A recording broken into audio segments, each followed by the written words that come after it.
stopped. Just then, the elevator doors opened and we came out of our trance. I mumbled an apology and rushed to my meeting. Thankfully, the boss hadn't arrived yet. But when he did, my jaw dropped to the ground. It was the elevator guy. He looked a little startled when he saw me, but then he pretended as if we'd never met before.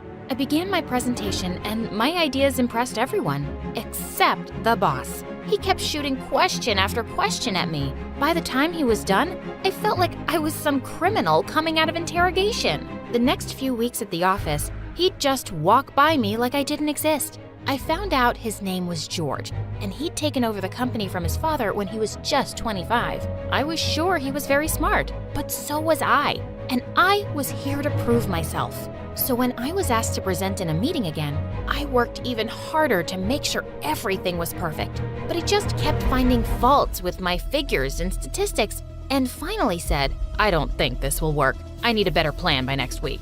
I was fuming as he left. And a couple of hours later, I went to his office. "Sir, I just rechecked the figures, and they're all correct. I don't know why, but I feel like you just have some problem with me." "And what problem would that be? Maybe your work just isn't good enough?" "Well, I'm confident that it is." "I checked your employee file. You didn't go to any top business school in the country. In fact, your university isn't even top 10.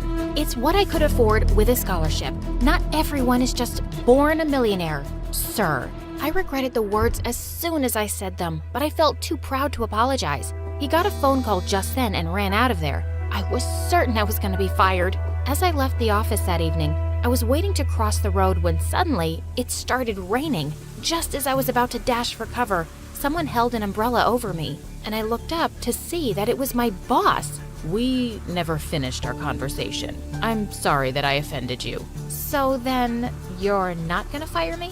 "I want to, but not for the reason you think." "What? What do you mean?" Suddenly, he took my hand and my heart was racing. "I'm in love with you, Irina. I fell in love that first day in the elevator. I've tried to ignore my feelings and you, but you're all I can think about. And it wouldn't be appropriate to ask an employee to marry me." I was shocked beyond words. My boss wanted to marry me? I don't know what to say. "I don't need an answer right away. Take your time to think about it." His kind smile was so reassuring, and on an impulse, I leaned forward and kissed him gently. He dropped his umbrella as he put his arms around me, and we had a perfect first kiss in the rain. I told my parents about it, and they were beyond happy. "Irina, this is a match sent from heaven. You'll never have to worry about money in your life again." Although I didn't know too much about George, everyone at the office always spoke highly of him. And yeah, there was an age gap between us, but it didn't bother me. I really liked him. So I said yes, and we got married a week later. My life after marriage was the stuff dreams are made of. George loved me to bits and pampered me with expensive gifts, vacations to exotic places, and every comfort in the world. He even insisted on helping my parents out, and I sent them money every month. Over 5 happy years, we became parents of 2 beautiful girls, Sophia and Kira. Both of them had amber-colored eyes just like me and were super cute. But when Sophia was 3 and Kira was 1, my world came crashing down. George was coming back from a meeting in London when his plane crashed, and I lost him forever. I was absolutely devastated, but I knew I had to stay strong for my girls. A couple of weeks later, I had some unexpected visitors at my doorstep. It was a lady with teenage kids, and she looked mad at me. "Who are you? And what are you doing in my house?" "Excuse me? This is my house." "You wish. I'm George's ex-wife and the mother of his children, and now this house belongs to us." "His what?" She even went on to show me a copy of his will, and he had indeed left everything to his kids from his first marriage. I couldn't believe it. He'd never even told me about another family, and he hadn't left us anything. I had no choice but to pack my bags and leave with my kids. I moved back to my parents' house since I had nowhere else to go. But my parents had been living off my assistance, and I knew they couldn't feed 3 more mouths. I immediately started looking for work, which was hard because I'd been out of the job market for so long. In my desperation, I took up a job as a receptionist at a small hotel. Mom would take care of Sophia in my absence, but Kira was too clingy. She wouldn't leave me alone at all. So I decided to sneak her into work. The first few days went smoothly, but one day as I was checking in a couple, Kira crawled out from under my desk and went straight to their baby's stroller. Then she plucked the pacifier out of the sleeping baby's mouth and put it into hers. The sleeping baby started crying, and I had to admit the rogue baby was mine. Naturally, I was kicked out. I tried a few more jobs, but nothing worked because no one wanted an employee who came in with a baby. Then one night, I heard Mom crying to Dad. "We don't even have money for tomorrow's milk. How are we going to feed the kids?" That night, I made a decision that broke my heart into a million pieces. I was going to move out of my parents' house and give Kira up for adoption. As much as that killed me as a mother, I just couldn't see my baby struggling with poverty the way I did. With a heavy heart, I took Kira to an adoption home and kissed her goodbye. She was so little. She would probably forget me soon. I asked a colleague if I could stay at her place for a while. She agreed, so I decided to move in with her with Sophia. As I sat down in our new room and started to cry, Sophia came running and put her arms around me. "Mom, don't worry. I'll take care of you, and we'll get Kira back too someday." A few months later, it was Kira's birthday, and I missed her terribly. So I went to the adoption home hoping to see her. There, I got to know she'd been adopted by a rich family. I somehow got their address, and when I reached there, I saw they were celebrating her birthday. Kira looked like a little doll all dressed up, and her adoptive parents were gushing over her. I felt so relieved that my child was loved. I'd never be able to give her the life that she was leading here. So I quietly went back. I started doing odd jobs until I finally got hired as a junior accountant in a department store. The store's owner was super impressed with what a fast learner I was. I got quickly promoted as the senior accountant. Over time, I invested in some stocks whose prices shot up drastically in a few months. I used the money to start my own accounting firm, and in the next few years, my firm was one of the best in business. I was rich and successful, and I had Sophia who doted on me. Yet my life felt incomplete without Kira, and Sophia never forgot her either. "Mom, we need to bring Kira back home. We have to find out where she is." "Honey, the adoption center is not willing to tell me anything about Kira's adoptive family. You think I haven't asked already?" But Sophia was determined to find her little sister, and one day, she succeeded too. She came to me looking super excited. "Mom, I've got some great news. One of my friend's moms started volunteering at the adoption center where we left Kira. And guess what? She went through the records and gave me this today." I took the paper she was waving excitedly in front of me. Sure enough, it had Kira's picture and her birth date, along with the details of her adoptive parents. "We finally get to see Kira. We'll be a family again. Let's go to this address and bring her back." "Sophia, it's not that simple. We don't even know if Kira knows she's adopted." "So what? We can tell her." "And what about her adoptive parents? They cared for her all these years, and now we'll just go and ask them to give us our Kira back?" "Mom, I don't care. We've waited so long to find out where Kira is, and now we can't just sit and do nothing about it." Now, I had no choice but to tell her that I knew where Kira was all along. "You knew?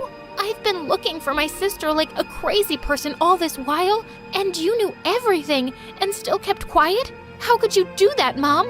"Sophia, please don't be mad at me. I'm already so scared that Kira must hate me for abandoning her.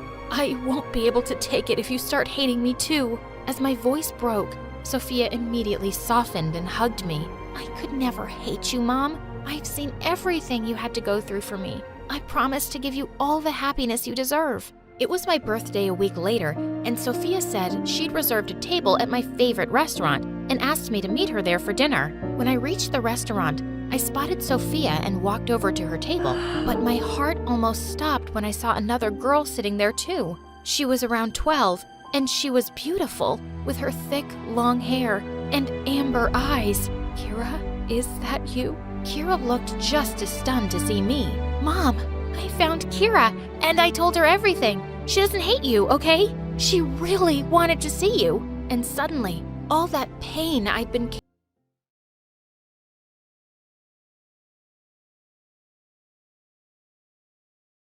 I'd been avoiding this all night, but it was time to face the truth. I was standing in the middle of the dance floor at the winter formal, surrounded by two of the most popular boys in school, Nicholas and Isaac. Nicholas gave me flowers. Isaac jumped in front of Nicholas and started singing me a love song. Nicholas threw a glass of punch in Isaac's face, then gave me a diamond necklace. Both of you, get away from me! How many times do I have to tell you I don't love you? But we shared a chicken sandwich. I gave you half my fries. What about me? We walked on the beach under the moonlight and kissed under the stars. I liked all your Instagram posts, and I texted you 1,000 smiley face emojis with hearts in their eyes. The hearts were in all of their eyes, Ember. Do you know what that means? Leave her alone, you jerk. She's my girl. No, she's mine. No, mine.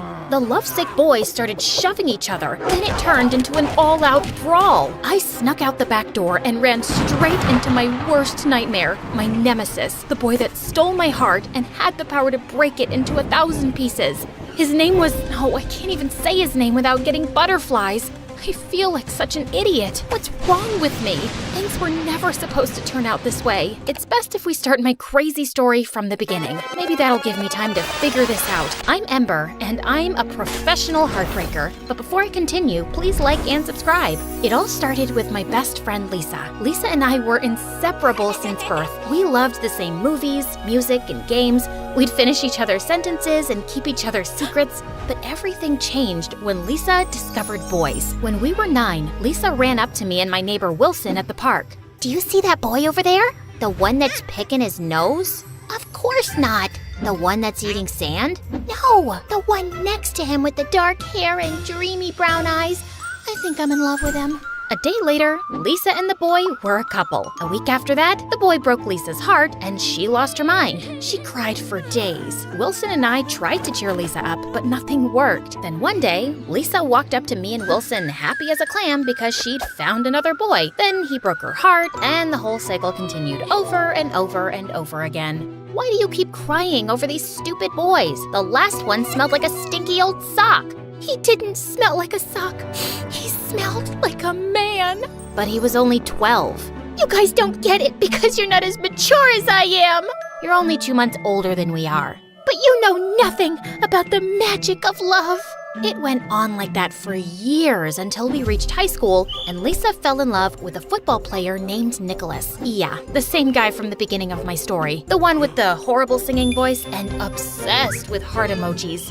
Ember, he's the one. I just know it. You said that about the last boy. No, it's for real this time. I think I'm gonna marry him. A day later, she and Nicholas were Insta official. They dated for a year, but the whole time he was cheating on her and it broke Lisa's heart. The same thing happened with another boy at school named Isaac, a smooth-talking, rich model. Yep, he was the second jerk you met in the beginning of the story. Every time Lisa saw Nicholas or Isaac with another girl, she'd break down in tears. She couldn't pay attention in class. She started failing all her tests. Her grades dropped, she stopped coming to school, and eventually couldn't get out of bed. Lisa's parents got so worried about her that they moved away, and I lost my best friend forever. I was devastated. She even refused to contact us and changed her number and deactivated all her social media accounts. Her mom told us to respect her wishes. You still have me. It's not the same, Wilson. After Lisa left, I blamed myself. Nicholas and Isaac were heartbreakers, and all the girls loved them, even though they both had the IQ of a fly and were the most conceited boys on earth. They had a new girl every week and ripped the poor girl's heart to shreds. I should have protected Lisa from those jerks. She was my best friend in the world, but I wasn't there for her. I'm the reason she's gone. That's not true. Lisa made her own decisions. She chose to date those guys.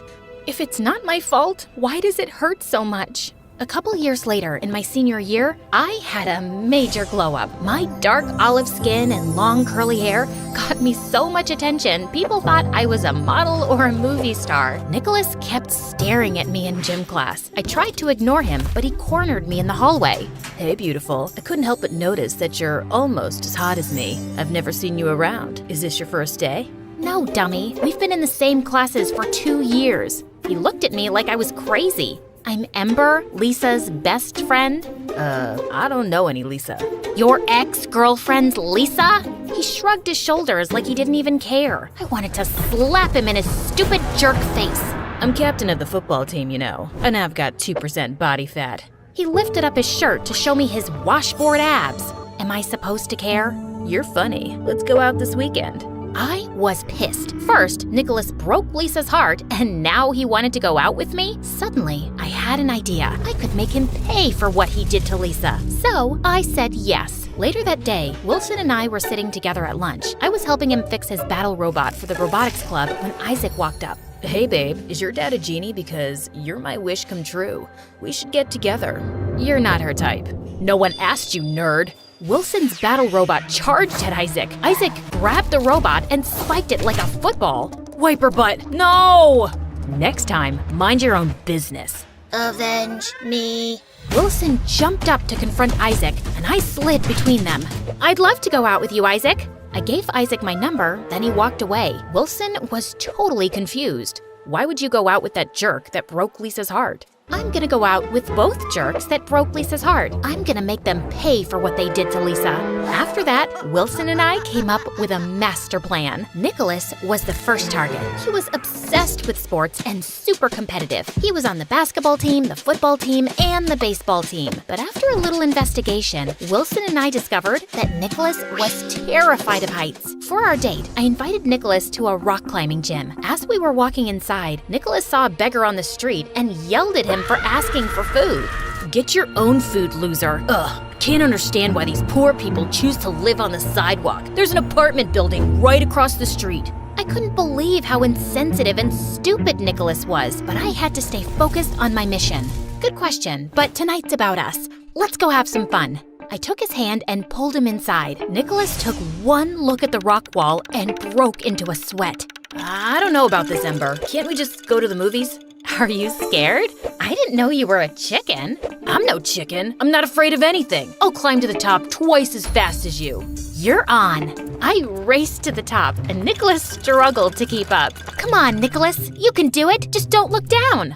Nicholas looked down and freaked out. He started crying like a baby. It took 20 minutes for the instructors to pry him off the wall. Wilson recorded the whole thing on his phone and posted it online. The video went viral in minutes, and Nicholas was the biggest joke. The next day, I went out with Isaac. He got us concert tickets to see a famous pop star. He met me at my door with a huge bouquet of flowers, but when he wasn't looking, I slipped a couple doggy treats in his pocket. As we were walking to his car, my neighbor's huge dog charged towards him. Isaac got so scared, he turned to run, but slipped and fell face first in the mud. His clothes were ruined, and so was his perfect hair. I'm so sorry. It's okay. It was an accident. Too bad we'll miss the concert. We don't have to miss it. Come with me. I dragged Isaac inside my house and told him he could take a shower. I gave him a special bottle of shampoo to wash his hair and some of my dad's old clothes. 10 minutes later, I heard Isaac scream. My hair! Oh no! Silly me. I guess that wasn't shampoo. At least the green brings out your eyes. Isaac ran out of my house like a maniac. I wished Lisa was here to see what we did. She would have been so proud. Wilson and I celebrated. I even had the rest of the weekend to help him fix his broken battle robot. I really appreciate your help, Ember. It's the least I can do. I couldn't have gotten back at Nicholas and Isaac without you. I was worried that you'd fall for those guys like all those other girls at school. Give me some credit. Those guys are the worst. I like guys that are smart and kind. Then Wilson gave me a strange look. I think I like you. I mean, like you, ever since we were kids. I was wondering if maybe we could go out on a real date. I was shocked. I never saw Wilson as anything more than a friend. But as I thought about dating him, I suddenly started to blush. Sorry, I guess that was a dumb idea. I'll leave now. Before I knew it, Wilson was walking out the door. Wait! I grabbed Wilson's hand. He turned to me, and when we looked into each other's eyes, I swear that sparks started flying. Or it could have been the porch lamp shorting out again. It had been doing that for weeks. The next day, spring break started, and Wilson and I spent every minute together. We grew closer by the day, and after we shared our first kiss, I finally understood what Lisa meant about the magic of love. Being with Wilson made me feel like I was walking on a cloud, though it was bittersweet because I still missed Lisa so much. But when school started, everything changed. My first day back, Nicholas ran up to me with a huge smile on his face. Ember, it's so good to see you. It took me a while to realize it, but you're the best thing that's ever happened to me. You changed my life. Wait, what? I was totally shocked. I thought Nicholas hated me. You gave me the courage to face my fear of heights, clowns, and strawberries. You're afraid of strawberries? It's the seeds and their pointy ends. They could take an eye out, but that doesn't matter anymore. I've conquered all my fears, and now I'm unstoppable. I'm a new man, and I think I like you. Then Nicholas kissed me on the cheek and waltzed down the hall. After school, Isaac ran up to me in the parking lot with his bright green hair. He hugged me and spun me around. Babe, you're amazing. My hair is a hit. I booked 10 modeling jobs over the break. I wanted to call and tell you, but I was so busy. You're my good luck charm. Before I could say anything, Isaac kissed me. Then out of nowhere, Wilson and Nicholas appeared. Wilson stared at me and Isaac in total disbelief. Nicholas got so mad, he grabbed Isaac and punched him in the nose. Get your hands off my girl. She's not your girl. She's the love of my life. Then I saw an amazing opportunity. My mission wasn't complete. That night, I told Wilson about my new plan. Our mission isn't over. I'll go on a few more dates with Nicholas and Isaac. I'll make them compete for my love. And when I know I've got them hooked, I'll rip their hearts to shreds. I'll just need you to... What about us? We'll keep our relationship a secret until after I break Nicholas and Isaac's hearts. You're not making any sense. I'm your boyfriend. I can't just sit back and watch you date other guys. We have to complete the mission. I don't care about the stupid mission.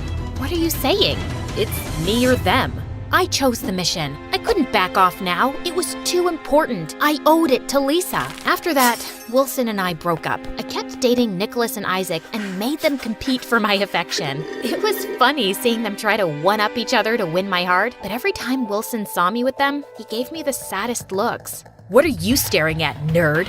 A jerk sandwich with a side of stupid sauce? Nerd boy thinks he's funny. He's just jealous because Ember's out of his league. She'll be my girl soon. No, carrot head. She'll choose me. My muscles are bigger than yours. I've got an 8-pack. You've only got 6. Oh yeah? My biceps are the size of a grapefruit. Nicholas and Isaac took off their shirts and started flexing in front of each other. A couple of Wilson's battle robots ran up and kicked them in the shins. As the days passed, I couldn't stop thinking about Wilson. Suddenly, I felt like I was the bad guy. It was one thing to break Nicholas and Isaac's hearts, but Wilson didn't deserve this at all. I was so confused. I was doing this for Lisa, but hurting Wilson in the process. So, I was finally able to reach out to Lisa for the first time in years. She was living 3,000 miles away in Australia. She told me all about her new life and her new boyfriend and how sorry she was for not keeping in touch. Then, I told her about my mission. Oh, Ember, you didn't have to do that for me. Love's a risk, and sometimes it hurts, but it's worth it.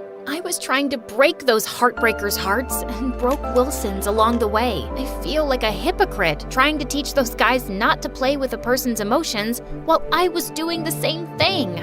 You made a mistake, and that's okay. We all do. Now you just have to fix it. The next day, I met up with Nicholas and Isaac. It's over. I don't love you. I don't want to see you anymore. They didn't take it very well. They dropped dozens of teddy bears, candy, and love notes at my door, but I sent it all back. I tried to contact Wilson, but he didn't return my calls. And when I went by his house, his mom told me he was out of town at the National Robot Battle Championships. I was proud of Wilson, but so sad I wasn't there to support him like he'd always supported me. He posted a bunch of videos from the competition online. The moment I saw his face and heard his voice, my feelings for him rushed back, and suddenly, I was nursing my own broken heart. A week later, a couple of girls from class encouraged me to go to the winter dance. It was better than sitting in my room all alone, so I agreed to go. So, yeah, now we're back to where we started. Hey, editor, can you speed things up from here? No problem.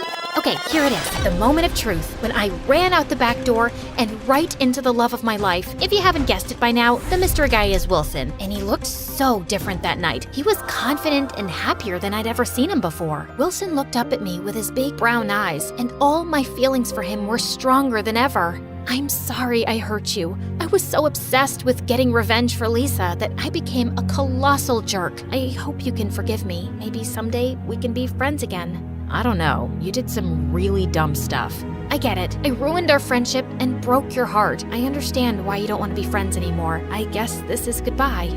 I turned to leave, then Wilson grabbed my hand and smiled. This doesn't have to be the end. Maybe we can fix this. I think it's worth a try. Another mission? Something like that.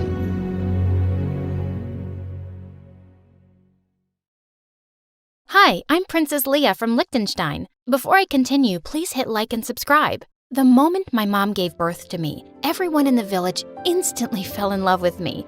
I was the world's friendliest baby and loved attention. Then when I was 2 years old, my sister Emily was born, and she was a little different. Every time Emily was around people, she would scream and find somewhere to hide. One day when I was 8 and Emily was 6, Mom and Dad had a royal garden party. I loved talking to all the grown-up guests, but Emily was terrified. Leah, I don't want to be with all these people. I want to be in my room, but Mom isn't letting me. Here, you can hide underneath my gown. Then no one will see you and I'll sneak you out. But hiding my sister underneath my dress wasn't the best idea. I ended up tripping over the refreshment table, spilling a chocolate fountain over some lady's dress. Mom and Dad were horrified, and my clumsy accident ended up being all over the news. But my parents didn't blame me for what happened. They were just worried and confused. Why is Emily so anxious and afraid of everyone? Was it something we did? It just doesn't make any sense. Emily's anxiety only got worse over the years. By the time she was 8, she refused to even leave our bedroom. Everyone in the village still adored me, but they were convinced something was seriously wrong with Emily. I hear she just stares out her window all day. It's a shame she's not more like her sister Leia. Worst of all, Emily wanted me to stay with her in our room all the time. I couldn't even go downstairs for dinner without Emily crying. Please don't leave me. I'm so lonely, and you're the only person that I actually like. It was so hard saying no to her. My parents tried enrolling her in therapy, but nothing seemed to work. And as time passed, I got tired of being cooped up in our room and wanted to go and have a life. One night when I was 16, I took a walk around the castle to get some fresh air. Then suddenly, I looked up and almost had a heart attack. There was a guy trying to climb onto the roof. Hey, what do you think you're doing? Climbing onto the roof? What does it look like? Excuse me, but this happens to be the King and Queen's castle? You better climb down before I tell my parents about this. The guy jumped down from the roof, landing inches away from me. There, I came down. You're welcome. With that, he just walked off, and I felt my blood boil. I just knew he'd been trying to cause trouble. The next day I came down for breakfast, and I was shocked to see my parents with the guy who climbed the roof. Oh, darling, you're awake. I'd like you to meet Nico. He's the Duke's son and a lovely young man. But I saw him climbing onto the roof of the castle last night. He's dangerous. He was up to no good. No. Nico just likes lying on our roof to watch the stars at night. What? My parents were crazy. What king and queen would let some weirdo climb their castle walls at night and believe such a stupid lie? Fine, be naive and let this intruder do his thing. But when he puts all our lives in danger, don't come crying to me. I was gonna sneak up on Nico and see what he was up to. I would have one of our guards bring me up to the roof with a harness and a rope. But that night, as I rose up to the castle roof, I saw Nico sitting with tears in his eyes. He didn't even look surprised to see me. Nico, are you okay? I came to check on you, but... I figured you'd check on me sooner or later, and I haven't been okay for years. What do you mean? I'm not really the Duke's son. I'm adopted. When I was 10 years old, my parents left me, and they never came back. Wow, I didn't know that. My parents were friends with your parents, so they'd take me up here a lot when I was young. My mom and I used to sit here together and watch the stars. Once, she told me if I ever got lost to come up to this spot, and she'd know where to find me. I know she'll never come here, but hanging out at this spot makes me feel closer to her. Your dad's a saint. He was the one who convinced the Duke to adopt me. I just wish I didn't miss my parents so much. I was too stunned to speak. I had totally misjudged him. We ended up talking for hours, and before I knew it, the sun had come up. I should go, but this was really fun. Maybe we can do this again tomorrow night? I'd like that. You're a good listener, Leah. Then one day, something crazy happened. I was having lunch at school when suddenly a few girls came up to me with smirks on their faces. According to one of your maids, your weirdo sister threw a chair at a new maid of yours this morning? We didn't know she was that crazy. Oh God, I wanted to disappear. They should just lock her up forever. You shouldn't have said that. I yanked the girl's hair hard and she started to scream. Just then, someone pushed the girl backwards and I saw it was Nico. You forgot you're speaking to our future queen, girls. Come on, Leah, let's go for a walk. Nico led me away from the girls, and that's when I asked him how he was in my school. I've been homeschooled my whole life, but my dad decided it was time I start studying with other royals. I was really happy Nico had transferred, but his words made me think of Emily. She had never been able to go to a normal school. All of a sudden, I had tears in my eyes, and I told Nico everything about Emily, how she never came out of her room, how my parents were ashamed of her, and how I always needed to stay with her. What if the girls are right? What if Emily really is crazy and she starts losing her mind? I don't know, but you shouldn't have to sacrifice your life for her. Emily probably just needs someone outside her family to feel safe with. If you want, I'll come over and talk to her. I hugged Nico and immediately agreed. That night, I brought him into our bedroom and Emily started having a panic attack. Hey, it's okay.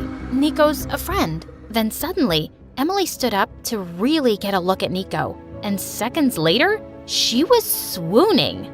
I never knew Leah had such handsome friends. You know I'm a princess too, right? Emily started flirting with Nico like crazy. But as the night went on, Nico got her to start opening up about her issues. I get what you're going through. Sometimes I get so depressed, I don't even want to leave my bed. But sometimes being alone makes it worse. How about I introduce you to some of my friends from school? We can start slow. To my shock, Emily agreed. Nico and I started out by taking her for walks in the park, and once in a while introducing her to people. I was so grateful for Nico, and as time passed, we grew really close, and I secretly started having feelings for him. Then one night, the three of us were walking along the pier when suddenly Nico tripped and fell sideways into the lake, hitting his head on a rock. Then he started sinking into the water. I jumped into the lake to get him. When I managed to pull him out, he was unconscious. Luckily, I knew CPR, and within an hour, he started to wake up. He was saved! The next day, I went to visit Nico at his house to see how he was. When I got there, he was lying on the couch and he looked super out of it. Hey, how are you feeling? I just remember that I hit a rock and almost drowned, and that someone special saved my life. You have no idea how much it means to me, Leah. I haven't felt this loved in years. My heart soared. I was just about to lean in and kiss him when Emily came over and Nico took her hand. Emily told me she dove into the water to get me and then did CPR. She's an absolute angel. To my horror, Nico pulled Emily close and kissed her. I felt like I was gonna throw up. I yanked Emily's arm and pulled her into the other room. How could you take credit for saving Nico's life? He's been my best friend for the past year, and you know what? I'm in love with him. Leah, I've been miserable my whole life. I don't know if any guy will want to be with me ever, considering all the issues I have. This could be my once-in-a-lifetime chance at happiness. But I guess that doesn't matter. So go tell Nico the truth and be the village hero. I'll just lock myself away in this bedroom forever. Emily stormed off into the bathroom and slammed the door. I couldn't think straight. I ran out of Nico's palace to clear my head. I wanted to tell Nico the truth so badly, but what if Emily was right? What if this was her one chance at a normal life? In the end, I decided to let Emily take the credit. It probably wouldn't be a big deal. She'd get to be the village hero for once. Plus, it wasn't like she and Nico were gonna get married overnight. I had time to think things over.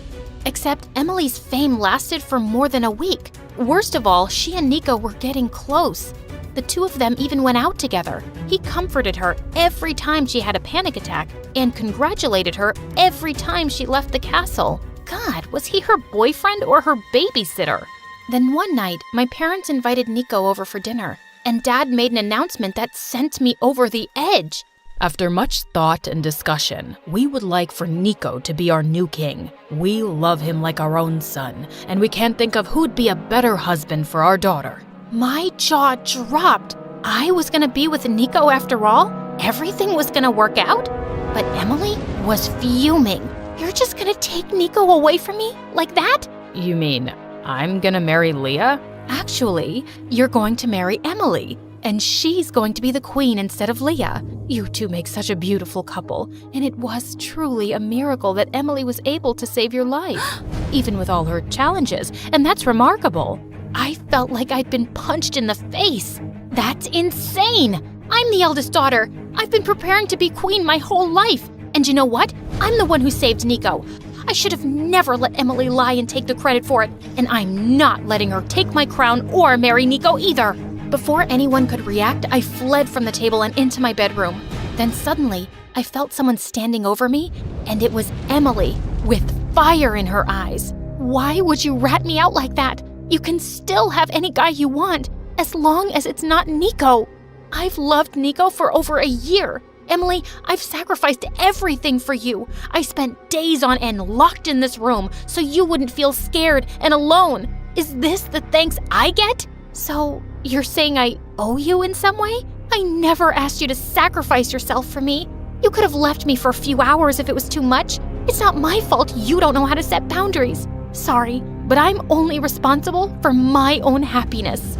That was it. Without thinking, I slapped Emily across the face hard. Emily turned around and was about to push me, but instead, she tripped and fell backwards, tumbling down the stairs. Everyone called for help and an ambulance came. What had I done? I went with everyone to the hospital, but I wasn't able to see Emily yet. I felt sick to my stomach. Suddenly, I felt someone's hand on my shoulder. It was Nico. Hey, Emily's gonna be okay. She'll be in a cast for a few weeks, but don't worry. I think there's something seriously wrong with me. How could I hurt my sister like that? Maybe because you were fed up with letting her take what's yours? The servants overheard your conversation with Emily, that it was you who saved me and how you let her take the credit. I was totally silent. I hadn't really thought of it that way, but Nico had a point. Also, I need to confess something. I'm in love with you too. I've been in love with you for ages. I thought I loved Emily because she saved my life, but we don't have that connection that you and I have.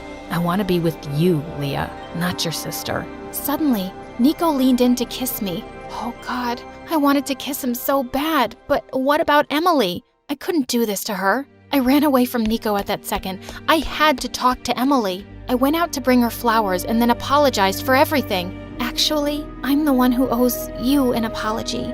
I went way too far by stealing both Nico and your crown from you.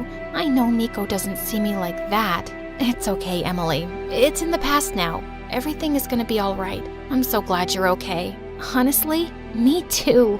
I hugged my sister tight. Today, I'm married to Nico as the Queen of Liechtenstein. And Emily is married too, with 3 kids.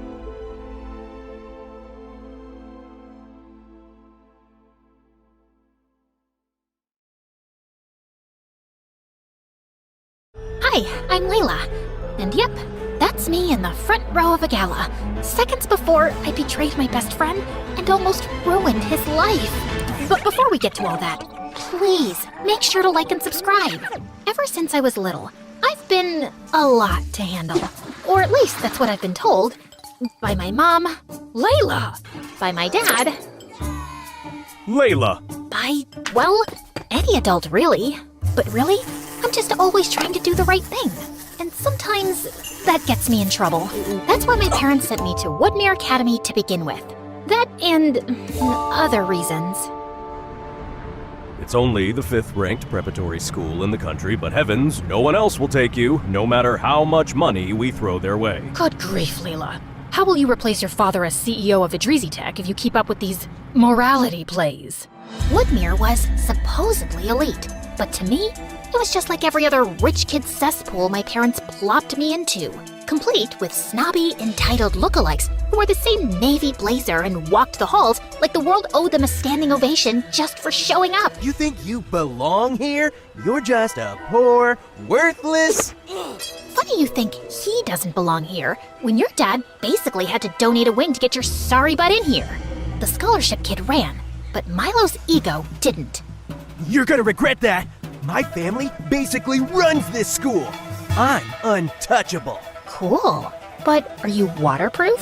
Huh? I bent down and turned the knob on a nearby sprinkler, which aimed straight at Milo and sprayed water all over him. Some other kids watching us laughed. 15 minutes later, I found myself in a familiar place, the headmaster's office. Do you think drenching a student with irrigation equipment is leadership material, Miss Idrizi? I don't think threatening a kid with a lacrosse stick is exactly student of the month behavior either. That student of the month is my grandson. Of course he is. Which is why you're not just suspended. You're expelled. Wait, no, please. If I get expelled, my parents will actually disown me. You don't understand. I'm supposed to be the next CEO of Adreesy Tech. As the school doors slammed shut behind me, along with, my future, I did the only thing a girl with no options and rapidly shrinking inheritance could do. I walked home. Every step was basically a countdown to whatever fresh nightmare my parents had waiting for me. Mom? Dad? Pack your bags. Immediately. Wait, you already know? You bet we do. You got accepted to Advena Academy! I am so sorry, Wait, what? It's the #1 school in the country. Looks like they changed their mind. Wow! So you're not mad about the sprinkler? The what? Nothing. When do we leave? Apparently, we were leaving that night. No time to overthink it, no time to sabotage it. Just a suitcase and a second chance that, let's face it, I totally deserved. And when we got there, my jaw almost dropped. Advena made every other fancy school I'd ever been kicked out of look like a daycare run by raccoons. I waved goodbye to Mom and Dad and approached the doors with a fresh start in mind and a promise in my heart. But as soon as I walked through the doors... Layla Idrissi to the headmaster's office immediately. Oh, what now? I hadn't so much as eye-rolled at anyone, and I was already in trouble? I braced myself as I entered the headmaster's office, but something felt different this time. For one, the headmaster was smiling. Ah, Miss Idrissi. Welcome to Advena. I'm Headmaster Quinlan. Hi? Don't worry, you're not in trouble. Not yet, anyway. We brought you here for a very specific reason. Let's call it an assignment. What kind of assignment? One that requires your particular talents. Quick thinking, initiative, a healthy disregard for rules. Wow. Most schools just call that detention. Here, we call it useful. But if you mess this up, we will expel you. So, no pressure. He kept going on about some top secret mission, about how the only reason I was at Advena was to follow someone with as little contact as possible and await instructions for my next steps. Then, he slid a manila envelope across the desk like we were in some low-budget spy movie. I expected a photo of a criminal mastermind, maybe a hacker, a ninja, at the very least someone with a scar or an eye patch. But nope, it was Louis Block, a kid so aggressively average, he practically faded into the folder. Brown hair, brown eyes, scrawny. You could lose him in a crowd of two. And yet, that was my mission. Follow Louis. So I did. And at first, everything about him was even more ordinary than I'd expected. He was the quietest kid in class. He didn't eat with anyone. Even his locker code was 1, 2, 3, 4. But because he was allergic to attention, he actually turned out to be weirdly hard to follow. After all, we couldn't both sit in the back row and pretend to be invisible. And there's only so much space between the vending machine and the science wing. But in all that solo stealth mode, there was exactly one group activity where he appeared to be somewhat comfortable. The chess club. A place so mind-numbingly dull that it made math class feel like a rock concert. And thanks to this seemingly pointless mission, I guess that's how I'm going to be spending my afternoon. Pawn to b4. Before what, though? I watched as Louis moved a pawn, then another pawn, then the horse one, whatever it's called. Riveting stuff. But then, his opponent leaned back, grinning like he just solved world hunger. Checkmate again. Wow, Louis, do you just come here to be reminded about what a loser you are? Man, even in chess club he was an easy target. My brain was screaming, stay out of it, observe, don't blow your cover.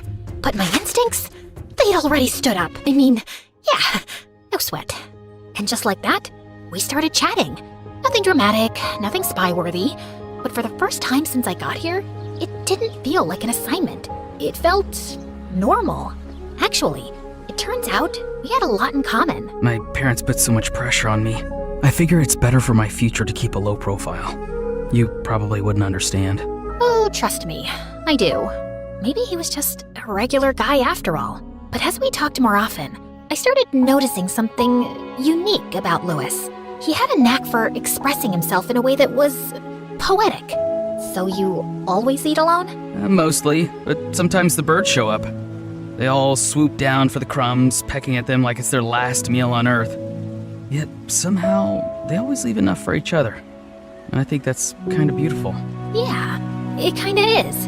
Even his voice had this magnetic pull, like there was something musical about him.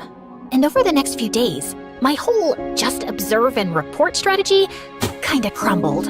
I told myself I was keeping things professional, that staying close to Louis was just part of the mission. But the truth?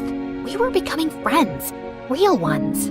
He was also weirdly funny, in that dry blink-and-you-miss-it way. And he could quote MSA videos like they were Shakespeare, which, let's be honest, is a wildly underrated skill. Why don't they teach those videos in school? I know, right? Then one afternoon, I saw him slip into a place I didn't even know students were allowed into. The old theater backstage loft. I waited for a moment, then crept in after him.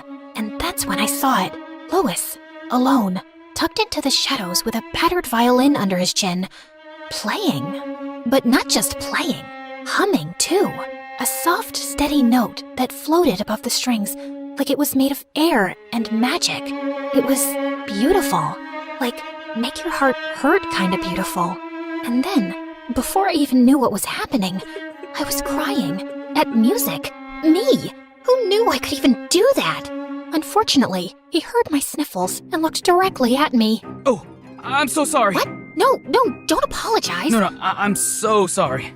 And before I could say anything else, he bolted, like he'd accidentally set the building on fire with a G major chord, and I ran after him. I didn't know you could do that. No one does. I got called into the headmaster's office again. Miss Idrisi, how are things progressing? With what? Oh, Louis? Yep. He's just a totally normal guy. Nothing to see here. Definitely not emotionally gifted to the point of concern, if that's what you're wondering.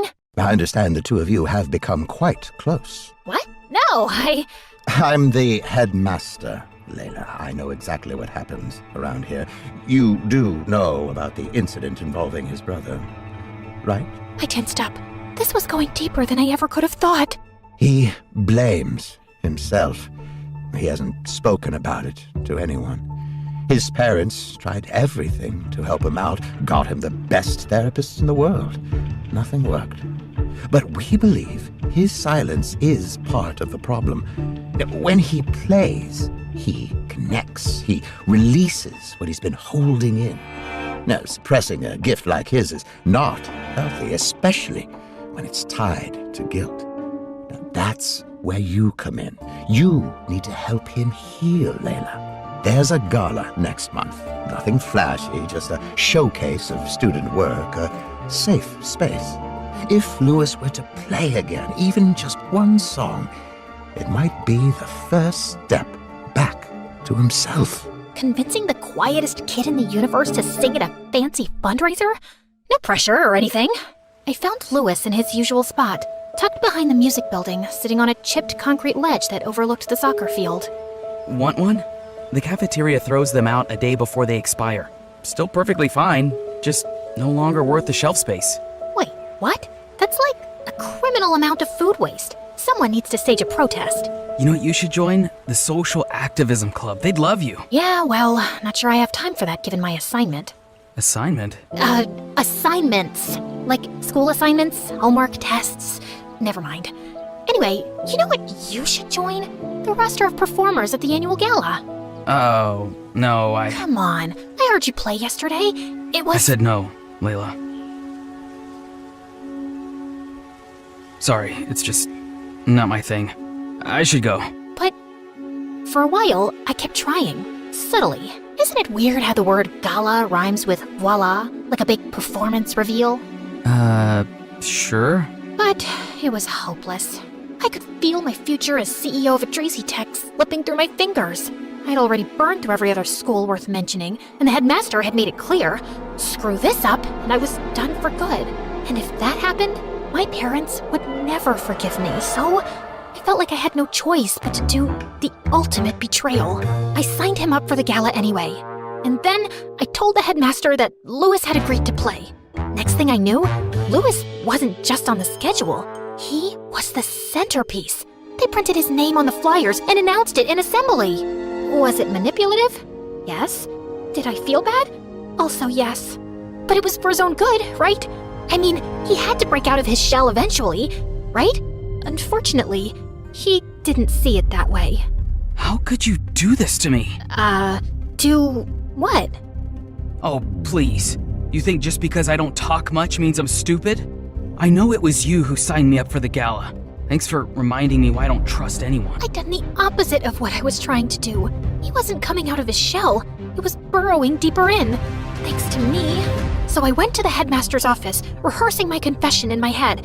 How I'd pushed Louis too far, how I'd betrayed his trust. That maybe I wasn't the right person to help him overcome his dark past. But when I reached the door, it was already cracked open. And what I heard made me freeze.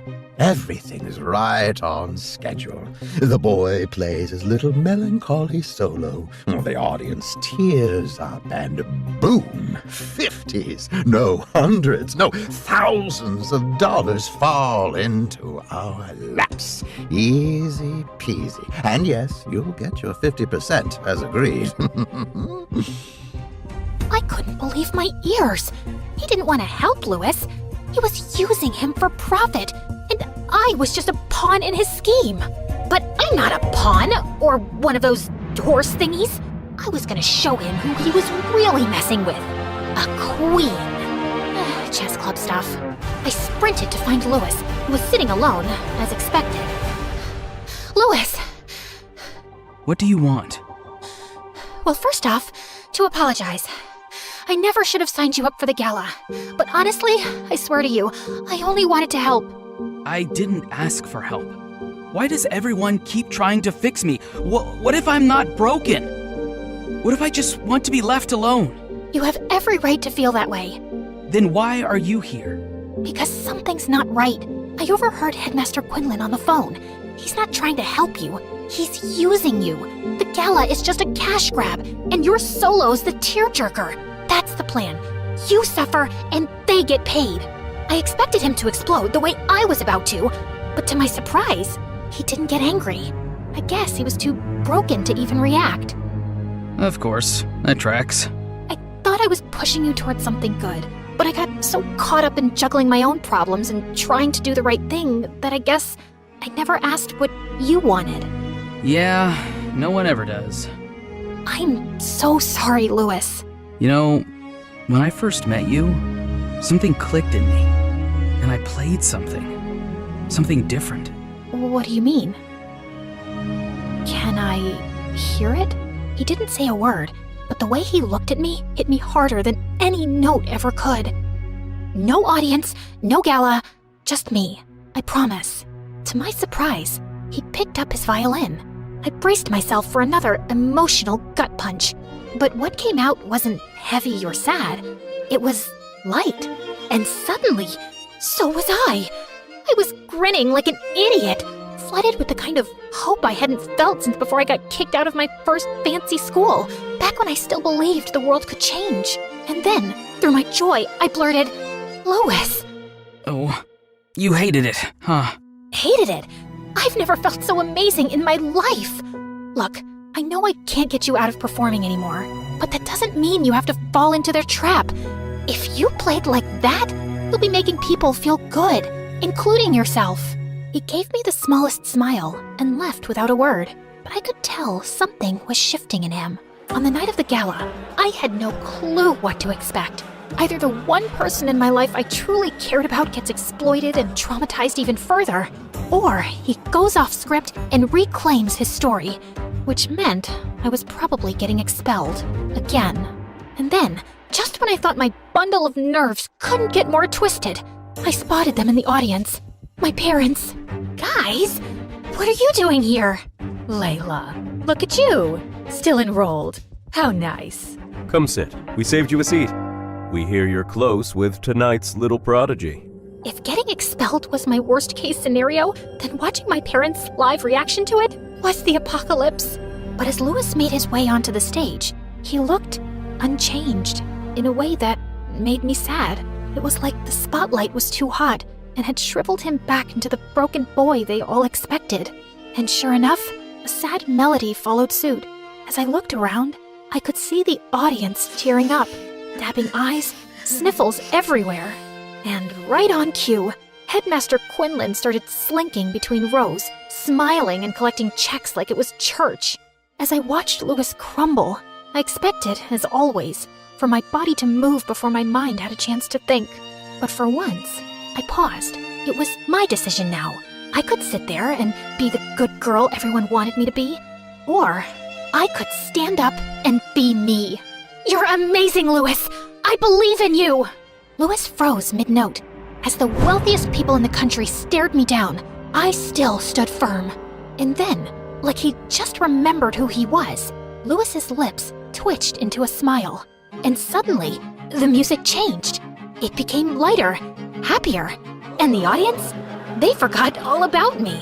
In fact, they actually started dancing. Headmaster Quinlan's donations became an afterthought. And just as I was ready to start joining the dancing... Layla, what have you done? Huh? What do you mean? The donations are stopping. Do you know what that means for the company? This was supposed to be a proof of concept for investors for our latest tech. Emotional music activation. You've ruined it. Make it stop. And it dawned on me. The person on the other side of the phone call with the headmaster was my father. How do you think you got into this school in the first place? You had one task. Now we'll never be able to convince the board to make you CEO. No, wait, But I couldn't finish the sentence. I looked up at Louis and saw something I almost never saw in myself. True joy. And then I remembered what he'd said to me. No one ever asks what I want. Did I even want to be the CEO of some big tech company? I realized the answer was no. If Louis could find his voice, then maybe I could too. You know what? Fine. Find another CEO. Layla, you don't mean that. Stop telling me what I mean. I don't want to be the CEO of Idrizi Tech. I want to work on something that helps people, not manipulate them. Now, if you'll excuse me, I have some dancing to do. I walked toward the front of the stage, feeling more alive than I ever had. For a second, Louis looked up mid-note, and our eyes locked. I didn't know what the future held, but I knew one thing. Unlike so much in our lives, we'd earned this moment. The next, me too. Turns out, I didn't need a mission to save someone. I just needed to stop chasing who I was supposed to be and finally start choosing who I wanted to be. And maybe, for the first time in forever, that was enough.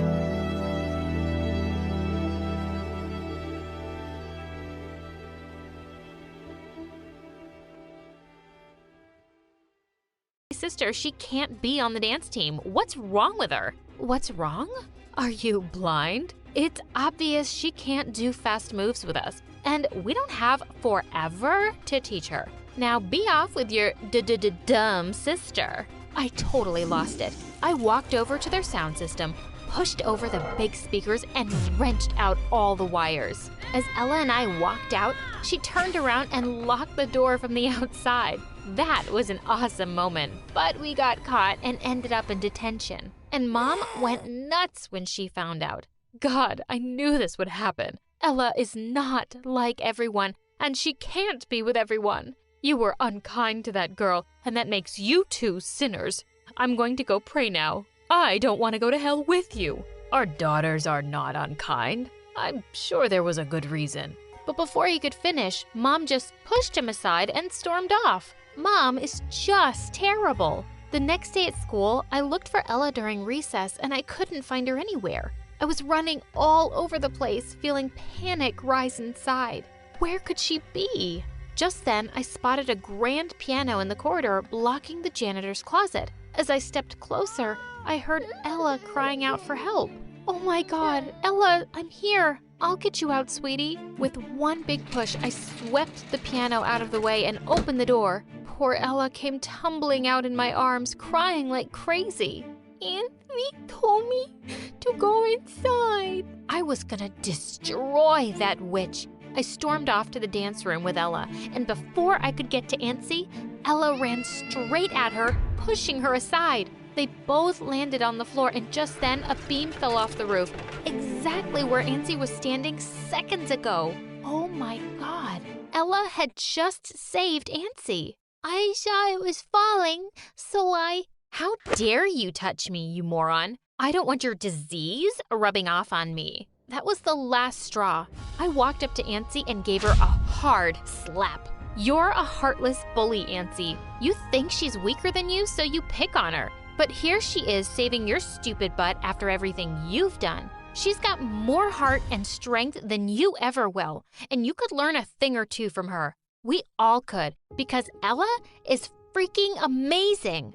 Just then, I turned to see lots of kids had followed us into the dance room, and they were all clapping and cheering for Ella. Everyone started to boo Ancy, and she ran off crying. When we got home, I couldn't wait to tell our parents what a hero Ella had been, but we found the two fighting loudly. I'm not putting up with your embarrassing daughters anymore. My church friends say they are weirdos. Do you know how that makes me feel? I'll stay, only if we give them up for adoption. Decide.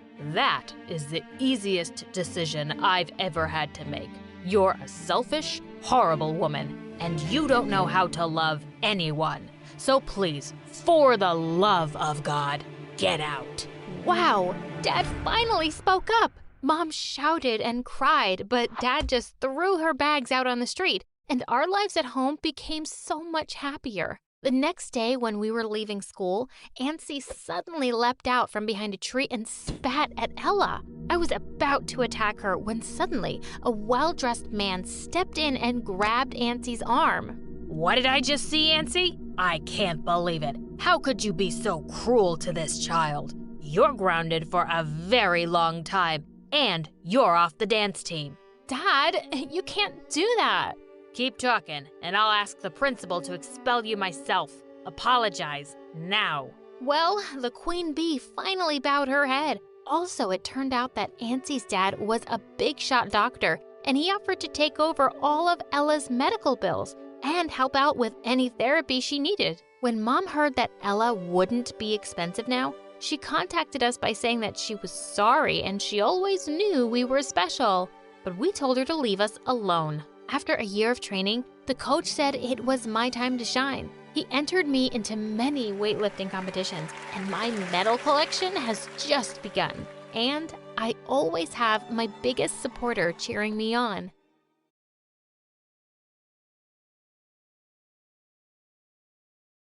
Hi, my name is Charlotte. Please like and subscribe. I was born in Bordeaux, a beautiful city in France. When I was 8 years old, we moved to the USA because my dad got a great job there. The city we moved to was huge, filled with skyscrapers, shops, and opportunities, or so I was told. However, it didn't take long for things to start going downhill. When I began attending school there, my parents enrolled me in a private school for international students. Hi, everyone. My name is Charlotte. I'm 8 years old, and I come from France. I brought some madeleines that my mom made for everyone today. Hi, Charlotte. I'm Laura from Italy. Do you want to hang out later today? Laura and I became very close. We would often take the same bus home, do our homework together, and even attend drawing classes together. Even though Laura didn't speak any French, being with her reminded me a lot of home. I was shy and liked to keep things to myself, while Laura was fun and a bit wild. Someone my mom wouldn't think was classy. Mom really didn't like Laura. She kept trying to make me hang out with kids from rich families that I didn't like. But I ended up making friends with 2 girls just so Mom would stop nagging me. One evening, I forgot to tell Mom I invited Laura over for dinner. Mom was really mean to Laura when she came. Charlotte mentioned your mom is a saleswoman. Do you guys even eat dinner every night, or is it too expensive? Elise, why would you say something like that? It's okay, Uncle. No, we don't always have big dinners. But what we do have is each other. What's the point of a fancy dinner if the family isn't close? What do you mean by that? Oh, nothing. Did I upset you? I thought your family was okay. I think you should go. Mom, why? She's not going anywhere. She leaves now, or you'll be sorry. And awkward silence fell, which Laura broke. Don't worry, I'll go. Seems like I just got my answer about the kind of family this is. Mom sharply told her, Leave now. and with that, Laura left. I was really upset with Mom, but she didn't seem to care. Laura told me not to let it bother me. You already have it tough with a mom like that. I won't make it worse by leaving you alone. I love you for being here. One gloomy day in the 6th grade, everything changed when my parents started to struggle financially after my dad lost his job and they had to move me to a public school. We can't just pull her out of school. She's doing so well. What would I even say to my friends if they asked? I want her to succeed here in the USA, to make something of herself and make me proud. Dad slammed his hand angrily on the table and glared at Mom. At least think clearly for once. You're not seeing the big picture as usual. You don't seem to get that I've lost my job and we're drowning in bills. The only sensible move is to switch her to public school. Yes, Mom was a bit of a difficult person. She was obsessed with maintaining a perfect image. Being perceived as poor was a disaster for her. Her mom was also a strict lady, obsessed with etiquette and rules. She was against my mom's marriage, although my dad was well off. But Mom stood firm and married Dad, so her parents cut her off. Now, us not having much money would make my grandma right, and that made my mom even madder. She made us move to a different city so she could lie and tell her friends that Dad had received a job opportunity far away. I screamed and cried for days. I didn't want to leave our city or be away from Laura, but as usual, Mom ignored my protests. I was heartbroken. Dad, I hate her. Dad hugged me. Hate is a strong word. You know how your mom is. She wants things her way. Life hasn't ended, though. You'll make new friends. And about Laura, you can still talk to her on the phone, and I'll help you see her once in a while. Thank you, Dad. You're too kind to be with someone like her, but I guess life isn't fair. Saying goodbye to Laura was incredibly hard, and to make things worse, after we moved, I realized I forgot the notebook with Laura's number in it. I was utterly heartbroken. Even though we didn't have a lot of money, Mom kept having big parties at fancy places for her friends. We were getting more and more into debt, even though Dad asked her many times to stop the parties. One day, she even gave her friend a really expensive ring for her birthday. Dad got really upset when the bank called him. Listen, woman, I can't take this anymore. This is your last chance. If you don't stop, we might have to split up. And I'll want to stay with Dad. Really now? With that, Mom left. She was gone for a couple of days. Although Dad and I were worried, we didn't try to reach her. It was time for her to act like the adult she supposedly was. When she returned, she walked into the house and started doing laundry as if nothing had happened. From that day on, she stopped seeing her friends so much and didn't waste our money anymore. I was relieved she finally came to her senses, but I could see a change in her. Her eyes had lost their spark. It was as if she had aged 10 years. Well, things at the public school weren't perfect either. At first, it was okay, but things changed quickly when I started junior year of high school. I noticed my body changing rapidly, even spotting some freckles on my face. It wasn't just my appearance that was changing. My social life was too. Suddenly, boys started looking at me differently. Girls were going out with boys, and there seemed to be more parties. Hey, Charlotte, how about grabbing some ice cream after school? Just the two of us. Just us? Alone? Yeah, just us. Why, were you planning on turning it into a group event? Well, I thought maybe we could invite Jessica too. Look, I wasn't making a guest list. You know what? Forget it. I gotta go. And hey, Charlotte, or should I call you the Lost Little Raccoon? Just because you're from France doesn't mean you're anything special here. If anything, it just shows you can't take a joke and always dampen the mood. Before I could respond, he pressed his gum into my hair as he walked away. It was not just embarrassing. It felt like a sharp tug at my dignity. I came back home that day, wanting to tell Mom about it. She was cooking in the kitchen when I walked in. Hi, Mom. I had a weird day at school today. I really don't have time for your stories right now. You know, we've been living in the USA for quite a while, and you still call a lot of things weird. I felt so angry I started crying. Our relationship wasn't that great to begin with, but now it felt ruined. If a girl doesn't find confidence in her mother, then the relationship feels distant, and each day I was growing further away from my mom. I headed to my room to put away my books when I spotted a sketchbook on my desk. It was from the drawing classes with Laura, and it had her number inside. Turns out I'd saved it here as well. I was ecstatic. I quickly and quietly went to the living room, grabbed my mom's phone, and dialed Laura's mom's number. Hello? Elise, what do you want? Hi. It's actually Charlotte here, Laura's friend from school. Do you remember me? Can I talk to Laura? Oh, Charlotte. Yes, I remember you. One moment. Laura, your friend Charlotte is on the phone. Charlotte? Wow, I've been trying to find you, but I couldn't. How are you? Hey, Laura, I'm I'm not on social media much. I really miss talking to you. We should hang out soon. I'd love to, but my family is going to Europe this Friday. Europe? That's so cool. I wish I could go too. You're so lucky. Why don't you come with us? My grandparents' house is big, and you can stay in the guest room. I'd love to, but my mom would never say yes. We don't have to tell her everything. Just say you're going on a school project abroad. She loves to brag about this stuff, no? Laura, that's smart. It's gonna be so fun. We can eat lots of good food, see new places, and maybe even paint. I'd love to paint in a quiet spot away from all the noise, especially away from Mom. In fact, I found out that the city Laura and I were visiting was hosting a big art competition during our stay, and I signed up for it. On Friday, my mother drove me to the airport with a big smile on her face. I'm so proud of you, darling, for getting accepted to this elite school program. I'm sure it'll help you get accepted to one of the Ivy League schools.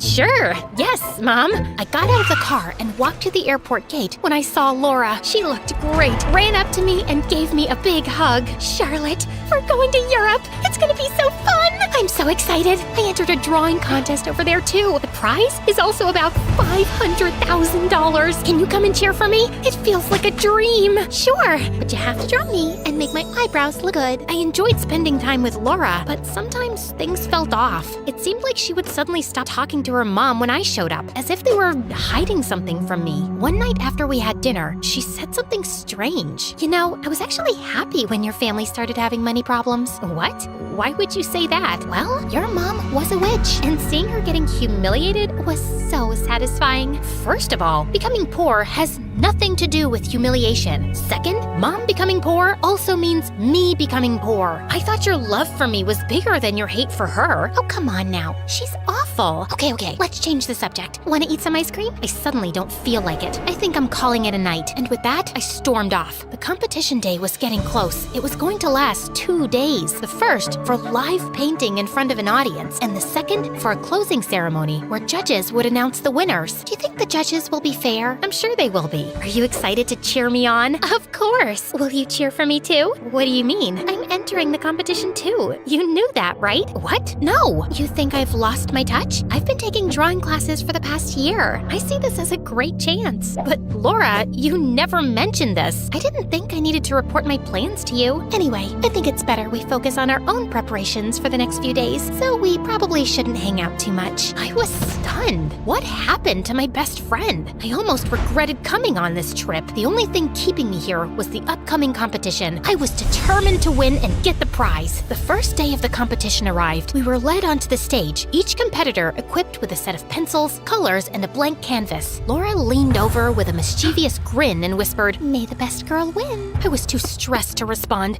and just focused on getting onto the stage. That's when I saw it. The event was being broadcast live on TV. My heart sank. I thought, oh no, my mom will see this. She'll ground me for life. Not only did I lie to her, but I'm also here with Laura, someone she can't stand. And now Laura, she turned out to be so different from what I thought. This is a nightmare. I wish I could just vanish. But I took a deep breath, pushed down my fear, and began to paint with all my heart, pouring every emotion onto the canvas. While sitting comfortably at home, my mom saw my face on the TV screen and yelled, "Pierre, our daughter isn't on a school project. She's on TV with Laura. This is nonsense. She won't get away with this. We're flying to Europe." My parents caught the next flight and arrived on the second day of the competition. Mom tried calling me the whole time, but I was too caught up with the competition and the drama with Laura to answer. On the final day, as I stood on stage with Laura and the other competitors, they started announcing the winners. Laura got second place, and I was on the verge of tears until they announced Charlotte is the winner. Overjoyed, I walked towards the microphone to give a speech, only to see my mom storm into the hall. I was shocked and embarrassed. Yelling in front of everyone, she demanded, "How could you lie to me, Charlotte? You know there will be consequences. And with Laura, of all people?" Oh, me, of all people? Remember when you burned the book that Charlotte wrote my number in? You called and insulted me and my mom. You even threatened me, a child, to stay away from Charlotte. Do you want me to say what you did too? Shut it. Don't you dare speak to my daughter like that. Laura, What exactly did my mom do to you? Let it go. Didn't you just win? Take your prize and leave with your parents. Your mom threatened Laura's mom with her connections in immigration, saying she'd get her deported. What kind of sick person hates a kid like this? What has she ever done to you? You need help. I'm taking the prize money and I'm leaving with Dad. You should consider getting help. I'll even pay for your therapy. I traveled all this way for you to side with her? What lies has she told you? Enough. Let's go, Charlotte. Laura, what my mom did was wrong, but targeting me wasn't fair. Still, I'm here if you want to start over. Then I went to receive my medal and prize, hugged my dad, and we left.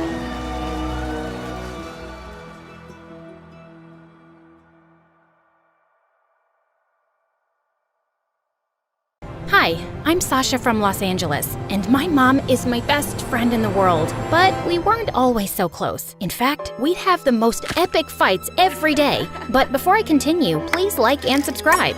Mom grew up in Louisiana near the bayou, and she was always a little weird. Her best friends were animals, and she had a thick southern accent, and she'd say the strangest things. It's hotter than a goat's butt in a pepper patch. But everyone was nice to her because she came from the wealthiest family in town. She met my dad in high school. They fell in love, got married, and had me. But when I turned 5, Dad begged Mom to move to California. A couple of weeks after we moved into our new house, I started to notice Mom acting strange. Late at night, she'd march up and down the sidewalk, glare up at the windows, and sneak into Dad's study. One day, I asked Mom all about it. Oh, honey, that didn't happen. It was just your imagination. Nuh-uh, you did it every night this week. Then Mom gave me the strangest look. And that night, I heard Mom and Dad arguing, and a couple of days later, Dad moved out. After Dad left, Mom tried to make me happy, but she only made things worse. On my 10th birthday, she threw me a huge party in our backyard with dozens of kids from school and their parents. But when my mom opened her mouth, it was a disaster. Well, butter my backside and call me a biscuit. Excuse me, what? I'm as happy as a tick on a dog. All the kids laughed at my mom. Even their parents thought she was a joke. I got so mad, I sprayed them all with the water hose. They ran away screaming. But to my surprise, instead of thanking me, Mom grounded me for a week. As the years passed, I started to notice that Mom was way too nice. When I was in middle school, Mom inherited millions of dollars. She donated a ton of it to several hospitals, and Mom's name was in all the newspapers. Next day, strangers started coming to our house to ask her for money for their fake charities and stupid businesses. We have to save the toothpicks. Teeth are suffering all around the world. Imagine a plate that could talk to you, then walk into the kitchen and clean itself. Dinner would never be the same. Mom just couldn't tell them no, but the moment they left, they'd call Mom an idiot and spend the money on expensive clothes and fancy cars. Of course, I didn't let them get away with it. I snuck into Mom's office and found all their addresses. Then, I'd toilet paper their house, leave poop on their doorstep, slash their tires, and leave notes demanding that they give Mom her money back or else. It was exhausting protecting Mom all the time, and I swear she never learned. We'd argue for hours about her ridiculous habits, but she refused to change. Dad was worried about Mom too, so he started to come around more. It felt really good having him back in my life. He was the best dad in the world. He took me to the movies, shopping sprees at the mall, and he even let me plan a special vacation to Las Vegas for the two of us when Mom was out of town. I was so excited. I used Mom's credit card to book a fancy room at a luxury casino with the finest restaurants on the planet. Nothing but the best for my daughter. We'd just stepped into the airport when Mom showed up and ruined everything. She canceled the trip and dragged me back home. A week later, I called Dad to apologize for Mom's behavior. Your mom's crazy. I can't stand her anymore. Can we hang out this weekend? Sorry, I'm busy. Maybe another time. I kept calling, trying to make plans with Dad, but he always made up some excuse, and when he didn't call me for my 15th birthday, I was devastated. Mom caught me crying in my room. The next day, she told me someone special was here to see me. I raced down the stairs. I just knew it was Dad, but instead, it was a huge pig named Sam, and she said he'd be my new best friend. Sam followed me around the house. He ate my homework and pooped everywhere, but after a while, I learned to love him. We took long walks in the neighborhood every day. As you can imagine, everyone in town thought I was a crazy psycho, except for my neighbor Josh. Wow, cool. Is that a pig? No, Sherlock, he's a unicorn. Can I pet him? No. For weeks, every time Josh saw me walking Sam, he'd run up and try to talk to me. One time, he even bought me an ice cream cone. It's hot. I was thinking that you'd want one. I wasn't sure if you wanted a cone or a cup. Oh no, it's melting. Oh, now your fingers are all sticky. I'm fine. It's no big deal. I'm so sorry. That wasn't smart. I can do better, I promise. Hold on, I'll run and get you a cup. Another time, Josh bought me a hat, a popsicle, a sandwich, a whole pizza, and a t-shirt with our faces on it. Even though he was annoying and talked about the most random things, I started to enjoy his company and developed the tiniest crush. I even let him pet Sam.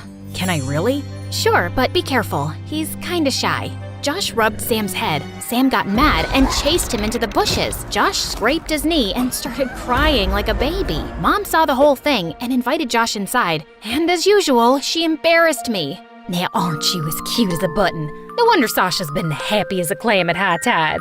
Josh was totally confused. Mom, I'm just being honest, honey. You two go together like peas and carrots. Stop acting like a bump on a log. Ain't no secret that you got the hots for that boy. I was mortified. I wanted to fold myself into an envelope and mail myself to Siberia. Luckily, Mom finally left the room. Then Josh started smiling like a demented clown. Why are you looking at me like that? I've got a crush on you too. Soon, Josh and I started dating, but when his parents found out, they weren't very happy. It didn't help that my mom caught Josh's mom making fun of her at the grocery store. That woman has no class. Her clothes are a disaster, and that daughter of hers is a menace. Mom marched up to Josh's mom and started screaming like a maniac. Hold your horses, honey. If you keep talking about my daughter like that, I'm gonna slap you silly. Oh, what's that you say? I can't understand you. Maybe you should learn some proper English. Josh's mom shoved past Mom and started laughing with her friends. Mom grabbed a pie and smashed it in Josh's mom's face. Josh's mom grabbed a cantaloupe and threw it at Mom's head. Then the two of them started fighting like wrestlers in a cage match. Josh tried to break it up, but accidentally got hit in the eye by someone's elbow. Then a couple of security guards showed up and dragged them out the door. The police showed up and gave them both a warning. That night, Josh sent me the worst text ever. It said, "Hi, I can't be your boyfriend anymore. Sorry." I called Josh a dozen times, but he didn't answer. I went to his house, and his mother sent me away. I was heartbroken. Mom tried to comfort me, but it didn't help. The truth was that my mom was ruining my life, and I started to really resent her. I wanted her to change, but I knew she never would. But things started looking up in the fall. I was accepted to a fancy private school across town, and since no one knew me, it was the perfect time to reinvent myself. Changed my hair, bought new clothes, and practiced being cool in the mirror. When school started, the most amazing thing happened. The popular girls loved me. I landed a spot on the cheerleading team, and the cutest boy in school asked me out. To my surprise, I saw Josh in the hallway. He was a new student like me. He tried to say hello, but I totally ignored him. I was way out of his league. Life was perfect until Mom messed up everything. I was hanging out with Lacey and the rest of the cheerleaders when Mom showed up at school to pick me up. Look at that lady. Is that a lizard on her shoulder? Oh, no way. Is she walking a pig? They started laughing at Mom, and I wanted to fit in, so I started laughing too. I know, right? She's so disgusting. I felt bad about it at first, but I couldn't go back to being a freak. I tried to steer my friends away, but Mom saw me and rushed over. Aren't y'all precious? Fine as a frog's hair split 4 ways. It's so nice to finally meet your friend, Sasha. Then the worst thing happened.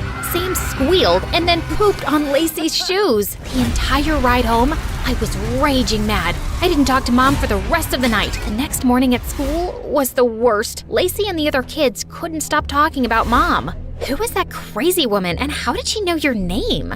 I lied and told her that Mom was my maid, and she was too poor and crazy to live by herself, so she lived at my house, and my real parents owned a successful multinational business, and they traveled to a new country every week on their private jet. Too bad for you. That really stinks. I'd have fired her a long time ago. Yeah, I know. It's hard, but I've learned to live with it. Josh overheard me talking to Lacey and ambushed me at my locker 10 minutes later. What's wrong with you, Sasha? Why would you say those mean things about your mom? Why do you care? You broke up with me because of her. It wasn't like that. It's complicated. Just like your stupid face. My parents gave me an ultimatum. They said that if I kept dating you, then they wouldn't pay my school tuition, or give me an allowance, or buy me a car. Breaking up with you was the worst decision I ever made. I regret it every day, but I didn't think I had a choice. But now I know I was wrong. I think we can make this work, but even if we can't get back together, maybe we could at least be friends?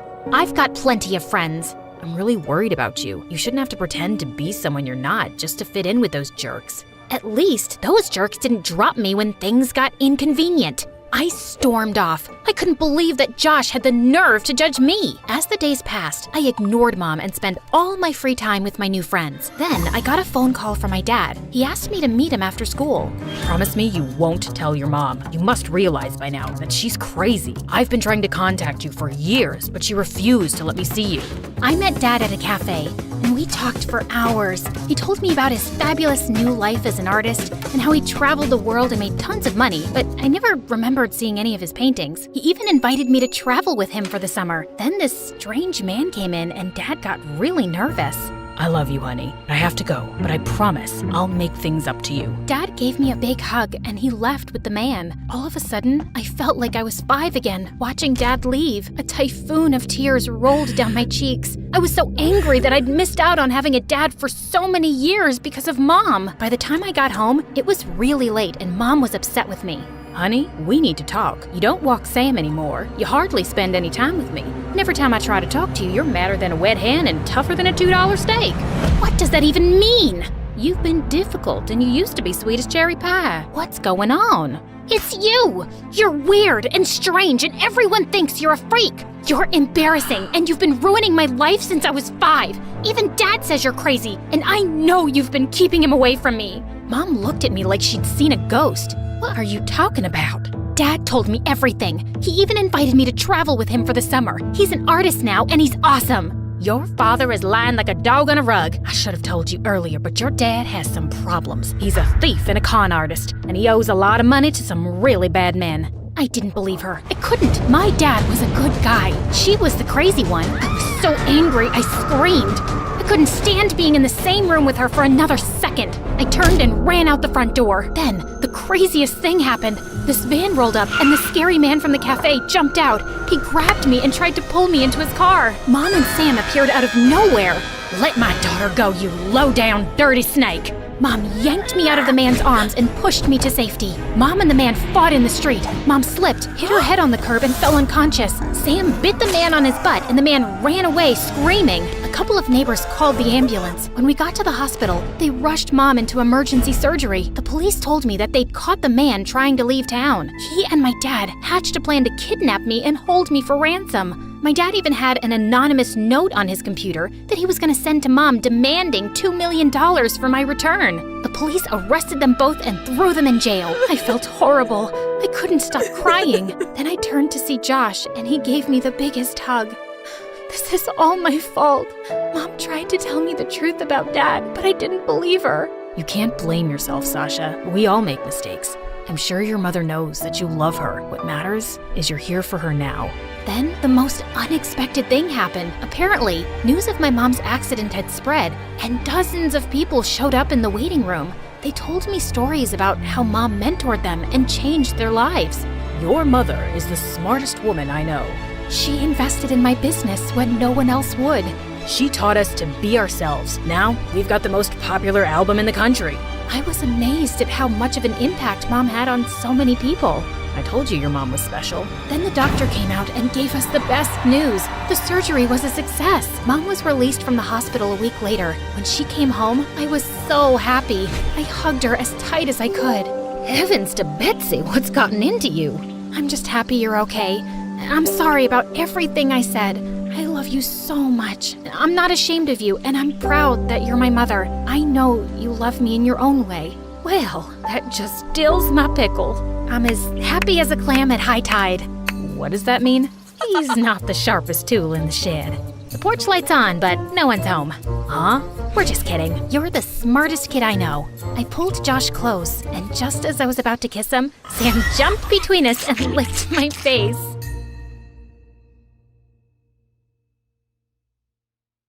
Hey friends, I'm January from Seoul, and I'm a huge K-pop fan. I mean, who isn't? But I'm a super fan. Now, before I tell you my story, please like and subscribe. My parents were super cool lawyers, but they weren't the coolest parents. They were so overprotective about me, just because I was born premature. Like I was fine now. Get over it.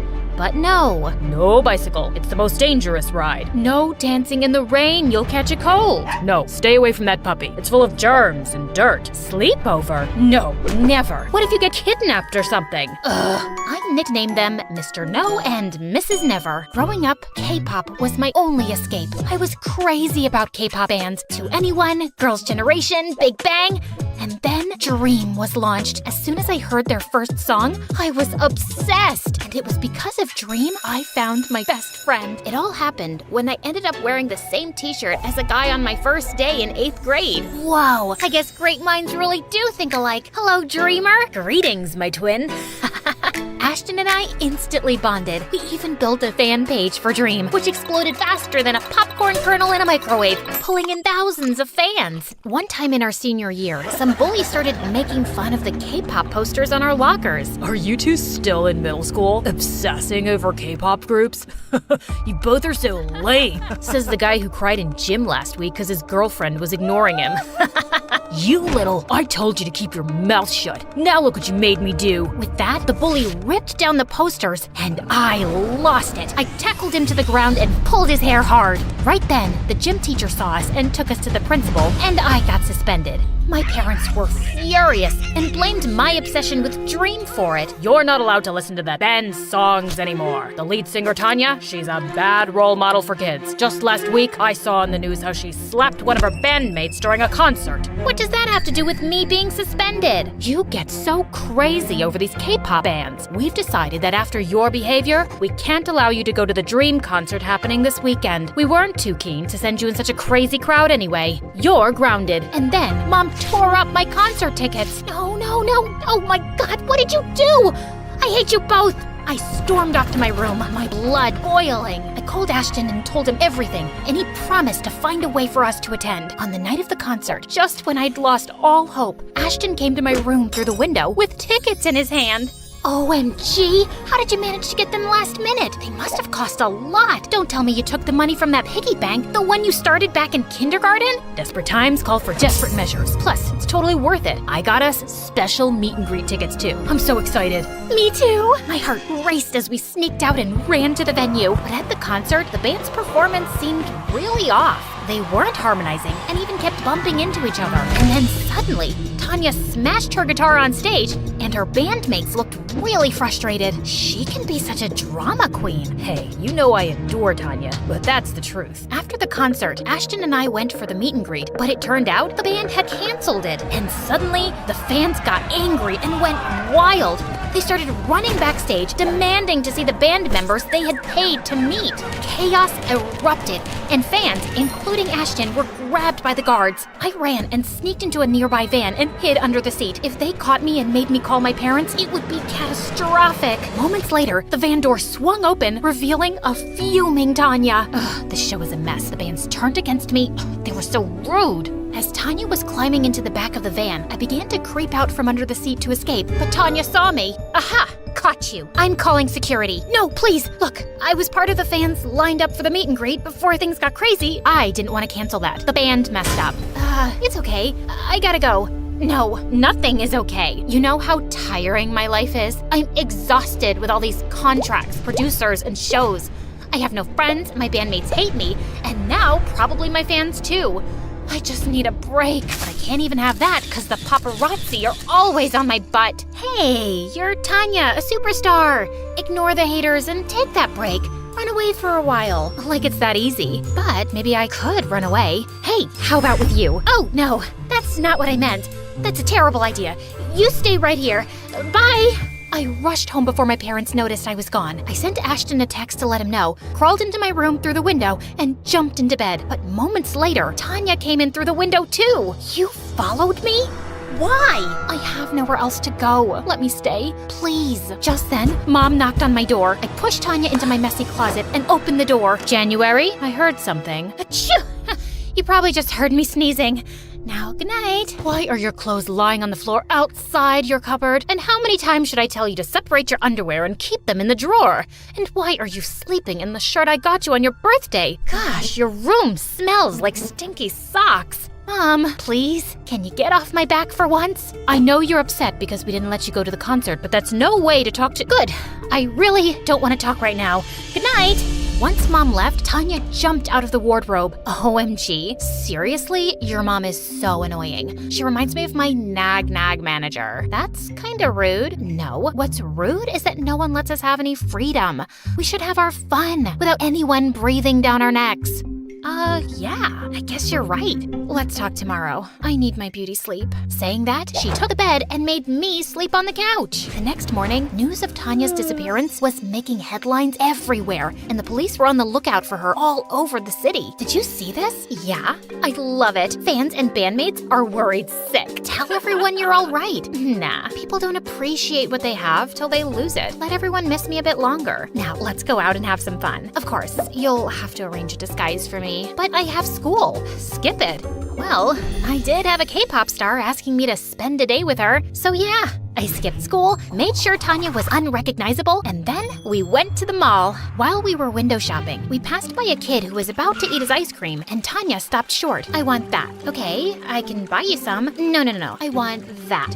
His ice cream. It's the perfect ratio of chocolate to vanilla with my favorite toppings and sprinkles. Now here, boy, gimme it. I'm Tanya, the superstar. The boy refused to part with his ice cream and started yelling. Then Tanya knocked it out of his hand to the ground, grabbed me, and told me to run. What the heck was that? And are you trying to get attention by telling people who you are? Who would believe some stupid kid? Come on, let's check out some makeup. At Sephora, a sales girl was a bit rude to me, so Tanya messed up the arrangement of all the products on the shelves while the sales girl wasn't looking, then casually walked out. We both snickered as we saw her from outside, looking angry and confused at the mess. As we walked past a shoe store, I spotted these shoes I'd been eyeing for ages. You like those? Yeah, Mom won't get them for me because they're too expensive. Let's try them on. I tried on the shoes and they fit perfectly. They look amazing on you. You're taking them. Come on, the salesmen are busy. Just walk out casually and confidently. But no buts. Even though I felt super scared, Tanya convinced me to walk out of the store with them. I didn't realize I'd been holding my breath till we were on the other end of the mall. This is so wrong. Tanya, you're crazy. But I'm fun, right? I can't believe I'm saying this, but yeah, you're really fun too. This was quite a thrill. The next day, Tanya made me skip school again, and this time I had a genius idea. I blindfolded Ashton and brought him to my room, and he nearly fell back in shock when he saw Tanya. Ashton, say something. I'm just trying to work out why Tanya is here with you. Someone pinch me or punch me. I must be hallucinating. Is he your boyfriend? He's such a weirdo. For the next few days, Ashton was like a love-struck puppy with Tanya. She seemed annoyed by him at first, but soon, she seemed to be enjoying his endless compliments and warmed up to him. And together, the three of us had the best week. But then, my parents got a letter from school about my week-long absence. What is this? Where have you been going, January? Are you in some kind of trouble? Mixing with the wrong kind of crowd? Are you on drugs? You guys are always expecting the worst from me. I feel like I'm trapped with you both. Just let me live my life. I ran to my room and closed the door, and Tanya and Ashton were already there through the window. As I cried, Ashton hugged me tight. I know they can be harsh, but they're probably just worried. Worried? Are you kidding me? They're just control freaks. Some people just love to boss around others. No, they care about her. She's right. It seems like their only goal is to control my life. And if you want to defend them, Ashton, I don't want to hear it. You're supposed to be 100% on my side. Of course I am, but just go, please. After Ashton left, Tanya listened sympathetically as I let out all my frustrations. Then we both decided to forget all about being good girls. I was almost 18. It was time to act my age. The next day, my folks dropped me off at school, clueless about my plan. I ditched classes and hit the local tattoo parlor with Tanya. But once we got there, I felt scared. It looks painful. Oh, come on.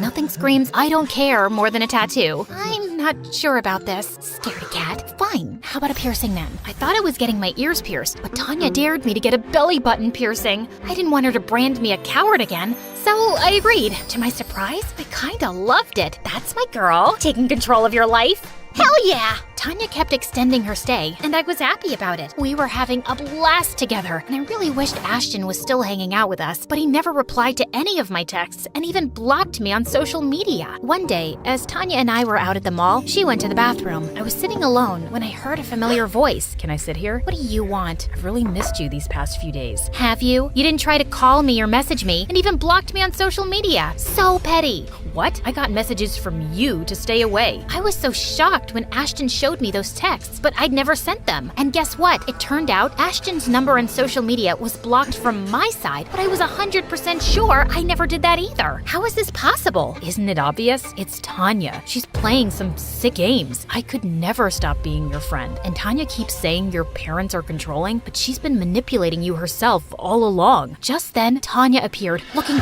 furious. Don't listen to him, January. He's lying. Why would he lie? Oh, please. He's crazy. Can't you see how he looks at you? He's like some psycho lover, completely obsessed with you. He even admitted it to me, and I had to tell him that you're not interested, which totally pissed him off. I saved you from that jerk, trust me. You don't need him keeping you down and suffocating you with his possessiveness. I turned to Ashton, totally horrified. Ashton, you really have feelings for me? That's the truth. My heart belongs to you, January, and I can't stand anyone getting close to you. You're like a drug to me.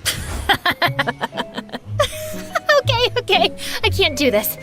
This is ridiculous. Huh? What's so ridiculous? Look, Tanya, I'm a big fan, but Ashton being obsessed with me is stupid. I know my BFF inside out, and you tried to come between us. You are no longer welcome in my house, so please leave today. And I hope your band members do kick you out, because really, you are not a very nice person. Tanya stared at us, screamed in frustration, and stormed off. Ashton and I just high-fived and hugged. We walked back home.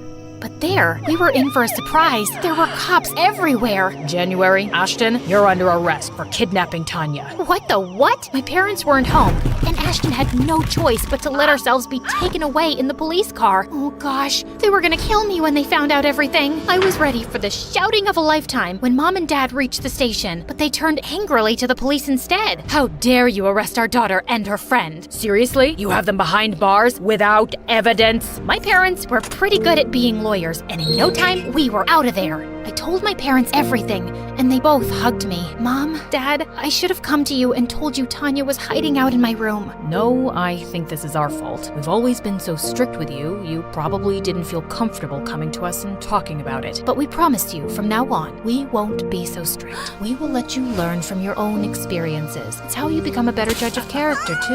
And no matter what, we'll always have your back. The next day, there was a media frenzy outside my house. Turns out, Tanya had given an interview to TMZ about how she was kidnapped by psycho fans, and now the public wanted a piece of us. I knew I just had to confront that two-faced diva once. A couple of days later, Ashton and I found out from Tanya's Instagram stories that she was at a salon getting a manicure, so we rushed there and surrounded her. I treated you like a friend, gave you a place to stay, and this is how you repay me? By telling everyone I kidnapped you? Why would you lie, Tanya? Why do you think so? I needed to be the center of attention. Sweetie, no publicity is bad publicity. I'm all over the news these days. I have public sympathy because I was the victim of a fan kidnapping. Plus, it was awesome manipulating you. It took my mind off of other things, like you were literally a puppet in my hand. Anyway, now my stupid bandmates wouldn't dare kick me out either since I've already gone through so much. Go away now and let me enjoy my manicure in peace. I'll make you pay, Tanya. Yeah, like people will believe you over me. Don't embarrass yourself, January. Just leave. Or I'll spin some other lie and get you both arrested for good. Right then, Ashton and I started giggling, and he showed her his phone. Oh yeah, say hi to your fans, Tanya. We've been live for quite some time on your fan page. Just like that, everything was over for Tanya. Once the media found out the truth, she got kicked out of the band, and her fans turned against her. Next, she was canceled on Twitter. Then, my parents sued her for defamation and won the case too. The brat deserved it. Dream found an amazing new lead singer, and Ashton and I are still diehard fans.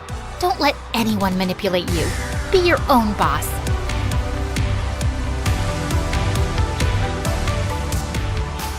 Charlie just stared at her, frozen in his place. This has to be some sort of joke, right? This doesn't make any sense. He suddenly looked over at Brianna, who looked pale. His head started spinning. I need to get out of here. He threw his headphones aside and started running, but then he tripped and crashed to the floor.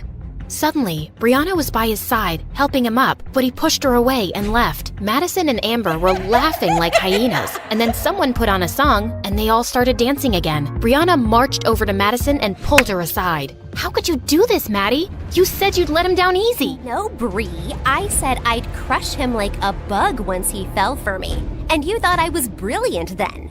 What changed? What changed is that we found out he's a really nice guy. He didn't deserve that. Not my problem. I wasn't gonna keep dating him just because you suddenly decided to become a humanitarian. Now, please don't create a scene at my party. Tears stung Brianna's eyes as she remembered Charlie's heartbroken face, and she left immediately. Brianna didn't know how she was going to face Charlie in school the next day, but he didn't show up. He wouldn't reply to any text or call, and he didn't come the entire week. Yes! I checked and my private plane is free this weekend. We're going to Tokyo, ladies. What? Why? Well, Project Plaything is successfully over, and I promised Amber I'd take her for sushi, remember? Right. Well, consider me out of this plan. Brianna walked off, and a smirk spread across Madison's face. Are you thinking what I'm thinking, Amber? If you're thinking about what being stung by a butterfly feels like, then yeah. No, I mean about Brianna. Why do you think she isn't in any mood to celebrate with us? Maybe she's racist and doesn't like sushi. Or maybe she's in love with that trashy Charlie. Ew, who likes trash? Looks like our Bree does. Imagine crushing on someone with that social status. You know, maybe you're right. When we were at the resort, I saw those two sneaking out at 5 in the morning. I had a headache and I went down to look for some gummy bears. They always make me feel better. Maybe Charlie loves her too. Of course he doesn't. He fell for me, not her. She's pathetic for wanting him. That evening, Brianna went to the cinema, and she was relieved to find Charlie at the counter. She walked in, her heart pounding. Hey, Charlie. He looked up at her coldly. Can we talk? Do you have a moment? He walked out from behind the counter and went outside, and Brianna followed. How dare you show up at my workplace and force me to talk to you? I just need a chance to explain and apologize, please. I know the whole thing, but then I got to know you, and I didn't want to do it anymore, especially after all those late-night calls. That was you? So I never talked to Madison on the phone? No, that was all me, Charlie. And you and I, we have some connection. What are you talking about? I don't even know you. Just leave me alone. I can't take this anymore. Charlie sat down against the wall with his head buried in his arms. Just then, his colleague came running out. He's been having a very hard time. Please, don't make it worse. Just go. Brianna turned and ran away, her heart about to burst. On Monday, Brianna was sitting on the bleachers during football practice when she suddenly saw Charlie walk onto the field. Oh, thank God, he's back. Hey, kid, where have you been all week? I had a family emergency, and I'm quitting the team, sir. No, Charlie! You're so talented! I'm sorry, but I have a scholarship to maintain, and it's all I can focus on right now. Thank you for giving me an opportunity, though. I was expecting you to run off like a scatty little cat soon enough. No trash talk, Elijah. All right, let's take a break, everyone. Just then, Madison and Amber came and sat on the bleachers, and Charlie made eye contact with Maddie for a few seconds, then walked off. Wow, he really looks heartbroken over me. And is it just me, or does Charlie look kinda hot with that broody cold face? He was just too nice before, like a puppy. Looked like a loser before, looks like a loser now. I just knew you couldn't be dating him for real. He's twice the guy you'll ever be. You said something, Brianna? Yeah, I said, he's twice the guy you'll ever be. Oh, really? How'd you reach that conclusion? Well, firstly, he's clearly better than you at football. Secondly, he's definitely smarter than you. Thirdly, he's a pretty cool DJ. And fourth, and most importantly, he's not some arrogant, self-absorbed jerk like you who makes me cringe every time I look at him. There was a stunned silence as everyone stared at Brianna. Elijah forced a grin. Feisty. I like that. So how about we go on that third date and you can continue talking about me there? Not even in your dreams. As Brianna started walking off, Elijah blocked her way to tease her, but she suddenly pushed him with unexpected force. He fell down a couple of steps, and his knee hit the ground hard. What is wrong with you? Brianna looked just as shocked by what she'd done. At the dinner table, Brianna's dad was cheerfully trying to make conversation, but Brianna seemed lost. Just then, her mom walked in, looking mad. Brianna, do you just enjoy making my life difficult? Look, if this is about Elijah, You pushed him down the bleachers? he was pestering me, so I just pushed him away. I didn't mean for him to fall. He's hurt his knee seriously, and he's on bed rest for 2 months. And his mother, my new business partner, is furious. What if she pulls out her investment? She said it was an accident. Surely his mom would understand. Well, it's not like Brianna hasn't rejected Elijah or been rude to him before. I don't expect his mom to understand anything. I don't care what his mom thinks. Because you don't care about me. I've built everything for you. But no, you'd rather be an actress. And now you're bent upon ruining. Oh God, I can't have this conversation again. Just because I don't want your company doesn't mean I don't care about you. And stop trying to make me feel bad. If it's any consolation, I feel terrible already. Brianna stormed off with her mom staring after her. She's always been difficult, but something extra's been going on with her lately. I never thought she'd be violent. That's an exaggeration. And you never try to actually talk to her. She doesn't talk to me. I'm going to ask her friends what's up with her. Charlie had returned to school, but he just kept his head down, talked to no one, and pretended Brianna didn't exist. She kept her distance from him, but she also found excuses to stay away from Amber and Maddie. One day, she was reading in the empty gym during recess when Madison snatched her book. Come on, Bree, this is getting ridiculous. It's time for an intervention. What? We know you're going through something. Even your mom is so worried. I told her you've been avoiding us too. And well, I think I know what the problem is. You lied to me about your breakup with Charlie, and I'm mad. But it's not just that, right? I think you have feelings for him. Yes, I have feelings, because I'm not a robot. And I'm also mad at myself for being a part of this horrible plan. It's making me think about the kind of people we are. Kind who like to have fun. We have everything, Maddie. And we decided to pick on the poor orphan who's working hard to support his grandma for fun? Who the heck cares? I care. I don't want to be this person, and I don't want to have friends like that either. So, are you saying you don't want to be a Barbie angel anymore? Yeah, I don't. And for the record, that's a really stupid name. Wow, you're so ungrateful. When you came to school as a nobody, I made you one of the most popular girls. And in case you've forgotten, I got you your first audition. How could I forget? You never let me. Yes, you got me the audition, but I got the role because of my talent, and it's not a good enough reason for me to follow you and do whatever you say anymore. We're done. Oh, if you think. Just then, Amber fell to the floor with a thud. Amber, get up! That's not funny. But Amber was unresponsive. She'd actually fainted. They immediately rushed her to the hospital, where she regained consciousness, and the doctors ordered some tests. Oh, my head. It feels like there are 1,000 cactuses inside. You're gonna be okay. Just go, Brianna. It's not like you care. You made her faint by stressing her out. You were the one shouting at me. Please, both of you, shut up. All of Amber's tests turned out clear. Her parents even sent her reports to the best doctors around the world, but no one could figure out her problem. Meanwhile, her headaches and fainting spells continued. But one day, Brianna's mom brought up something unexpected while visiting Amber. Someone at work had a back problem, and she swears this healer fixed her after the doctors gave up. I know it sounds a bit ridiculous, but maybe you could try it? At this point, we'll try anything. Who's this healer? Well, these girls know her grandson. It's Charlie's grandma. Amber's parents went over to Charlie's house, and they were told she can't see them. What did you expect? She hates us, of course. Why is she making this personal? Why won't she help someone if she can? Look, maybe if we go in there and convince her how sorry we are, she might listen. Fine. The three girls went over to Charlie's place one evening, and to their dismay, Charlie opened the door. What are you doing here? Don't flatter yourself. We're not here for you. We want to talk to your grandma. She doesn't have time for people like you.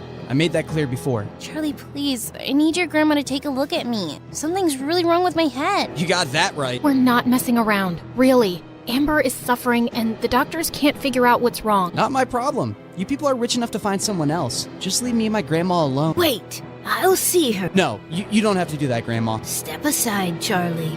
Charlie stormed off angrily, while Grandma led the girls to her healing room. After Amber described all her symptoms, Grandma made her lie down and prepared her healing herbs, then started a strange ritual on her as the others watched. Once she was done, Grandma made Amber drink some tea. How do you feel, dear? I feel Good. My head feels lighter, like there was a whale sitting on it before and now it's jumped off. I haven't felt like this in weeks. Thank you, thank you. Grandma told her to come for 2 more sessions, and the girls got ready to leave. I need to apologize to you for what we did. Maybe you think I'm lying, but I really am sorry. I wish I could take it back. I don't think you're lying, Brianna. I'll see you girls soon. After they left, Grandma found Charlie sulking in his room. You turned away Amber before, too. I wasn't expecting this from you, Charlie. Why does everyone keep expecting me to be an angel? You know what they did. They're awful. But it's my duty to heal people, whether they're awful or not. And what they did was wrong. But you have to let go of the anger and move on. I'm trying, Grandma. I really am. I just feel so stupid. How could I let someone treat me so badly and humiliate me? It's because you see the good in people. Yeah, it's called being an idiot. Don't lose that heart of gold, kid. You'll find the right person one day who will really love you for it. Charlie decided not to let the spoiled brats get to him anymore. He worked really hard for the midterms, and when the results came, he was at the top of his class. What are you grinning about, Charlie? Found a golden ticket in a chocolate bar? Wow, I'm surprised you actually read a book. And I'm just happy about my grades, which have improved since we stopped hanging out together. Can't talk to me like that. Just because your grandma helped Amber doesn't mean you're anything special. You're still a nobody. I'd rather not talk to you at all, Madison. And thanks for making it so easy to move on from you. I can't even remember what I liked in the first place. You go, Charlie. As Charlie walked away, Brianna impulsively called out, "Hey, Charlie, wait!" What is it? I just wanted to say thank you to your grandma for helping Amber. I'm sure you already thanked her. Yeah, but I was hoping, Charlie, is there no way we could be friends again? We used to get along so well. But that wasn't real, right? And now I'd never be able to trust a word you say. So yeah, not gonna happen. But really, that was an Oscar-worthy performance. I'm sure you'll have an amazing career as an actress. After Amber's last session, Brianna wanted to thank Charlie's grandma, so she dropped by his place with some gifts when she knew he'd be working. She was surprised to find the front door already open, and then she gasped when she saw Grandma on the kitchen floor. Oh my God, are you okay? Brianna, what are you doing here? What happened? Shh, not so loud. You have to leave. What? Someone broke into the house, and he's upstairs right now. Please. I don't want to put you in danger. I'm not leaving you. Brianna heard the thief coming down the stairs and quickly locked the kitchen door and called 911. He kept kicking the door, but minutes later, when he heard the police siren, he ran out and escaped. From your description, he seems like a crazy homeless guy who's been bothering other people too. We'll get him. Did he hurt you, ma'am? No, I just fell when he pushed me aside. But I'm fine. We should still get a checkup. I should call Charlie. Sweetie, he's out of town for a day. Please don't tell him right now. Well, you can't be here alone for the night. I'll be just fine. But Brianna was so persistent that Grandma had to give in. Brianna took her home and made her comfortable in one of the guest rooms. You should have asked me before inviting your guest. Maybe I would have liked to say no. Mom, she cured Amber. Letting her stay for one night is a pretty small thing to do. Charlie hurried over to Brianna's house as soon as he was back. Hey, is Grandma okay? She wasn't hurt, right? She's completely fine, but she's asleep right now. You can come in and wait. I'm fine right here. Charlie sat down on the porch seat, and Brianna turned to go back in. Wait, I'm sorry. I just want to thank you. Grandma told me on the phone how brave you were and you didn't leave her, and then you brought her here. And you didn't have to, but I'm so grateful. What? Why are you smiling at me like that? You sound like the old Charlie today, the one who talks too much. I missed him. Brianna, this doesn't fix everything. I appreciate what you did, but I'm wondering even now why you helped Grandma. Why do you want to be friends with me? Why are you trying all the time to make up for what you did? Brianna gulped and walked closer to him. There's something I need to get off my chest, so just hear me out, okay? Somehow, getting to know you has changed me, Charlie. You're the sweetest, kindest guy I've ever met, and nothing has ever hurt me more than hurting you. But you know what? It started feeling really bad even when you were still dating Maddie, because I realized that I was falling for you. I know I don't have the right to say that, but I just had to, or I'd explode. And I know you don't feel the same way, and it's okay. but I'm in love with you. That's all. Brianna turned to leave, but suddenly, Charlie took her hand.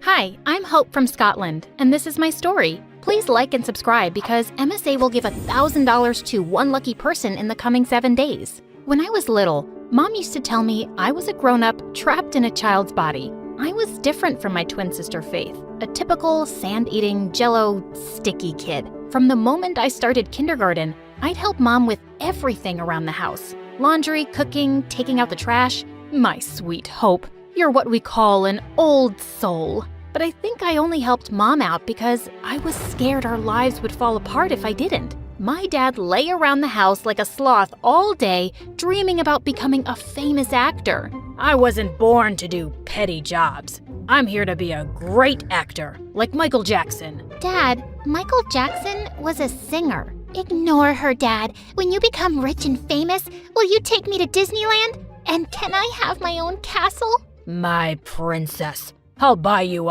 12 castles. Obviously, Faith was Dad's favorite daughter because she'd fall for all his lies. When Faith and I were in 6th grade, our parents got divorced. Dad went to the US to fulfill his acting dream. He took Faith with him, while I stayed behind with Mom. Dad hardly kept in touch, and Mom and I missed Faith so much. Mom was also having trouble finding a good job. And then one day, I had a brilliant idea. Mom, you make amazing cupcakes and cookies. What if you put up a stall at my school carnival next week? Mom loved the idea, and sure enough, her stall was a huge success. From that day on, Mom set up baking stands at the park, and a few years later, she started her own bakery. But she worked long hours, so I was mostly by myself in the house. When I wasn't doing household chores, I was reading or studying. I was the top of my class at school, but I didn't have many friends. On my 15th birthday, my life took a turn. Dad called us with wild news. Faith is coming back to live with you guys. I'll send her flight details soon. With that, he hung up without even wishing me happy birthday. But Mom was overjoyed, and so was I. It turned out Faith had been living the life of a billionaire. Dad had married a wealthy woman who lived in a palace. They were sending Faith to us on a private jet.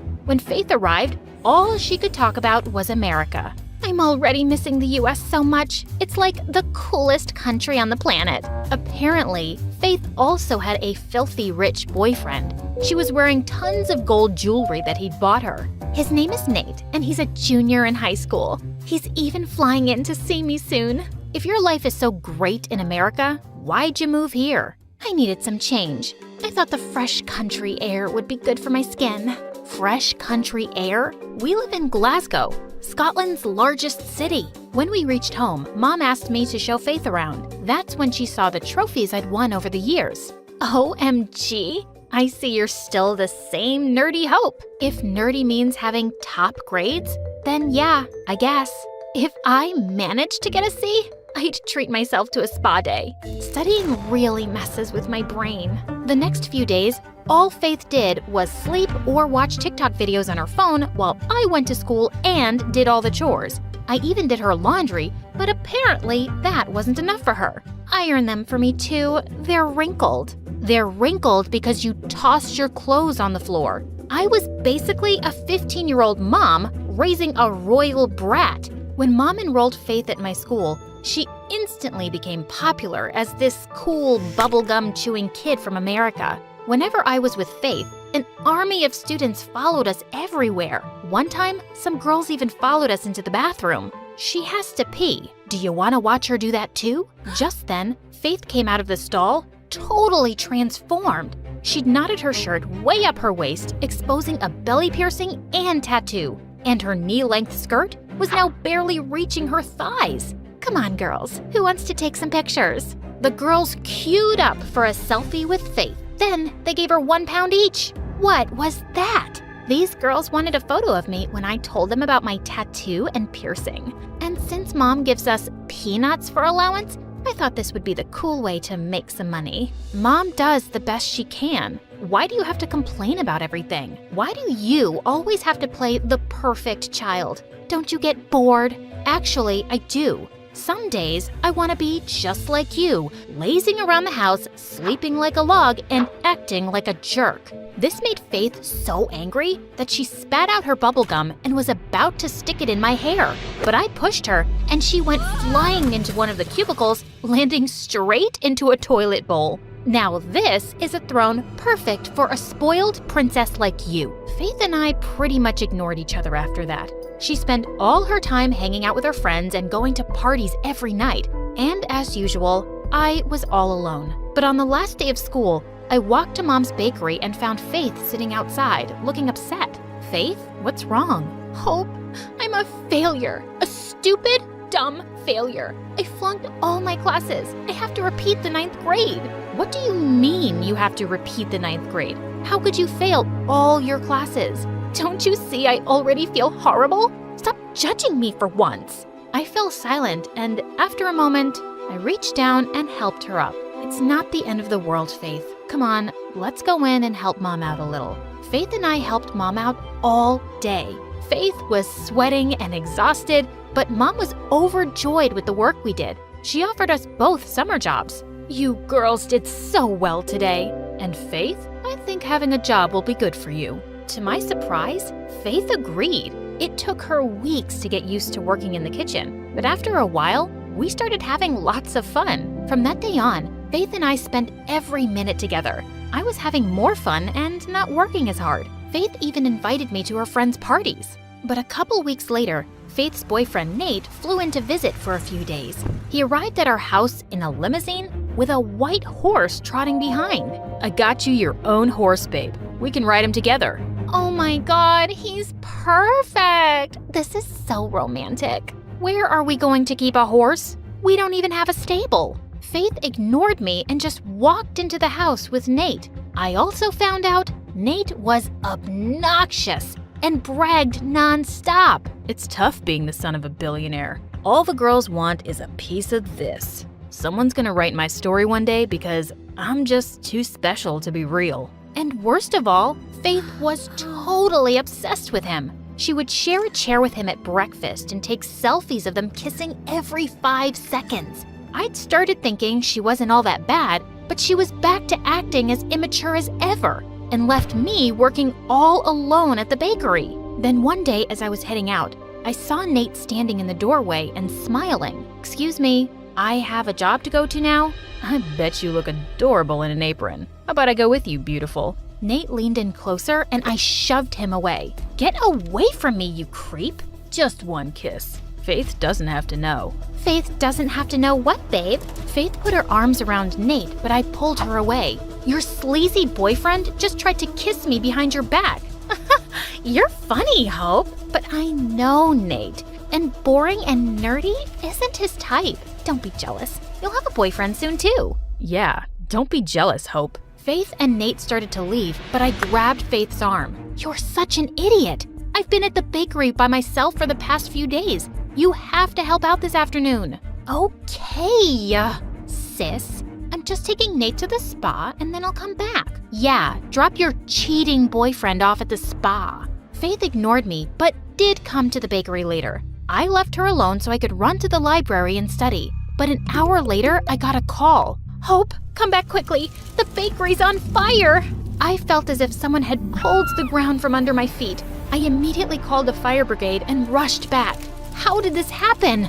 I don't know. I was baking cupcakes, but the batter overflowed, and first the oven caught fire, and then Faith, how stupid can you be? It was an accident, I'm sorry. Just then, Mom arrived on the scene too. The fire brigade managed to put out the fire, but by then, everything was lost. No one had dinner that night. Mom's eyes were puffy from crying, but neither Faith nor Nate said a word. It's okay, Mom. We'll build everything again. But it will take months. How am I going to pay the bills? How am I going to send you girls to school? I hugged Mom and stayed with her the whole night, while Faith shut herself up in her room with Nate. Nate was leaving the next afternoon. Before his flight, Faith blindfolded him and led him to our back alley. Ta-da! I bought you a car, babe. Are you serious? How'd you get me a car? My dad sends me a huge allowance. I spent all of mine on this car for you. Are you kidding me? That money could have helped pay off damages to Mom's bakery that you burnt down. I ordered the car a month ago and hope the bakery fire was an accident. I already feel horrible about it, but you keep making me feel worse. I don't think you feel bad at all. You never even apologized to Mom. While you were living your perfect, fancy life with Dad, it was really hard for Mom to start her business from scratch. And I always had to be an adult. And you'll always be a spoiled brat who wrecks everything. I spent the next 13 hours studying like crazy. And when I wasn't studying, I tidied my room. I had to get my mind off Faith, and I had to stop worrying about Mom. Finally, at night, Mom came into my room. Sweetie, take a break and relax. How can I relax? We lost the family business in a fire because Faith's an irresponsible lunatic. It's not that simple, Hope. What do you mean? Honey, Faith got diagnosed with bipolar disorder last month. I didn't tell you because I didn't want to worry you. People who are bipolar do crazy things sometimes. Then they get really tired and sometimes even sad. It's why Faith sleeps so much and has trouble doing schoolwork. What? Why would you guys hide that from me? It was her decision. And honey, trust me, Faith feels terrible about the bakery. Go easy on her, okay? That night, I couldn't sleep. Why hadn't Faith told me about her condition? Was I a bad person for getting mad at her? The next day, Faith knocked on my door while I was studying. Mom said she told you about my diagnosis. I'm sorry I kept it a secret from you. I was just so ashamed. But why? Faith, I'm your sister. Yeah, my perfect sister who never makes mistakes or fails at anything. I came back to you guys because Dad and his wife couldn't handle having me around. You don't know what it's like to be a disaster like me. I ran over to hug Faith. I had no idea she'd been suffering, and I'd been so tough on her. Oh, also about Nate, I'm taking back the car from him and giving the money to Mom. I'm so sorry I didn't believe you. I caught him texting with some other girl, too. He's a jerk.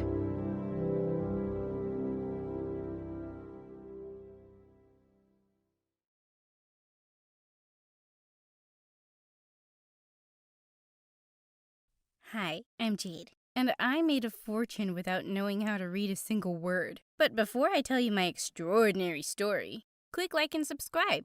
Also, please follow us on Instagram and Facebook for exclusive content and to always be updated. When I was born, my dad named me Jade. He was a geologist who studied precious gemstones, and he said people around the world believed that jade brought good fortune. Well, that's all I knew about him from Mom. Growing up, it was just me and her, and we were always moving around. Sometimes we lived in tents, sometimes in minivans. Mom was a car mechanic and found jobs wherever we went. Once when I was 4, we were sleeping in our tent when I woke up in the middle of the night and noticed something strange. Mom, I can see the sky. Yes, honey, it's lovely. Go back to sleep now. No, Mom, I can see the sky because our tent has flown away. And that's when Mom sat up straight, but she wasn't too bothered by it. We lay back under the open sky, and she pointed out all the stars and constellations. When I was 5 and walking back home with Mom one day, I saw some school kids going by. I asked her when I'd be joining school, but her face clouded over. Never. Your dad went to the best schools and universities, but that didn't make him a good person. He just left us one day to be with his PhD professor. You don't have to learn how to read or write to have knowledge or kindness, Jade. You're probably thinking, what a dumb mom. But she really wasn't. She homeschooled me wherever our home was. There was no paper, no books, just us talking and imagining. And she also taught me all sorts of handy skills. By the time I was 9, I could change a car tire by myself. One day, Mom and I were at the grocery store when suddenly a masked guy walked in holding a board with something written on it. Everyone looked terrified and stood quietly while the guy started robbing the cash register. I felt really scared and ran for the door screaming, "Help! Help!" "What are you doing, stupid girl? Can't you read? Stop that!" But my screaming had already caught someone's attention outside, and seconds later the police arrived and caught the robber. Everyone thought I was a hero, but Mom was terrified. You could have been killed because you couldn't read. I'll have to send you to school. And that's how I joined school in the 9th grade. On my first day, the teacher asked me to read out loud in class. I can't read. Haha, nice one, kid. You picked the wrong teacher to mess with. Read now. I just said I can't read. Why do I have to repeat that? Gosh, you are so rude. I swear on my grandma's grave, I can't read. What are you doing in the 9th grade then? Go back to kindergarten. Fine. Can someone guide me? I don't know where kindergarten is. Oh my God. To the principal. Now!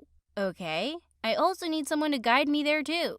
She looked furious and was about to drag me off to the principal, but she was already standing in the doorway. I think she made it clear that she can't read, didn't she? Or do you just enjoy bullying students?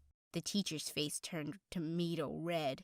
She's really dumb, and I don't want her in my class. Are you sure about that? Go on, ask her something from the textbook. Fine. Can you explain what gravity is?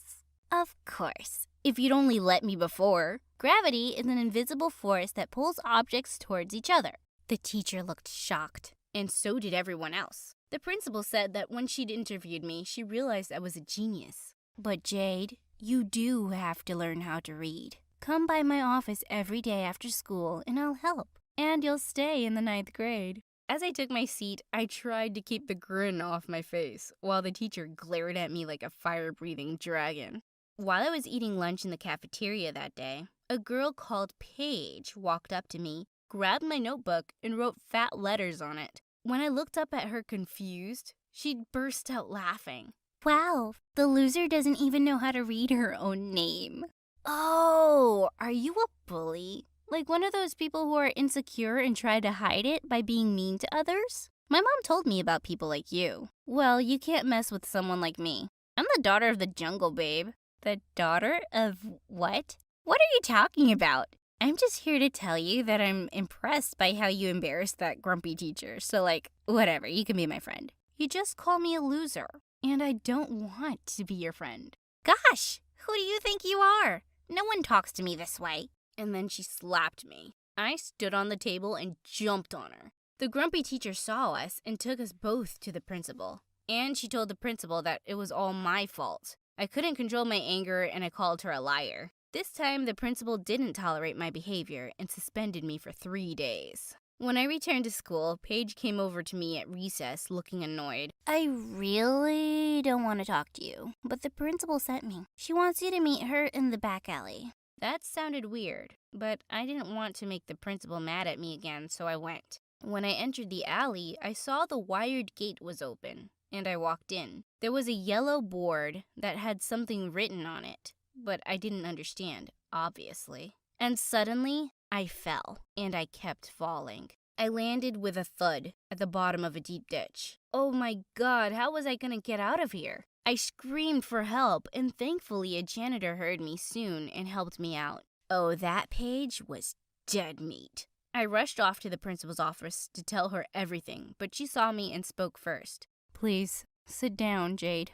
I'm afraid I have some bad news. She told me that Mom had been badly injured at work. I rushed to the hospital, and the doctor said she'd hurt her back and wouldn't be able to walk for a while. Mom was devastated. I was too, but I put on a brave face and hugged her. Don't worry, Mom. You've raised me to be tough like you. I'll find a job and take care of everything till you're better. Later that evening, when I went to get some medicines from the grocery store, the cashier didn't have $1 to give me as my change, so he gave me a scratch-off lotto ticket instead. I scratched it, but before I could ask someone to read it, I heard giggling behind me. It was Paige and her gang of bimbos. Fancy running into you here. I thought you'd still be in that ditch. I was already having the worst day, and I snapped. Paige, just shut up. I can't deal with your stupid face right now. I'd give you the money to shut up, but I don't have any. Here, take this. I flung the lotto ticket at her and started walking away, when suddenly I heard screams behind me. OMG! This has a $30,000 prize, you idiot! Thanks a bunch. Wait, what? I ran at her and tried to snatch the ticket, but her friends fought me off. Give it back! I need the money! Yeah, who doesn't? I'm gonna buy me some shoes. And with that, they all pranced away. Gosh, how could I be so stupid? I was walking back home one day and saw a few people crowding near a poster on the way. I was not interested in looking over it at all. Still, I passed by close. I saw pictures of maids on the poster. I casually said, "Who wants to buy a maid's costume, by the way? And they're so ugly." Someone from the crowd yelled, "What nonsense are you talking about? We're just looking at this poster for a cleaning job. Are you dumb or blind?" "Hey, don't yell at me. I just can't read." "That's even worse." I ignored him and quickly noted the number on the poster. I need this job. And just like that, I started working as a maid. After school and my reading lessons with the principal, I'd go clean people's houses. I worked hard, and my clients were really happy with my service. One day I was given a job to clean up after a party, and when I got to the address, I saw that it was a huge mansion. As I started picking up the trash, I suddenly heard an all too familiar voice. Oh my god, are you a maid? Paige, what does it look like? Leave me alone to do my job, please. I'd rather deal with your trash than talk to you anyway. Okay, Cinderella, I'll leave you alone. I don't know why I was so shocked, really. Of course, you can't read or write, so these are the only kind of jobs you'll get. And she threw a whole bottle of soda on the floor before she marched off. Ugh. After that, she made it her mission to make my life miserable. She told everyone at school that I was a maid, and her friends would dump rubbish on my desk and ask me to clean it up. She wrote "Trash Girl" all over my locker, and she always made an extra mess at home when I had to go there for cleaning. I really wanted to quit, but I needed the money. One evening, I was leaving Paige's place after work, and I just stepped off the porch when something landed hard on my head. It almost knocked me down, and I had sand all over my face. I spat it out and rubbed my eyes to see Paige standing on the balcony laughing her head off. Gosh, that was so funny. I wish I'd filmed it. Good night, Trash Girl. I hated her. I was going to pay her back for this. When I was back home, I was dusting off my clothes and my apron when something fell out of its pocket. It was a large, dirty stone. Mom asked me to give it to her, and when she looked at it closely, her eyes went wide. Where did you find this? That horrible Paige threw a bag of sand at me. I guess it fell out of there and went into my apron pocket. Just some garbage. Jade, I don't think this is garbage. I think it's an unpolished pink diamond. Wait, what? I went to a jewelry store the next day and had it checked. The old man behind the counter took forever to examine it and then turned to me slowly. This is a rare pink diamond from a royal tribe in Sierra Leone. It's a treasure that belongs in a museum. What happened next was crazy. Now I had money to get the best treatment for her and enough to cover all our expenses for a long time. The story of how a schoolgirl found a rare treasure in the trash spread far and wide, and I was even on the local news. The exciting events of my life had kept me away from school for a few days, but when I returned, of course, Paige was waiting for me. Wow, the trash girl really got lucky. Guess sometimes in life, going through other people's garbage can really pay off. I walked up to her calmly and whispered in her ear, "You know where I found that diamond, Paige? It was in that sandbox you threw at me." Crazy, isn't it? Thanks a bunch. Paige just stared at me with manic eyes, let out an ear-splitting scream, and stormed off. Thankfully, I didn't have to deal with her drama for too long. I moved to another city with Mom where she could get better treatment. I worked really hard on my reading skills and graduated high school at the top of my class. But the best part of graduation day was the surprise Mom had for me. She got up from her wheelchair and walked slowly towards me. I couldn't believe my eyes as I ran to her and hugged her tight. "My physiotherapist says I'll be able to walk completely fine in no time. And it's all because of you, Jade. Your dad was right. You brought good fortune with you. And I wanted to say I'm so sorry I've kept you away from school for so long. It really wasn't fair to you. Please forgive me. Please forgive your mama." "Oh, Mom, please. I do forgive you. We all make mistakes." "No, my mistake is unforgivable. I have forbidden you from reading and writing.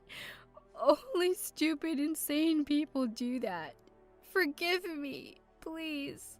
Mom, learning to read and write is really important, but you taught me so much too, and I'm grateful for that. Please stop crying. I love you so much. A few months later, Mom recovered completely, and she went back to working as a car mechanic. I'm studying mechanical engineering at university now on full scholarship, and I hope to open a workshop with Mom one day. But the biggest lesson I've learned is that if you have a thirst for knowledge, you can learn new things anytime, anywhere. And the most valuable thing you can ever learn or have is kindness.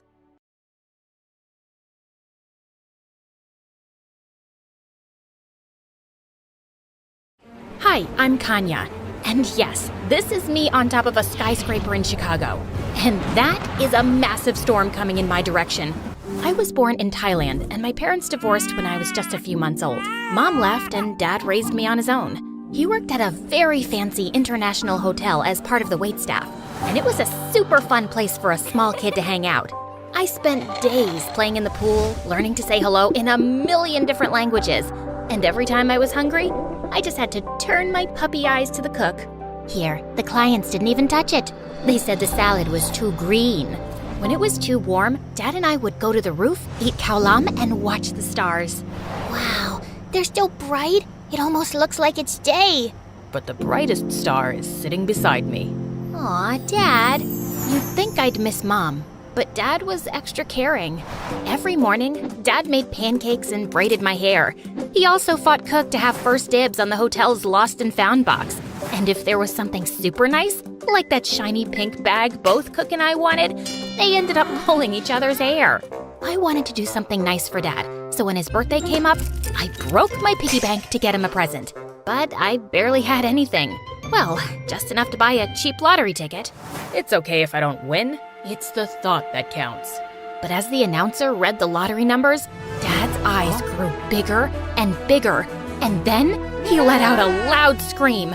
We had actually won the freaking lottery! Dad knew his greedy relatives would come after him like bees to honey when they found out about his new wealth. So he decided to move to the US with me, and we settled in Chicago.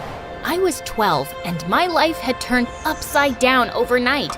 America was cold, and I wasn't used to Western customs. The first time he took me to a fancy restaurant, there were so many knives, forks, and spoons. What do you mean I can't eat spaghetti with chopsticks? They're noodles! But the biggest change was my dad. He invested the money in very successful startups, and we went from being really rich to filthy rich, and we moved into a massive mansion. Anything you want, you let Sebastian know, and he'll get it for you. Sebastian was Dad's personal assistant, and he was glued to his side. Every time I wanted to spend time with Dad, Sebastian was there too, tall and serious like a scarecrow in an expensive suit. He even went with us to the amusement park and followed us on the roller coaster. Does he really have to be here? Yes, I need him to hold my tie down so it doesn't flap in the pictures. Gosh, just buy a tie clip. I wanted Sebastian gone. I started giving him impossible tasks, so when he failed, Dad would get rid of him. Sebastian, I want a copy of the next BTS album, the unpublished one. Sebastian, I want croissants every morning, fresh from Paris. But Sebastian always delivered. One day, I was stuffing down a box of fried chicken and plotting my next request, when suddenly I started choking on a chicken bone. Sebastian was immediately by my side, performing the Heimlich maneuver till I spat it out. Oh my God, you saved my life. Just doing my duty, miss. After that incident, I started warming up to Sebastian, thinking of him as my grumpy guardian angel / fairy godmother. When I started high school, I was nervous about whether my new classmates would like me or make fun of my accent. I'd heard American high schools were brutal. But then I met Diana, a total firecracker. Oh, you're from Thailand? I've always wanted to see the Festival of Lights. Yes, it's pretty amazing. We should totally organize one for our school, right? Everyone loved the idea. And while building lanterns with my classmates, I also got to make new friends quickly. As we watched the lanterns float into the sky, I was so happy to bring a piece of my culture to my new home. Diana became my partner in crime. She introduced me to a world of karaoke nights, greasy hamburgers, baseball games, and sleepovers. We spilled secrets about our crushes and talked about my upcoming 16th birthday. You know your dad is planning a massive Sweet 16 party, right? To be honest, I don't really care about a big party. I'd rather do something meaningful, you know? Sebastian helped me organize a day of volunteering with my friends at the local animal shelter. Dad, however, couldn't help going overboard. He donated a new building to the animal charity, complete with VIP grooming stations. I guess even the three-legged half-blind cats deserve a blowout. And they look great on my TikTok. Here, let's grab a selfie. At the end of the day, Dad rolled in the biggest cake I'd ever seen. But suddenly, he tripped and fell face forward into the cake. After a moment of horrified silence, I started laughing. I guess now everyone knows how sweet you are, Dad. He laughed too, and I hugged him, getting frosting all over myself.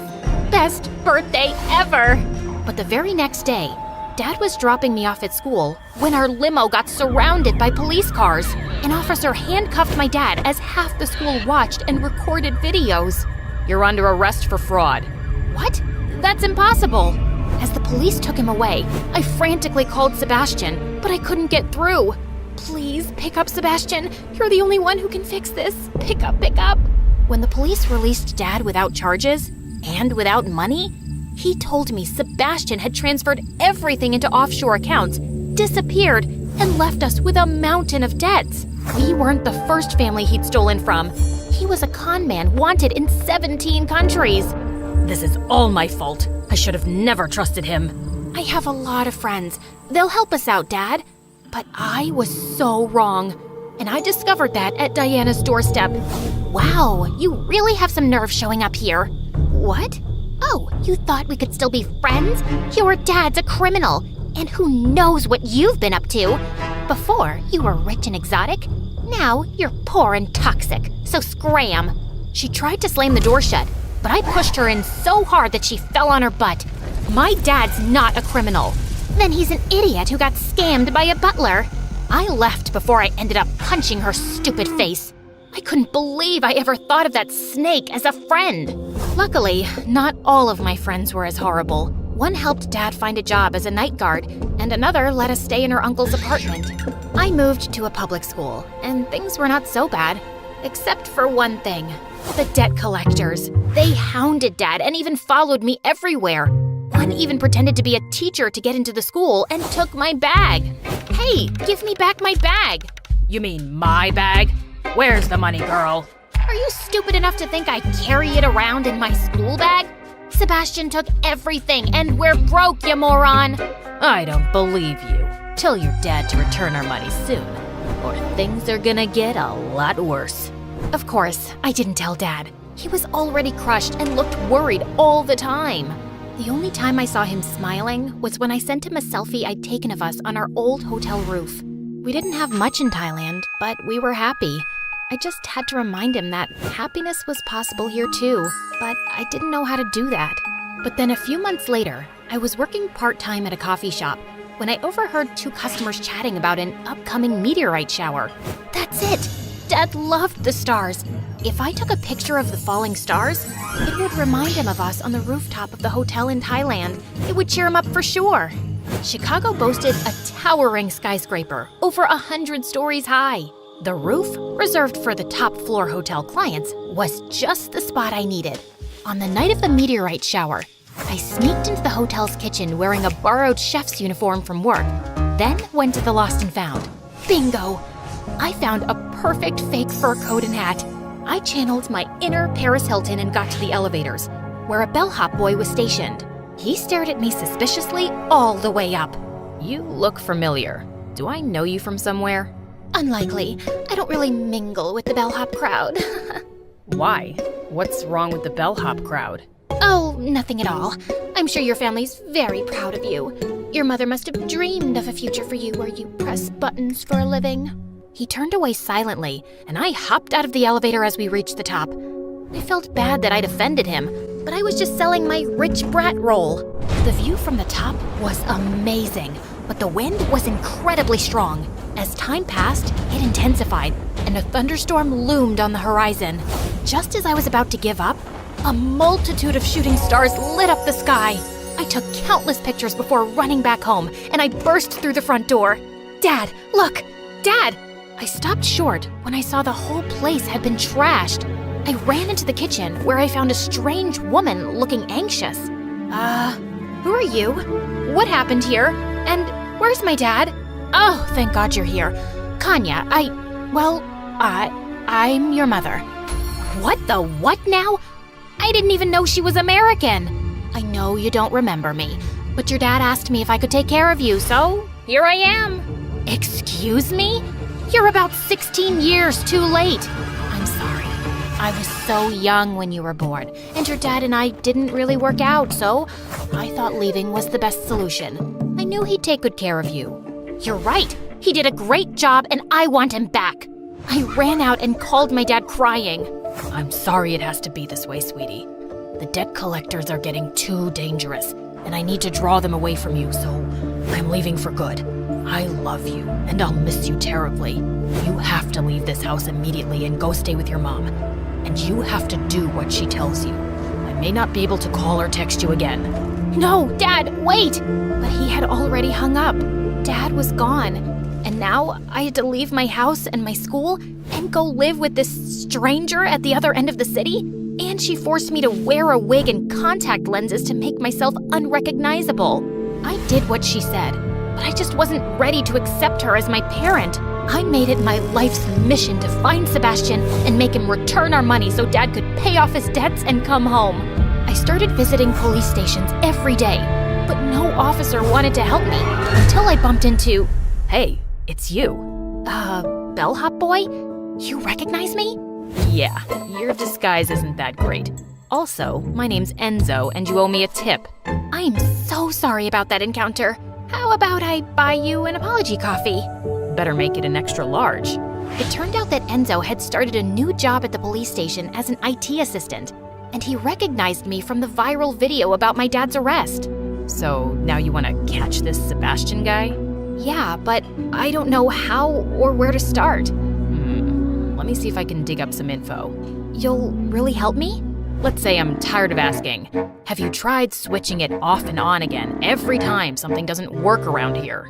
Like a couple of Sherlock Holmes, we started tracking famous rich people's social media accounts because such people were usually Sebastian's targets. He's like a tick, looking for the fattest victim to suck on. But Sebastian was also sly, and he knew the police were on his tracks, so no matter how many pictures we looked at, we couldn't find him. Until one day... Wait, isn't that him on the yacht with Siley Myrus? OMG! Yes, even with the mustache, I'd recognize that sleazebag anywhere. Okay, let's zoom in on the boat name and... Found him! He's in Greece, posing as a pet masseuse for TikTok canine stars? The next day, I bought a flight to Greece with the last of my savings while Enzo alerted the local police. Together, we descended on Sebastian. Drop the poodle. You're under arrest. Give me back my money. Your disguise is dumb, and I've already gambled all the money away, stupid. I kicked him in the shin as the police carried him off. I was happy he was caught, but the money was gone. With no chance to pay off our debts, Dad would be on the run forever. That night, I went walking on the beach, and I saw the sky was filled with stars. I took a picture of it and sent it to Dad, but he didn't reply. After I returned to the States, I decided to start mending things with Mom. It wasn't easy, but she was the parent I had now, and I could see how hard she was trying. She even had a box with my baby clothes and pictures that she'd kept all these years. Slowly, we started to get to know each other, and she was really cool. As for Dad, I would send him a new sky picture every night, even though he never replied. He did make me realize I loved taking pictures of the night sky. Enzo, who was still looking for his dream career, was now working at an electronics store. So I asked him if he could find me a good deal on a camera. Sure, but it'll cost you. Name your price, Scrooge. How about a date? Really? But what if you grow tired of me and dump me? I mean, you change jobs every 2 seconds. Yeah, but I'm sure dating you won't feel like work. For our first date, we went back to the skyscraper roof, and I took more night sky pictures. Enzo loved them and suggested I start an astrophotography vlog. And when I won a super fancy prize in a competition, I realized I'd become a professional. I sent Dad the picture of the prize announcement, but like always, he never replied, and I finally accepted that he was never going to. I invited Mom and Enzo to the award ceremony, and I caught her beaming with pride as she admired one of my pictures in the gallery. I'm so sorry I missed your childhood, Kanya. If I could go back, I'd do everything differently. We're together now, Mom, and that's all that matters. I love you. Presenter announced I was the winner, and Enzo walked me to the podium. I dedicate this award to my father, who made me discover my love for the stars. All the pictures I take for you. I miss you. As I stepped off the stage and hugged Mom, I let out a tiny gasp. One of the waiters in the room was smiling brightly at me, and he was unmistakably my dad. He had tears in his eyes as he blew me a kiss and then quietly left. And for the first time in years, I felt truly at peace, knowing Dad was okay and always watching over me.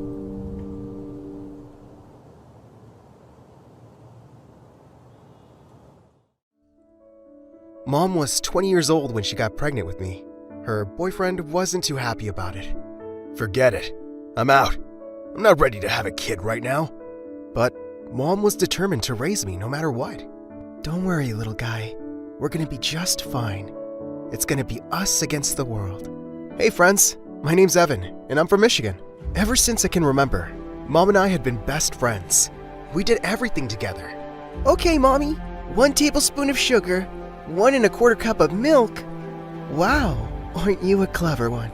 It was true. I was pretty advanced for my age. By the time I was 10, I had read all the books in my grandpa's library. I was also obsessed with taking things apart and putting them back together. Mom and I did all sorts of building projects together. On the count of 3, are you ready? I was born ready. 1, 2, 3. Mom, look! Aerodynamics are amazing! Okay, genius. You should say your mom is amazing. One day when I was in 8th grade, I was picking up groceries for Mom when I heard yelling. Right by the street, a big guy was shouting at some girl around my age and following her too. Hey, quit ignoring me! Leave me alone, you jerk! I wasn't going to let anyone bully that girl on my watch. Without thinking, I walked over and punched that guy right in the nose. He covered his face and started to cry in pain. The girl grabbed my arm. Run! I ran with the girl 2 blocks straight. We were super out of breath. Who was that guy? Just a bully in the neighborhood. He's been picking on me ever since I grabbed $5 out of his pocket, which he took from another kid. Man, I'm glad I never ran into him. He'll probably be after you now that you punched him. But don't worry, I'll protect you. It turned out, the girl's name was Natalie, and she had just moved into my neighborhood. We started hanging out all the time. Natalie was pretty different from me. She was loud and wild and obsessed with sports. She was also friends with everyone in our neighborhood. Wow, Natalie, I never talked to any of these people. That's because you spend all day reading, silly. You should come to parties and hang out with me. Get out of your shell. Mom was over the moon that I had a friend like Natalie. A friend like that is a keeper, honey. I've always wanted you to go out and have a little fun. Stop studying so hard. Mom was right. Natalie was a keeper. As time passed, our friendship only grew stronger. People even thought we were dating, which always made us laugh. Date him? He's gross. Date her? She's so annoying. In 10th grade, Natalie transferred to my school, and we were in the same class. One day, Natalie and I walked into science class when I saw this really pretty girl sitting by my desk. She was also dressed in designer clothes. Whoa, who's that? That's Scarlett, the new girl. She's crazy rich. And look at her. She's a work of art, dude. I wanted an excuse to talk to Scarlett. And then, something awesome happened. We were assigned as lab partners. But when we were doing our experiment, Scarlett suddenly took off her goggles. I can't do this. I'm scared of getting burned. It's okay. I'm here. I'm going to spill it. Scarlett pulled her hand away from me, and our experiment spilled all over our desk. The teacher rang the emergency alarm and started yelling at Scarlett. How could you be so careless? You put all the students in danger. You're banned from doing lab work. All the kids were staring at Scarlett and whispering. Scarlett's gorgeous hazel eyes filled with tears. Oh God, I'm so embarrassed. Those science experiments make me so nervous. It's okay, they make me nervous too. And I love science. My best friend never gets nervous though. She's not afraid of anything. Wow, your best friend's lucky. I was, wondering, do you want to hang out tomorrow? Like, for a date, maybe? Yeah, I'd love that. I was on cloud 9. Was I really going on a date with the school's hottest girl? Yes, I was. But when I told Natalie that Scarlett had asked me out, she just laughed. Come on, Evan. She's the prettiest girl in school. Don't get your hopes up too high. But my date with Scarlett was epic. She took me to this fancy ice cream parlor and had us share the biggest sundae I'd ever seen. The next day, Scarlett came to where Natalie and I were sitting. Hey, I brought you a brownie. A brownie? You're awesome! Yeah, that's, super nice. Oh, I'm sorry. I should have gotten one for you. It's fine. I don't like brownies anyway. Lunch with the three of us was super awkward. Scarlett kept bringing up our date from the other night, and I could tell Natalie felt totally left out. I was hoping Scarlett and Natalie would become best friends in no time. Scarlett and I were officially going out now, and we hung out almost every day. But Natalie and I didn't see each other as much anymore. It felt like she was just coming up with excuses not to hang out with us. You're not jealous of Scarlett, right?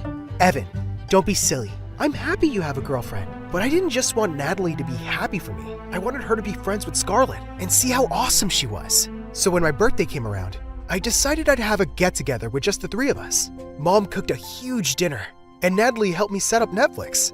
But Scarlett didn't arrive. Sweetie, maybe check if everything's okay with her. Just then, I got a text from Scarlett that read, "Come to this address.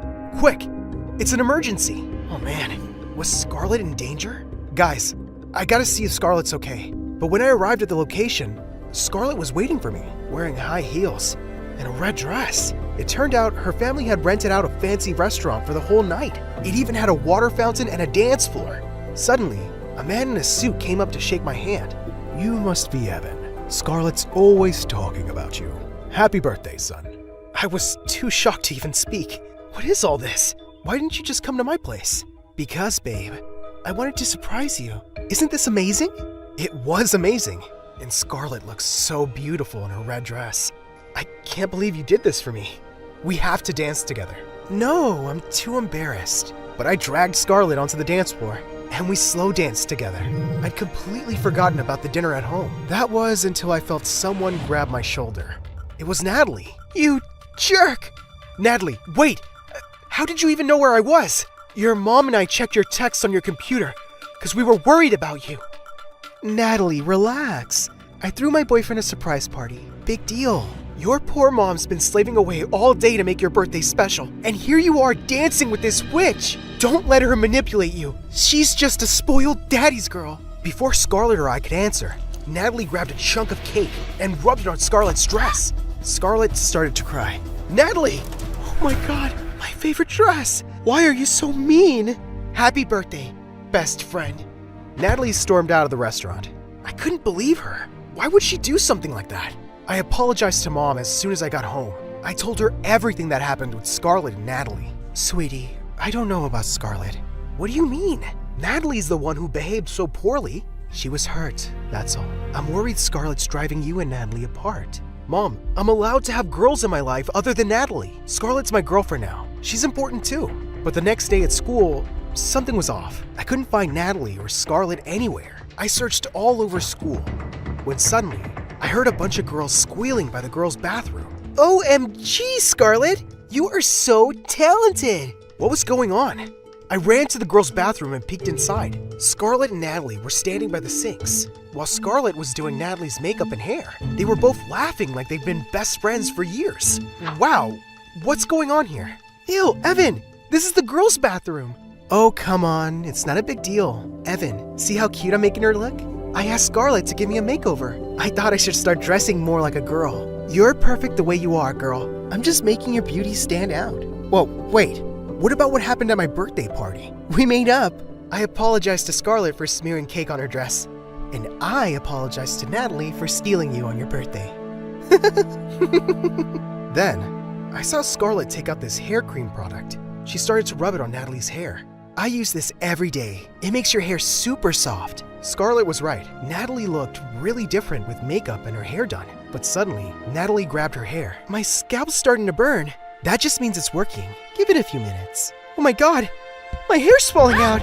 To my horror, Natalie's hair started to fall out in big chunks. She had gone completely bald. What's going on? I use this on my hair every day. All of a sudden, the other girl stared at Natalie and started whispering. Her hair is completely gone. Poor girl. I'd die if that happened to me. Natalie started to cry, and I ran over to hug her, but she pushed me away and turned to Scarlett. You did this on purpose. You're just jealous of me because you want Evan yourself. It wasn't on purpose, I swear. You must have had an allergic reaction. I always use this product. I'll prove it to you. But Natalie ran out of the girl's bathroom sobbing and covering her head. Scarlett, I gotta go talk to her. Of course, and tell her I'm sorry, Evan. It really was an accident. I didn't end up finding Natalie after that. In fact, I didn't see her at all after that. She blocked my number and moved to another neighborhood. I tried to contact her on every social media site possible, but Natalie was just gone from my life. I graduated university at the top of my class with Scarlett by my side. I ended up developing software apps for a giant IT company. Mom and Scarlett were overjoyed. Oh, Evan, sweetie, I'm so proud of you. I have the smartest boyfriend in the world. I married Scarlett a year later. I finally saved up the money to buy us a gorgeous house. We gave Mom a full tour. I know exactly how I want to decorate this. I'm thinking bold colors, maybe gold and red. That's great, honey. I actually wanted to ask you two something. I see you have a big space and an extra room. I was wondering if I could live with you. I just love you so much and I want to be close.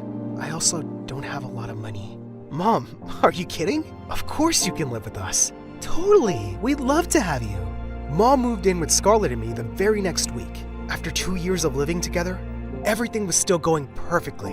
One night I came home earlier than usual and didn't see Mom or Scarlett. Instead, I heard yelling coming from the basement. I ran downstairs to see Mom sitting on an air mattress, and she was crying. I told you you're sleeping here from now on. I want to turn your room into an indoor spa. Hey, does someone want to tell me what's going on here? Scarlett turned around, and when she saw me, she turned bright red.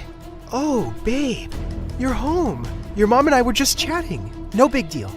Yeah, honey, no big deal. Mom, tell me what's going on now. I saw Scarlett screaming at you. Tell me what's happening. It's nothing. Scarlett just wants me to sleep here for a while. She wants to turn my bedroom into a spa. I don't mind. What? Mom looked scared and kept her head down, while Scarlett looked terrified. Scarlett, have you been mistreating my mom? And since when? No, baby, it's all good. Don't worry yourself, it's just... Mom, I'm talking to her. Scarlett, answer my freaking question. How long have you been mistreating my mom? Scarlett didn't say a word. I kept asking the same question and demanding an answer until Mom said, since you got married. I couldn't believe it. How could Scarlett be so terrible? And I didn't even notice. Babe, it's just that I grew up rich. I'm used to having tons of space. And your mom being here is a bit of an inconvenience for me. You know what? You're a bit of an inconvenience for me. I thought we were supposed to care for each other's families like they were our own. But you've treated mine like trash. Scarlett started crying and apologizing. But I stood firm. Mom and I will be staying in a hotel for a few days. I don't even want to be near you. But Mom and I ended up staying in a hotel for more than a few days. 2 weeks went by, and I still didn't talk to Scarlett. One day, I came home from work. When I heard whispering from my mom's room, I opened her door to see her sleeping in bed. A nurse was next to her, saying, "You just need to rest, Auntie. And you should tell Evan about your condition. He should know. He's your son."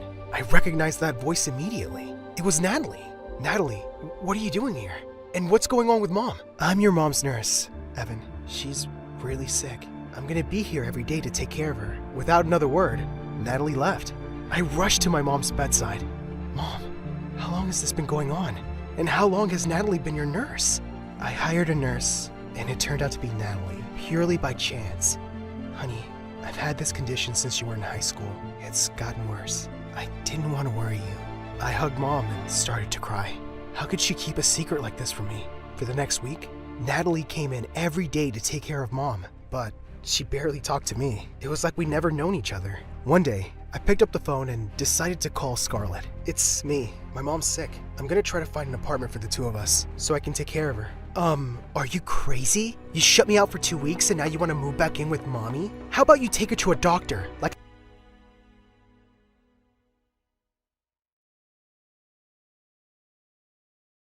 Hi everyone, my name is Salish Matter from California. You probably know me from my dad's channel, Jordan Matter. Yeah, I took over it. The man had his own channel, photographing people and nice things, and boom! One day, the titles on his channel were like, my daughter did this and my daughter did that. He never planned for this to happen. You know what they say. Chance is worth 1,000 plans.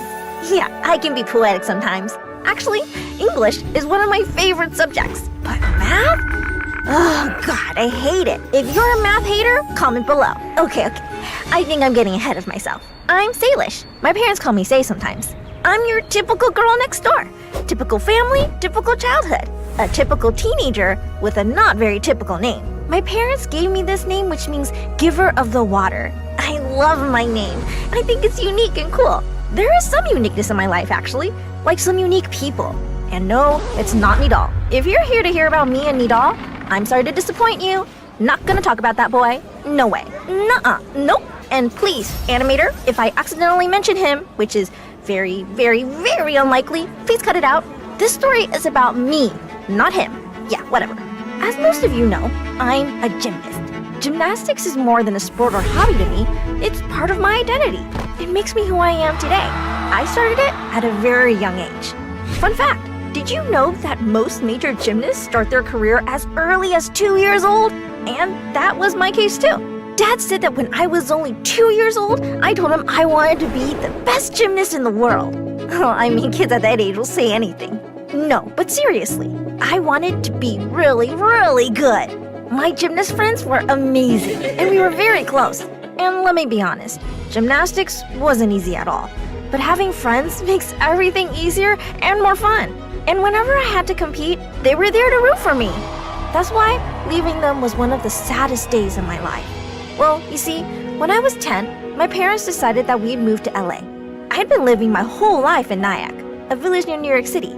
I had so many amazing memories there, especially with my oldest brother, Hudson. We were always together, cooking together, celebrating our birthdays together, and even getting classes together. You name it. I was also close to my mom. She's my idol.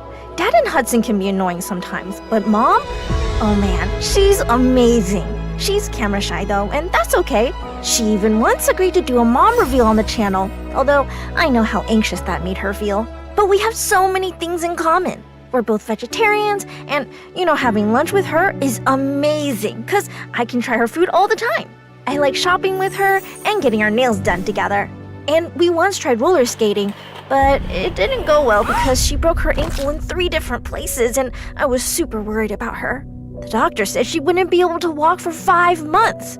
She wasn't able to come to my gymnastics meet that we had been waiting for 2 years, which made me really sad. Not gonna deny that.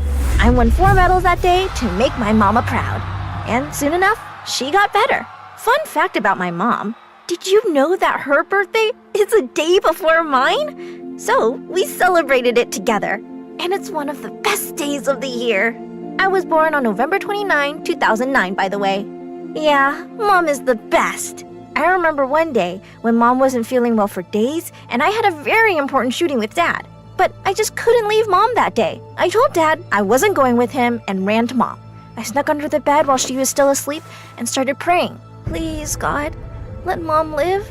Please, I'll be a good girl. Please, please, please. Say, I'm not dying, babe. You're awake? Mom, I don't want to go with Dad. I want to stay with you. I want to be your little daughter forever. You'll always be my little daughter. But sometimes we have to do things even if we don't feel like it. This is what makes us responsible in life. I guess you're right. But no matter how old I get, you'll always be my mother. That's for sure. And, well, about Dad. Yeah, he was busy most of the time, and I really missed him. Dad, are you coming home late tonight? Honey, you know Daddy has to work, but I love you so much.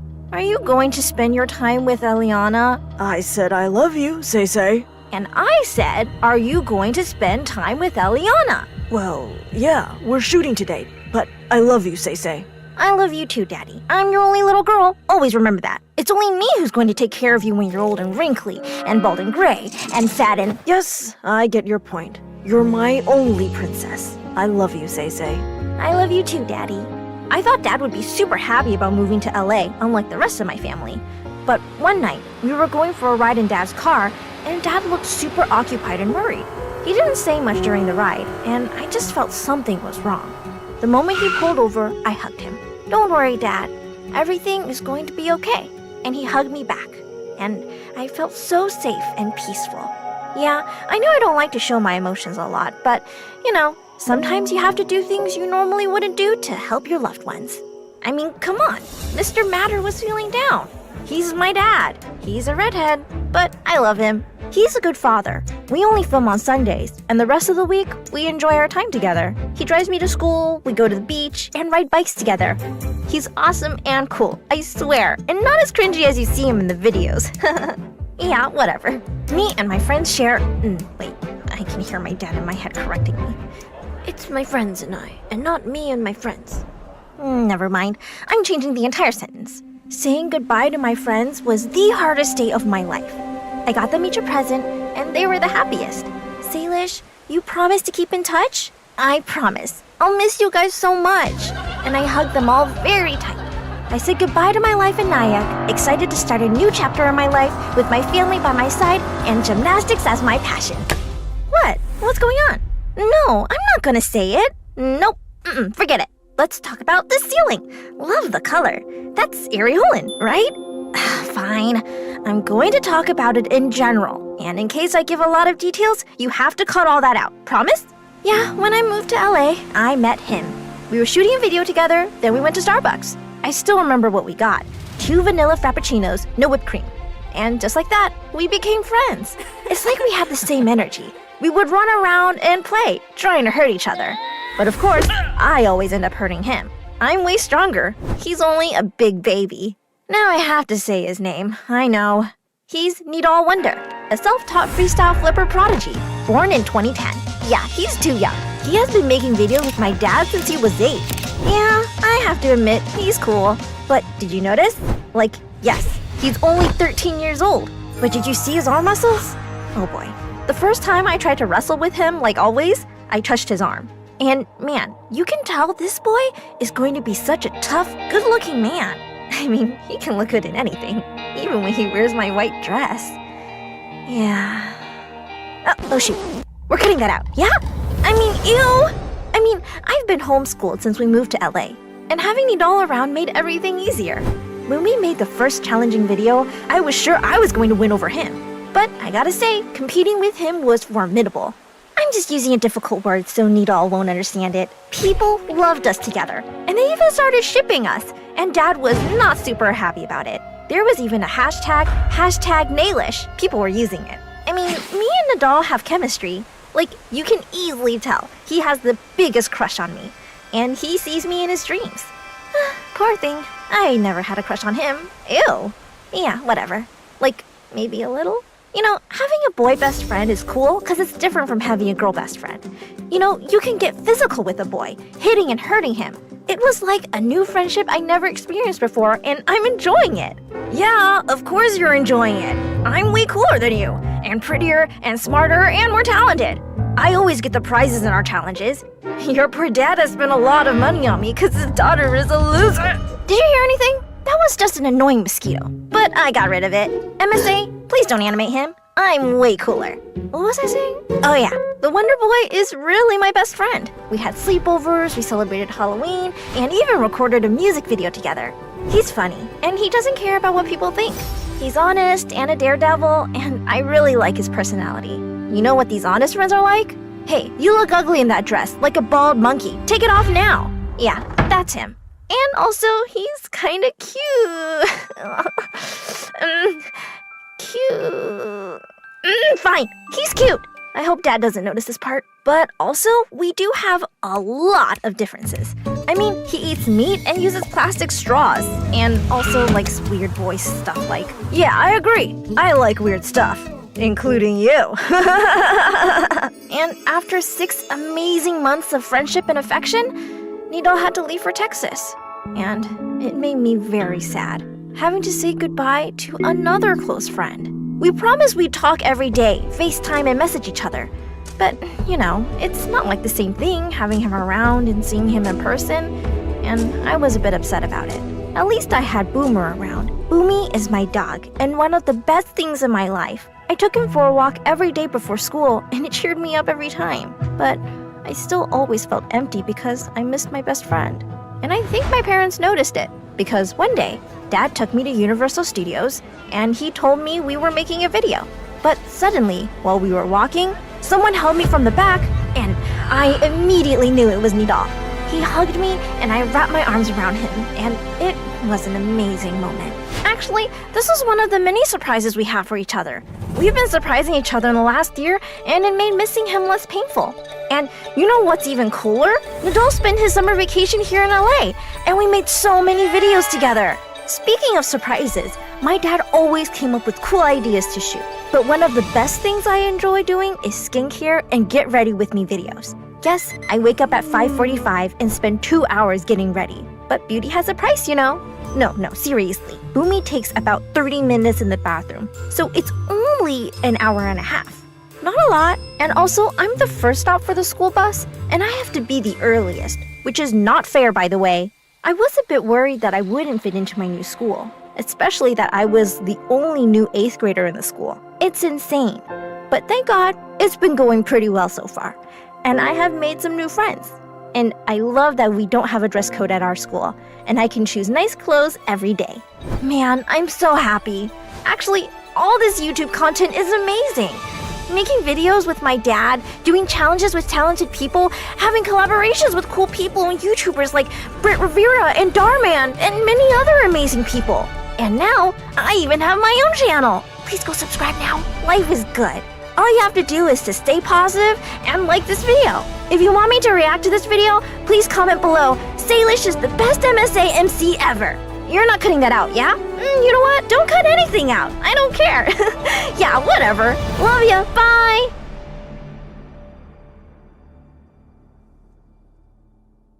Hi, I'm Sarah from Paris. I live with my single mom, and unfortunately, my sister Zoa, who's always been my biggest rival and a pain in my butt. Like, when I was 5, a tutor would come to teach us, and one day, he praised me in front of my mom. Ma'am, your Sarah is a brilliant child. She's a quick learner.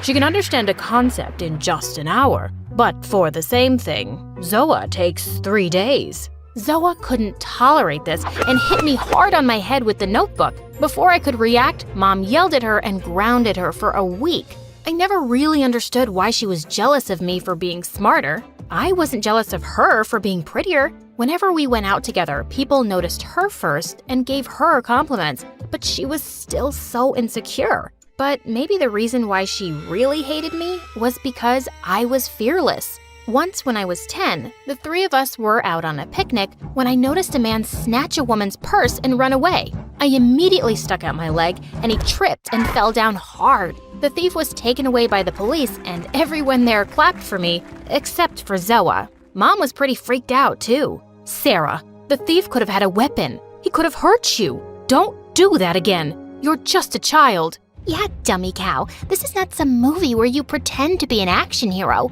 This is real life. And I'm afraid one day someone might cut you down into pieces. I know what your actual concern is, Zoa, and it's not for my safety. You just can't stand it when I'm praised by people, can you? Oh, please. I get plenty of praise because I'm so pretty. Have you ever heard someone use that word for you? I bet you can't even spell it. It's P-R-E-T-Y. You forgot a T, dinosaur brains. And you forgot my hand, dinosaur face. And suddenly she slapped me and we broke into a huge fight right in the middle of the park. As we grew up, she became prettier and more popular in school. All the time, boys would roam around her, while her minions cracked jokes about how I must be adopted. But I never let Zoa or any of those bullies get to me. I was smarter and stronger than those idiots any day. Once in 9th grade, I was looking for a book in the library when I noticed a boy staring at me from a gap in the shelf. I just went back to my seat and started reading my book, but he sat down in front of me. Hey, what's your name? You're very pretty. No way. This was definitely a prank. If I was really pretty, why was he the first boy to say so? I just walked off without a reply. I was in no mood to be made fun of. But the next day when I was walking through the hallway, I suddenly tripped over something and went flying straight into someone's arms. It was the boy from the library. Oh, thank you so much. If you want to thank me, just tell me your name, please. I did, and it turned out his name was Henry and he was my senior. We became good friends and started hanging out together all of the time. One day when I went to the cafeteria, I found a large poster stuck to a wall. It was my picture with an ugly mustache and devil horns, and the caption, "Sarah, the ugly monster." As I saw Zoa and her friends cackling in the distance, I was about to tear it down when Henry walked in. Wow, someone's really jealous of your beauty, Sarah. And with that, he tore it in half. Then he turned to me and said in front of everyone, "I think you're the most beautiful girl here. And you're smart and funny. You're just amazing. Will you be my girlfriend, Sarah?" I was shocked, but I said yes. And what made me even happier was seeing Zoa burn with rage. The next few days, I felt like a princess in some fairy tale. I would roam around with Henry, he would bring me roses, and would lie with his head in my lap for hours. It was all so beautiful. Then one day, he asked me to go to a party with him. That evening, I was getting ready when Zoa came running into my room, all breathless. "Sarah, my sister, I need to tell you something. Please, stay away from Henry because he is a cheater. He is dating 3 girls, including me and you. He just kissed me today, out of the blue." "What? You're such a psycho liar. Get out of my room, Zoa." But then she showed me something that left me stunned. It was a picture where she and Henry were kissing. I couldn't believe it. I ran to the washroom and Zoa followed me. "Sarah, why are you crying? So what if he found me more attractive than you and kissed me? At least now we know his true colors. Don't cry, sis. This is for the best." I angrily pushed her aside. "I'm not crying. Something just went into my eye. And I don't care if he kissed you. He's still my boyfriend. Get out, now." I left home pretending to see Henry, but of course, I wasn't gonna meet that jerk. I went to a park and sat alone and kept rejecting his phone calls. When he kept messaging me, I sent him the picture Zoa showed me. He started giving me excuses, but I didn't believe a single word he said. After an hour, I went home as if everything was perfectly fine. The next day in school, I was sitting on the bleachers when someone tapped on my shoulder. It was Henry. Just as he began speaking, I grabbed him by his collar angrily. "Listen, I told you yesterday..." But then suddenly, I spotted Zoa looking at us, and I immediately pulled Henry close and kissed him. When Zoa left, I pushed him back hard. "Listen, I told you yesterday to stay away from me. I don't want to see your face again." "But Sarah, I swear I never cheated on you. I was just having my Coke when Zoa came out of nowhere and kissed me. I was really angry with her." "It takes 2 people to kiss, and you were one of them. So just stop lying and leave me alone, cheater." I put my fingers in my ears and walked away from him. But that night, something really strange happened. We were all asleep when we heard Zoa screaming. We ran to her room to find a boy in Zoa's room, and she was beating his butt with a stick. The boy was from our school. "Mom! Mom! I caught this thief. I caught him. Call the police. Call the media. I'm so brave. I'm a hero." "I'm not a thief. I'm Zoa's freaking boyfriend. I just came to see her and she went bonkers on me. Crazy girl. Oh, also, Sarah, she kissed your boyfriend and told me to take pictures of her doing that. He was so mad at her. In case you didn't know, your sister's a psycho." Oh God, Henry was telling the truth and I hadn't believed him. The boy broke up with Zoa and jumped out the window while I turned around and pounced on her. I pulled her hair as hard as I could till Mom pulled me away. The next morning, I literally ran to school and found Henry and apologized to him. He opened his arms and we hugged each other really tight. Time passed and we graduated from school. Henry went abroad for his higher education and Zoe and I started college. Then one day, Mom suddenly felt some pain in her chest, and after the doctor's examination, it turned out that she needed a really expensive heart surgery. This was the first time in my life that I felt scared. We didn't have enough money, so I took up a part-time job to start saving. I asked Zoa too, but she flatly refused. Sorry, but a princess like me can't work. Look at my hands, so soft and delicate. I'm not spoiling them. No, you're the Tarzan of the family, the strong one. You got this, girl. And just like that, she walked off. Just a few days later, I heard Mom screaming. I ran to her room and she was standing in front of some empty drawers, asking me where all her jewelry had gone. I had no idea, and we marched straight to Zoa's room. She wasn't there, but a note was lying on her bed. Mom, Sarah, my journey with you people ends here. I can't live with poor, depressed people like you anymore. Mom, please make Sarah the heir of this damaged house because I like mansions only. I'm taking all the jewelry as memories of you, Mom. Love ya, but don't look for me. Mom was completely devastated. I took her to her room and put her to sleep, but I was in despair. We were left with nothing. My salary wasn't enough for the treatment.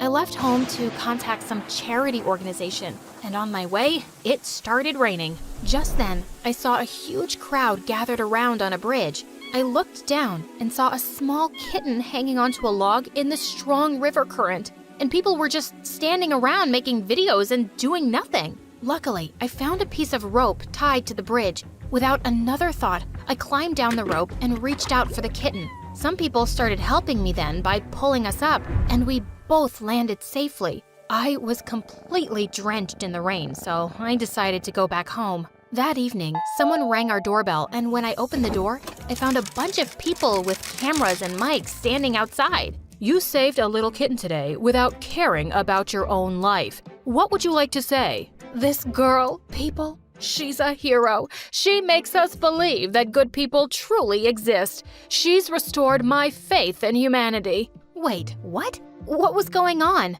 And I soon found out that people had been making videos of me saving the cat, and they'd gone viral. And before I knew it, I had become quite famous. I was in newspapers and giving interviews on news channels. I was honored by the government with a bravery award and also given $30,000. And of course, the first thing I did was get my mom's heart surgery. It was successful and she recovered fully in a few months. Soon after, I got an offer to participate in a really famous reality stunt show, and I accepted. Within no time, I'd become a celebrity. And now, Mom and I were rich. We were living a great life until one day, someone knocked on the door. When I opened it, I was shocked to see Zoa.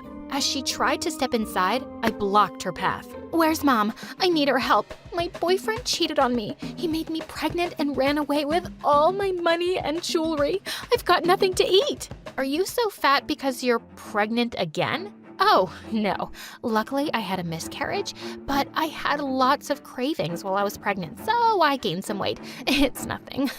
I'll be back to my old shape in no time, you'll see. Are you sure you're not pregnant? Of course, I said so already. Then I kicked her so hard she fell back on her butt. How dare you call her mom? You left her when she was fighting for her life. No, you robbed her first and then left her. You're just a blood-sucking leech, Zoa, and you deserve whatever bad things come your way. Now get lost and don't show up here again. And I slammed the door on her face. Half an hour later, the bell rang again. Oh God, this Zoa. Maybe I needed to kick her harder this time. But when I opened the door, I was shocked. It was Henry. He opened his arms and I jumped to hug him. Oh, I can't believe it's you, Henry. I've missed you so much. I've missed you too, sweetheart. And I have a really important question for you. Sarah, will you marry me? Oh my God, yes, 100 times yes. And then we kissed.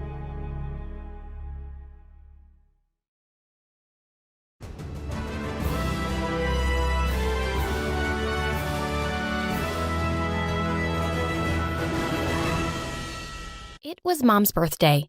She hadn't been home for so many days, but I'd heard her come home last night. So as soon as it was 9, I rushed to her room with a special breakfast in bed and a card I'd made. I hoped she'd like it and stay longer this time.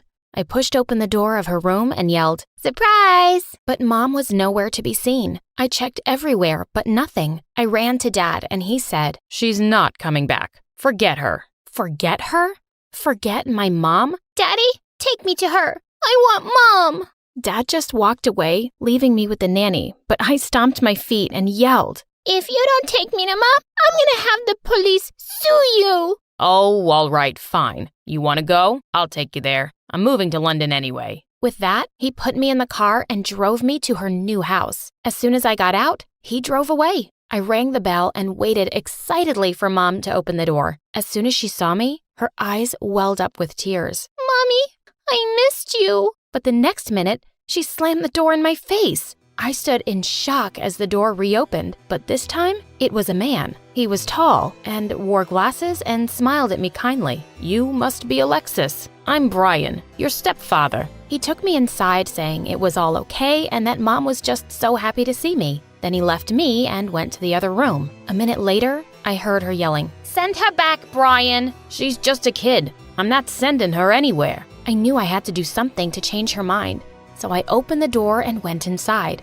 Mom, Dad left yesterday, so I think you should raise me now or I will end up in the streets. Not that I mind, but because I have to go to school, I need a home. She looked me dead in the eye. Do you think I care? I hate kids. I hate you. And with that, she marched away. As I realized for the first time, my mom hated me. I burst into tears and tried to follow her. Mommy, no. Take me with you. But Brian pulled me into a hug and said, It's okay, kiddo. If your dad's gone to London, I'll take care of you. Want to see something really cool you can do on this computer I just got? Hi, my name is Alexis, and after my mom left me, my stepdad became my mom. He spent all his time teaching me two things. First is the coolest thing in the world, computer programming. And the second is how to be a tough girl and get back on all the jerks in my life. But before I tell you exactly how, please like and subscribe. Anywho, by the time I was 16, I'd forgotten Mom and even my real dad. In fact, life was as perfect as it could be, until one day when everything came crashing down. I was at school when suddenly all the computers in the computer lab crashed. My teacher was going crazy trying to fix them, but I could tell she was doing it all wrong. Do you want help with it? I think I can fix it. How could you? I'm the teacher here. I have a degree from Princeton. But you're doing it wrong. It's obviously malicious software. You think you can do better? Fine, baby genius. If you mess anything up, I'm flunking you. Everyone stopped what they were doing and looked at us. Someone muttered, There goes her straight A's. Why is she such a show-off? I rolled my eyes as I looked over the computer. Aha, I was right. Within minutes, everyone's screens lit up. I looked at her, thrilled. She'd have to be impressed, right? Wrong. She was glaring angrily at me and yelled, There's no way you could have fixed it so quickly unless you messed it up in the first place. Are you trying to show me down, idiot? To the principal's office, right now. I had nothing to do with this. You have no idea what you're talking about. Just then, I heard an announcement. Alexis, please report to the principal's office immediately. I sighed and walked out. But as soon as I saw the principal's face, I knew something was very wrong. I'm afraid I have bad news. Your father, stepfather, he is in jail. I stood there in shock. What do you mean? He's always at work at this time. She got up and hugged me. Alexis, sweetie, I'm sorry. It's about the case with his son, from what I heard. That's crazy. I turned and ran home. I knew Brian had a son, Matt, but they hadn't spoken even once in the last 11 years. Matt had sued Brian, claiming that he had ruined his childhood when he left him. And now he'd won the case and Brian was in jail. When I got home and entered the lounge, I bumped into a bunch of kids running around as a man and woman lay on the couch watching TV. Hey, who are you and what are you doing in my house? The man laughed. Your house? This is my dad's house, and now that he's gone, it's mine. You're welcome to stay if you want as a charity case, but don't get your hopes up. What kind of people are you? Suing your own dad and sending him to jail? You have no mercy. You have no idea what I've gone through, so shut up or else. Show me some respect or I'll throw you out. Yeah, of course you'd do that. Why am I not surprised? I mean, you threw out your dad. Get lost. Now. The next few months were horrible. Matt and his family were like a pack of wild, idiotic animals. He made me do all the chores just so I could earn my keep. You can't do this, you jerk. Well, I'm the man of the house now. You'll do whatever I ask you to do, you useless girl. In your dreams. I went to my room and spent time there working on my computer. And all of this wasn't enough for Matt. He also never allowed my boyfriend Josh to come visit, saying our relationship was a bad influence on his kids. but I let Josh sneak into my room through the window and we spent nights there. And Matt had no idea. Josh was also into programming, and it was so romantic. Having him in my life gave me some strength to deal with my jerk stepbrother. Things were going fine until one night, Matt burst into my room and found Josh there. He started yelling at him and kicked him out.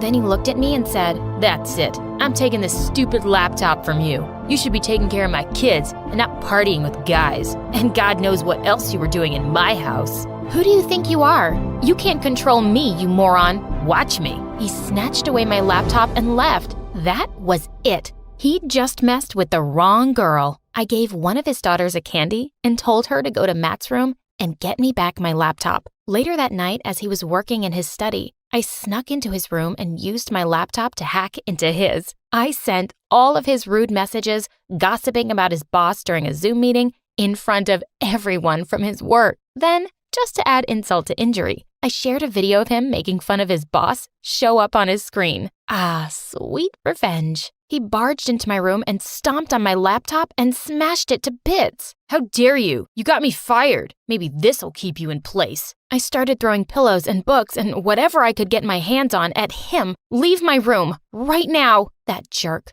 I had to do something to get a new laptop, so I started working at a local McDonald's. A month later, when I got my first paycheck, I ran straight to the computer shop. I was beyond happy as I walked home. Just then, something caught my eye in the candy shop. A lotto announcement. Ugh, these lame shows. I looked at the dollar in my pocket, so I thought, why not? I went in and bought a ticket. When I got home, I ran to my room, hid the ticket, and opened up my laptop. And the first thing I did on it was hack that lotto company's website. And I knew just what to do. Little did I know that at that very moment, a little devil was hiding under my bed. After dinner, as I headed to my room, I heard the lotto numbers being announced. I ran to my room to get the ticket, but stopped short. My drawer was open, and the ticket was gone. I ran back and found Matt jumping up and down with a ticket in his hand. I'm rich! Babe, I'm rich! I won $500K! He grabbed his wife and twirled her around. Yes, we are, babe! What were they going on about? Hey, that's my ticket. Give it back. I tried to snatch it from him, but to no success. You can't go around hiding things from me in my own house. This money is mine. I'm your legal guardian, remember? I will make sure you regret this. I stormed off to my room. I had to think of something. And then it came to me. I created a website and named it Jerk Brothers, where anyone could order a hairspray for their jerk brothers, but it was a paint spray that needed days to go away. I told people it was a joke and nothing would be sent because, of course, I didn't have the money to do that. But people went crazy about this website, and I received hundreds of orders in the first week. The website got so popular because of its simple creative idea. One company offered to buy it for $75,000. I agreed and got the money. Soon after, some companies offered me a job, and I started working with one from home. My brother didn't interfere. He was too busy spending the lotto money. One day, he barged into my room and was being way too sweet to me. Hey, my lovely, lovely stepsister. You make my life fun like a game of Twister. Make more money and make me happier. If not, I promise, I will show you real anger. What's wrong with you? Listen, you don't live in my house for free, and you're using it like an office, so you have to pay the rent every month, or find yourself another place. Sure, I will. I called Josh and moved into his basement. His parents were nice to me, and they didn't ask for money or anything. I continued going to school as usual, and I got 3 scholarships. Josh and I agreed to apply for Michigan State University. On the day we were supposed to leave for university, someone knocked on the door. It was my stepbrother. He started crying and begging me to help him out. I can't find a job. No one wants to hire me since the incident. Please help me out. You're my only sister. I need to feed my kids. I knew he didn't deserve my sympathy after everything he did to me, but I loved his daughters. So I agreed to give them a monthly payment to help him out. He leaned in to kiss my hand, but I pulled it away. Please, there's no need for this. I only have one request. Please get Brian out of prison. He nodded his head. Sure, I will. I swear. Thank you. You're a good person. Thank you. And then I left with Josh. 5 years later, and now I'm a programming instructor at my dream university. In 2 weeks, I'm going to get married to Josh, and the man who is going to walk me down the aisle is Brian. I will never forget him and what he always taught me. Humanity, knowledge, and science are more important than money.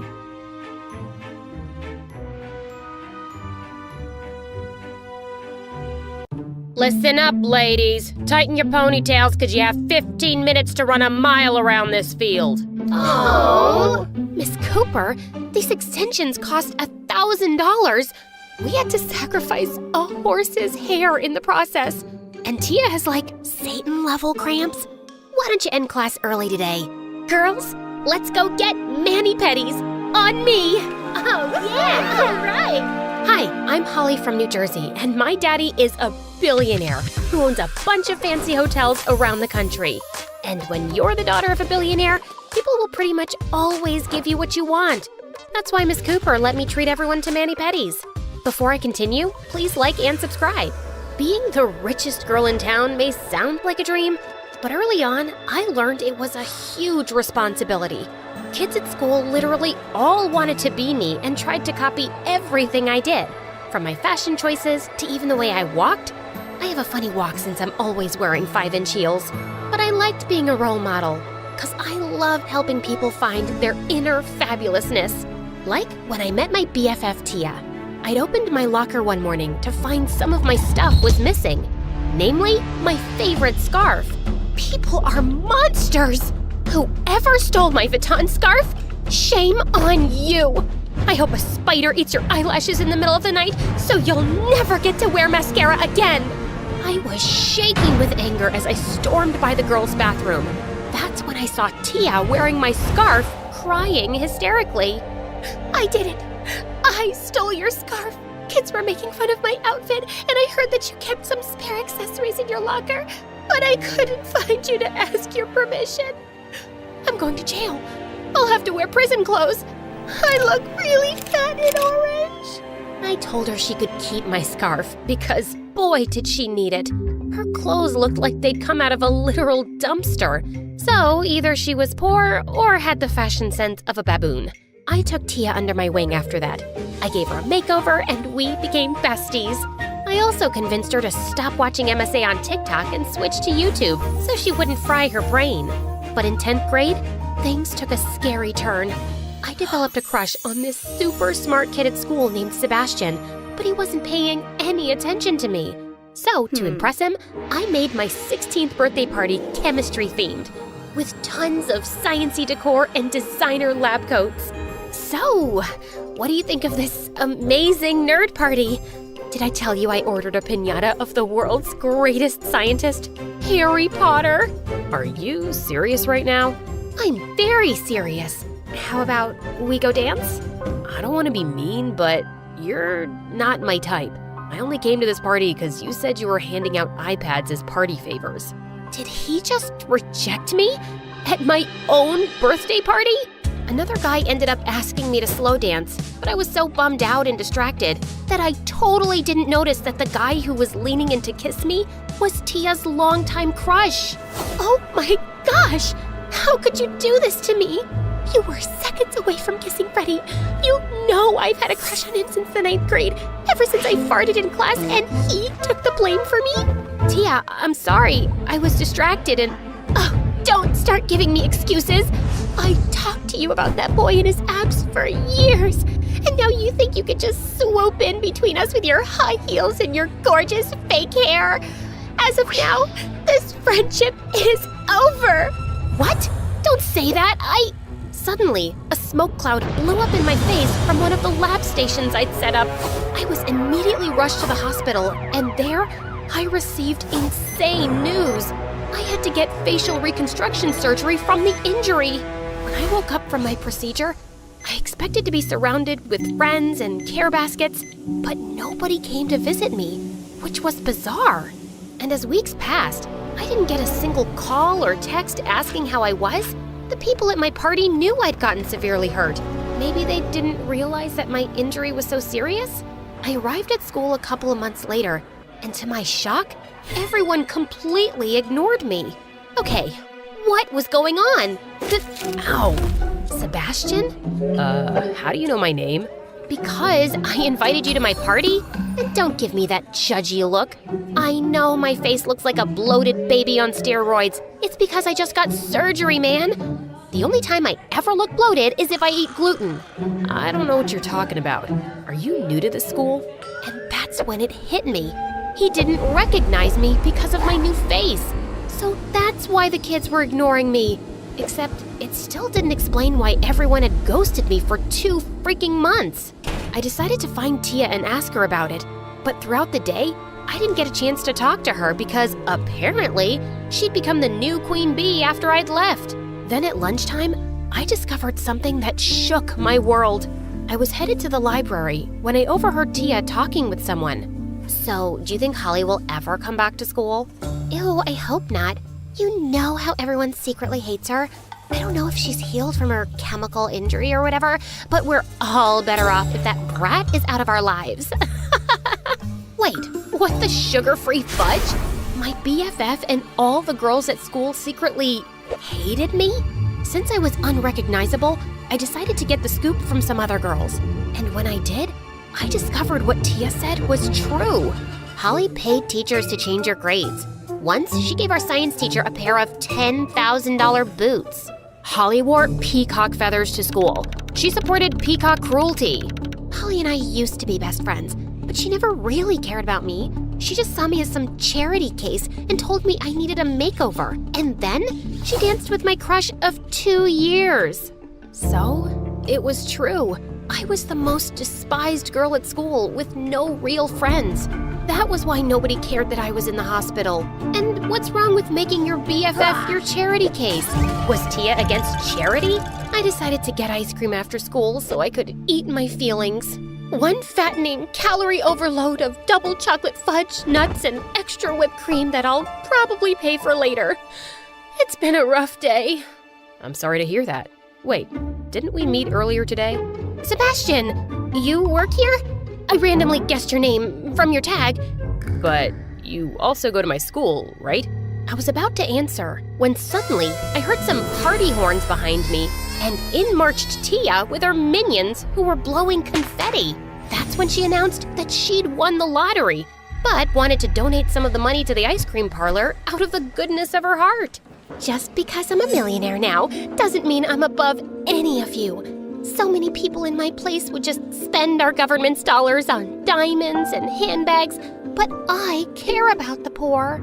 You know we're a successful business, right? Just tell my viewers how grateful you are.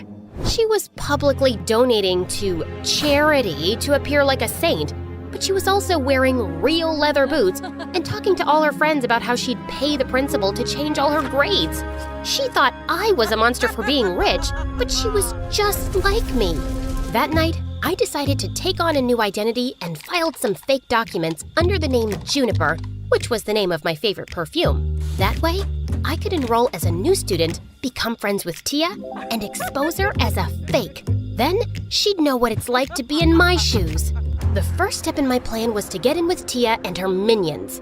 One morning at school, I overheard Tia bragging about how she donated thousands of dollars to an alopecia awareness foundation. So that night, I chopped off all my hair and then put it in a bag, which I took to Tia the next day. Ew, what is this? It's hair. My hair. I want to donate it. Oh my gosh, is that why you have that ugly haircut? Well, if I'm helping someone in need, I'm happy to look ugly, as long as it's temporary. Everyone gathered around us, and I could tell they were impressed. After that, I became somewhat popular, which got me in with Tia and her friends. Jackpot! The next step was figuring out how to expose that hypocritical witch. I was about to head to the mall one day with Tia and her friends when I saw Sebastian leaning against the wall looking really upset. I told Tia to go ahead without me so I could go check on Sebastian. Hey, are you okay? No. My dad hates me. I failed one stupid test because I was working long hours, and now Dad is pissed at me because I'm not a superhuman who can work full-time, do 1 million extracurriculars, and get perfect grades. That's so unfair. You should either quit your job or one of your extracurriculars. Are you living on cloud 9 or something? I can't quit anything. I have to get a full scholarship to the best college in the country, or I'm toast. I felt bad after Sebastian told me that, so I offered to help him out during his next work shift when the manager wasn't there. And it was rough. I ordered a mint chocolate swirl with 2 scoops of vanilla, and this has 3. How am I supposed to eat all this? My apologies, miss. I'll take the extra scoop. No, don't yell at him. So he gave you an extra scoop of ice cream. Boo-hoo. In some countries, there are children who only get 1 scoop of ice cream. Did you ever think of that? And why should I listen to a girl with such a hideous haircut? That did it. I grabbed her ice cream and smashed it in her face. Sebastian almost got fired. Luckily, I bribed the boss with $5,000, but I still felt horrible. Don't beat yourself up. You were just looking out for me, and I really appreciate you donating that money to save my butt. After that, the 2 of us became good friends. He was smart and sweet, and I really respected him for how hard he worked to support himself. It made me realize how lucky I am. One day, I was doing homework in the courtyard when Tia invited me to this exclusive rooftop party. I'd sort of forgotten about my revenge plan ever since I started hanging out with Sebastian, but I didn't have anything going on that weekend. But when I arrived at the address, I realized it was one of Dad's hotels. What were we doing here? We had a 2-year waiting list, and only celebrities were allowed at the parties. All the girls at school sneak in here every weekend to go to celebrity parties. We wouldn't have been able to get in, but luckily, I used to be friends with the owner's daughter, Holly. You know, that rich brat everyone hated?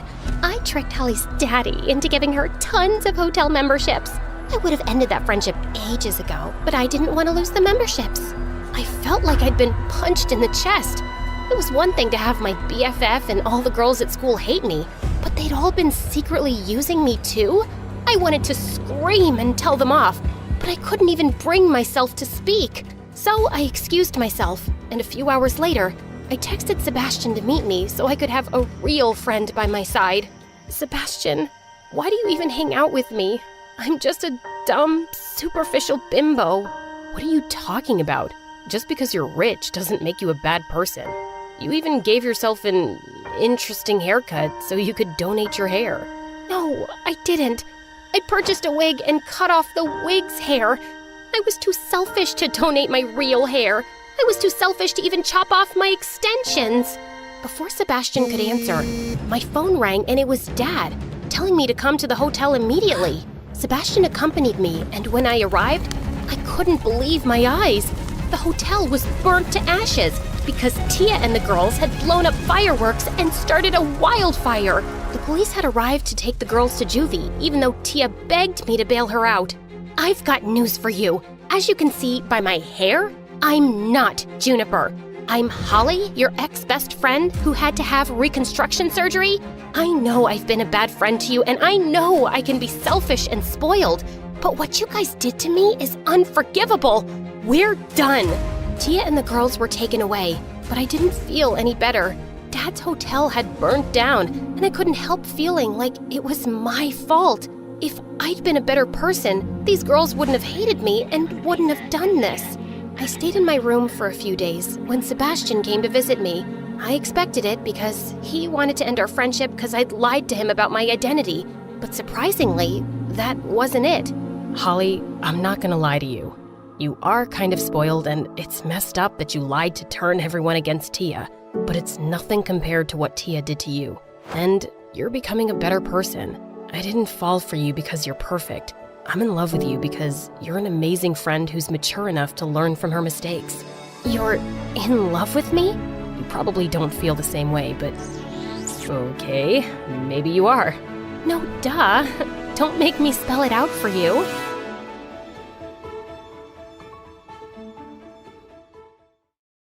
Hi, I'm Alina from Hawaii. Please like and subscribe. Mom, right on the ocean shore, but Dad left before I was born. According to Mom, that's because she was under a love spell that ran in our family. She could only fall in love with people who didn't love her back. And apparently, I was under the same spell too. Mom told me the only way I could avoid the curse was by staying away from all boys. So whenever we left the house, I'd march around with a toy water gun and sprayed it at any guy that came my way. Girls rule, boys are dumb. Any boy who comes close is gonna get sprayed. I also went to an all-girls school and even wore a custom I Hate Boys t-shirt.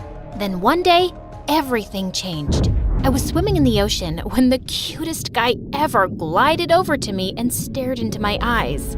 Oh, crud. I swam away as fast as I could and tumbled on the shore, my face full of sand. Stay strong, Alina. Mom prepared you for this. Has anyone told you you swim like a fish with cramps? I did not.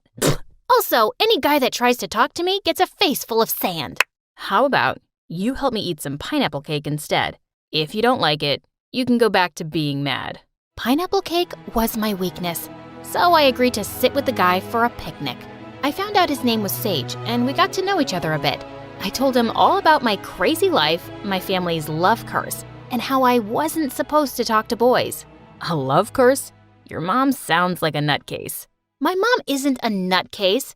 I don't know, she says it's been in my family for generations. I felt guilty for betraying Mom, but I was having fun with Sage, and he didn't seem like a bad guy. So after that day, we secretly became friends. We either met at the beach or we'd go over to each other's houses when no one was home. Then 1 year later, Sage and I were sitting on my roof talking when I heard Mom get home. But when I went down to see her, I suddenly heard Sage yell, I could use a hand here. Who are you? Sage, you idiot! So you know this boy? Before I could answer, Sage fell from our roof and landed in our hammock. Oof, lucky fall. Yeah, Alina and I are friends, but we never told you about it because of your wacko family curse. No offense, ma'am. Please stop talking. Mom, it's not like that. Sage is a really cool guy. But Mom's face was red with anger, and she sent Sage home immediately. I was sure the whole thing would blow over, but a couple of days later, I saw that Sage had changed his number and deleted all of his social media accounts. And when I went to his house, I saw his family had moved out. Tears stung my eyes. I just knew Mom had sent him away. And when I confronted her, she got mad. I did no such thing. But you shouldn't even be thinking about that boy. You disobeyed me and betrayed my trust. You sent my best friend away because you're a lunatic who believes in some family legend. Sage was right. You are nuts, and I'm not following your rules anymore. And I stuck to my word. I forced Mom to send me to a co-ed school, and our relationship went downhill from there. I did everything I could to go against Mom's rules. I dated every boy I could get and made sure to rub it in Mom's face. Oh, Tommy, your lips are so soft. Grab a net and catch me. I must be dreaming. I knew I was making her crazy, but I just couldn't forgive her for sending Sage away. One night, I was at a high school party with my newest boyfriend, Connor, and we were dancing the night away. Then suddenly, a girl pointed to the door. Oh my God, it's the new guy from school. Who invited him? He's a criminal. At that second, I saw someone smoking a freaking cigarette, and my heart dropped when I realized it was Sage. I hadn't seen him in over a year. What had happened to him? Oh, whoa, babe. Are you okay? Do you know that guy? Sage walked over to me and, to my horror, handed me his cigarette. Good to see you again, stranger. If you could throw this away for me, I'd really appreciate it. Ew, I don't want that. Sage, what is going on? This isn't who you are. You don't know who I am anymore, Alina. Good luck dating this weirdo, bro. Did you know she's under some love spell? Sage walked away and I was totally speechless. What a jerk! Later that night, I got more scoop on him from some kids. Sage went to juvie once because he smashed a lady's car with a bat. And one time, Sage stole a little girl's kitten and ran away with it. There had to be some kind of mistake. That entire week, Sage ignored me at school, even though he stared at me 24/7, especially when I was with my boyfriend. One time, Connor bought me a hazelnut latte, and I was about to kiss him on the cheek to thank him. But then stupid Sage walked by, and I was so distracted, I ended up spilling coffee all over myself. Good God, he was freaking everywhere, like a really handsome mafia guy from a horror movie. One afternoon, I was studying in the library when I saw Sage reading a book there, and suddenly he smiled at me mischievously. So, you really are dating boys now. I'm sorry I said that mean stuff about you the other day. I was feeling protective of you and wanted to scare Connor away. Oh, are you also sorry for ghosting me for a year? Look, my life is more complicated now than it used to be, but things at school are normal. So maybe we can try to be friends again? What do you say? Sage squeezed my hand and I felt butterflies. Then suddenly, a hand pulled us apart and it was Connor's. He insisted on sitting with us since he didn't trust me sitting with a so-called criminal. But Sage just left soon after Connor came, which made my heart sink. Later, Connor ended up walking me out and pulled me close under some lovely trees. I know you and that Sage guy used to be close, but it's obvious he's changed. The good thing is, I have you all to myself now. No guy will come in between us. Connor kissed me, and that's when I realized I didn't feel any sparks or anything between us then. What was wrong with me? I am so confused right now. You're perfect. I'm awkward, and I don't think I can date you. Something's stopping me, but I have no idea what it is yet. Ugh, pull it together, Alina. I gotta go. I ran off feeling really guilty about dumping Connor. He was as sweet and perfect as a guy could be. He was furious with me that whole week and started telling everyone what a witch I was. I guess I really hurt him. One afternoon, I walked to the bleachers for some peace and quiet when I saw Sage sitting there alone. Oh, great. You're here. Don't worry. I'm leaving. Alina, can you keep a secret? There's something I've been wanting to tell you since I came here. Sage, you can tell me anything. Okay then, I'm not a criminal. All those stories about me are lies. The real criminal is my dad. He got me involved one time in a robbery, and I got caught. That's why I had to leave town, change my number, and delete my accounts and stuff. I'm so sorry I didn't tell you. The whole town is now filled with lies about me. So, you stealing the kitten was a lie? Of course. I helped a kitten down from a frickin' tree. But it was hard having everyone hate me. I got depressed and started doing dumb things like smoke. Don't worry, I'm gonna quit. It felt so good to have my friend back, except for some reason, he didn't feel like just a friend anymore. Without thinking, I pulled Sage close and kissed him. Oh man, I think I like you. And I know I like you. And from that day on, Sage and I were an item. He was still the dork I knew from before, but he was all grown up. And God, I was falling harder for him by the day. But there was one person who was really upset about it. Mom. And one night when I was in 12th grade, she totally lost it. Do you not remember how Sage shut you out for a year and broke your heart? You're going down a dark, dark path. And you're still seriously crazy. I've been dating for a while now and nothing bad has happened because I know how to take care of myself. I don't blame stuff on magic spell nonsense. This is different. You love Sage, and I can't have you getting hurt. So if you decide to stay with this person after high school, I'm out of the picture. I won't come to your wedding. I won't support it. It's just too much for me. I couldn't believe what I was hearing. Mom and I had never had a good relationship, but now I just had it with her. So after I graduated, I moved in with Sage and we were happy together, even though I still wasn't speaking to Mom. Then one day, I was at the mall when I saw a gorgeous aquamarine engagement ring. I felt butterflies and pictured Sage proposing to me with it. I snapped a picture of it and sent it to him. I sure hoped he could take a hint. But when I arrived home, Sage was sitting on the couch with all the lights off. Hey babe, what's going on? My dad got arrested again. For 2 months. I'm so sorry to hear that, Sage. But I have something that may cheer you up. It's about a text I sent you. About an engagement ring. Ahem, ahem. Alina, we can't get engaged. What if I end up just like my dad? I can't do this to you. I love you too much. I'm gonna stay at my cousin's place for a while to think things over. I'm sorry. Before I could blink an eye, Sage left, and I was shaking with shock. Did he just break up with me? That's when I burst into tears and drove over to Mom's house. For the first time in years, she held me and tried to calm me down. I'm so sorry about everything. You were right. The curse is real, and I'm such an idiot for not believing you. I wish Sage and I had never even met. Oh, darling, don't say that. Listen, I'm very happy you came by. I want to apologize for everything. While you were away, I started dating someone who treated me like royalty. and I realized something. The curse was never real. It was all in our heads. Yeah, that's what I thought too. But Sage left, Mom, just like Dad left you. That's just how love is, honey. It's hard, but it can also be the most wonderful thing in the world. I stayed with Mom for a few months after that to think things through. Sage flooded my phone with apology texts and calls, but I needed space from him. Then one day, I went to the doctor and she told me some news. I was pregnant, except there was one problem. I didn't trust my boyfriend one bit to raise a kid with me. How many times do I have to tell you I'm sorry and that I won't leave you again? I was just upset about my dad and I got scared for a second.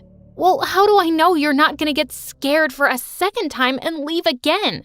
I don't need you to help me raise this baby, so just leave, okay? But the truth was, I missed Sage more than anything. And 9 months later in the delivery room, I was still missing him. Then suddenly, Mom walked in with the nurses who were carrying my beautiful baby Michaela. And behind them was Sage. Oh my God, what are you doing here? I thought I told you to stay away. Alina, listen to me. My dad's out of the picture. I reported him and got him arrested after he confessed to more crimes. I don't want someone dangerous like that in my life anymore. I love you, and I want to raise our daughter together. I won't let anything or anyone get in the way of that. So, is that your way of saying you want to meet Michaela? Let me see that gorgeous face. Don't let your broken heart stay broken forever, because life is all about loving and letting yourself be loved.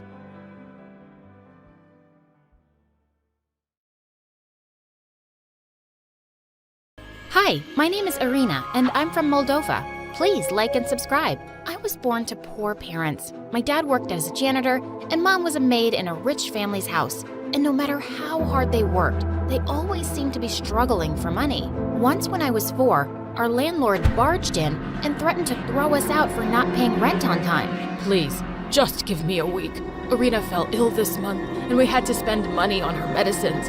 I promise, I'll pay the rent soon. Just then, the landlord's eyes fell on the silver chain Mom was wearing. Why don't you give me that chain till you arrange the money? Mom reluctantly took it off and gave it to him.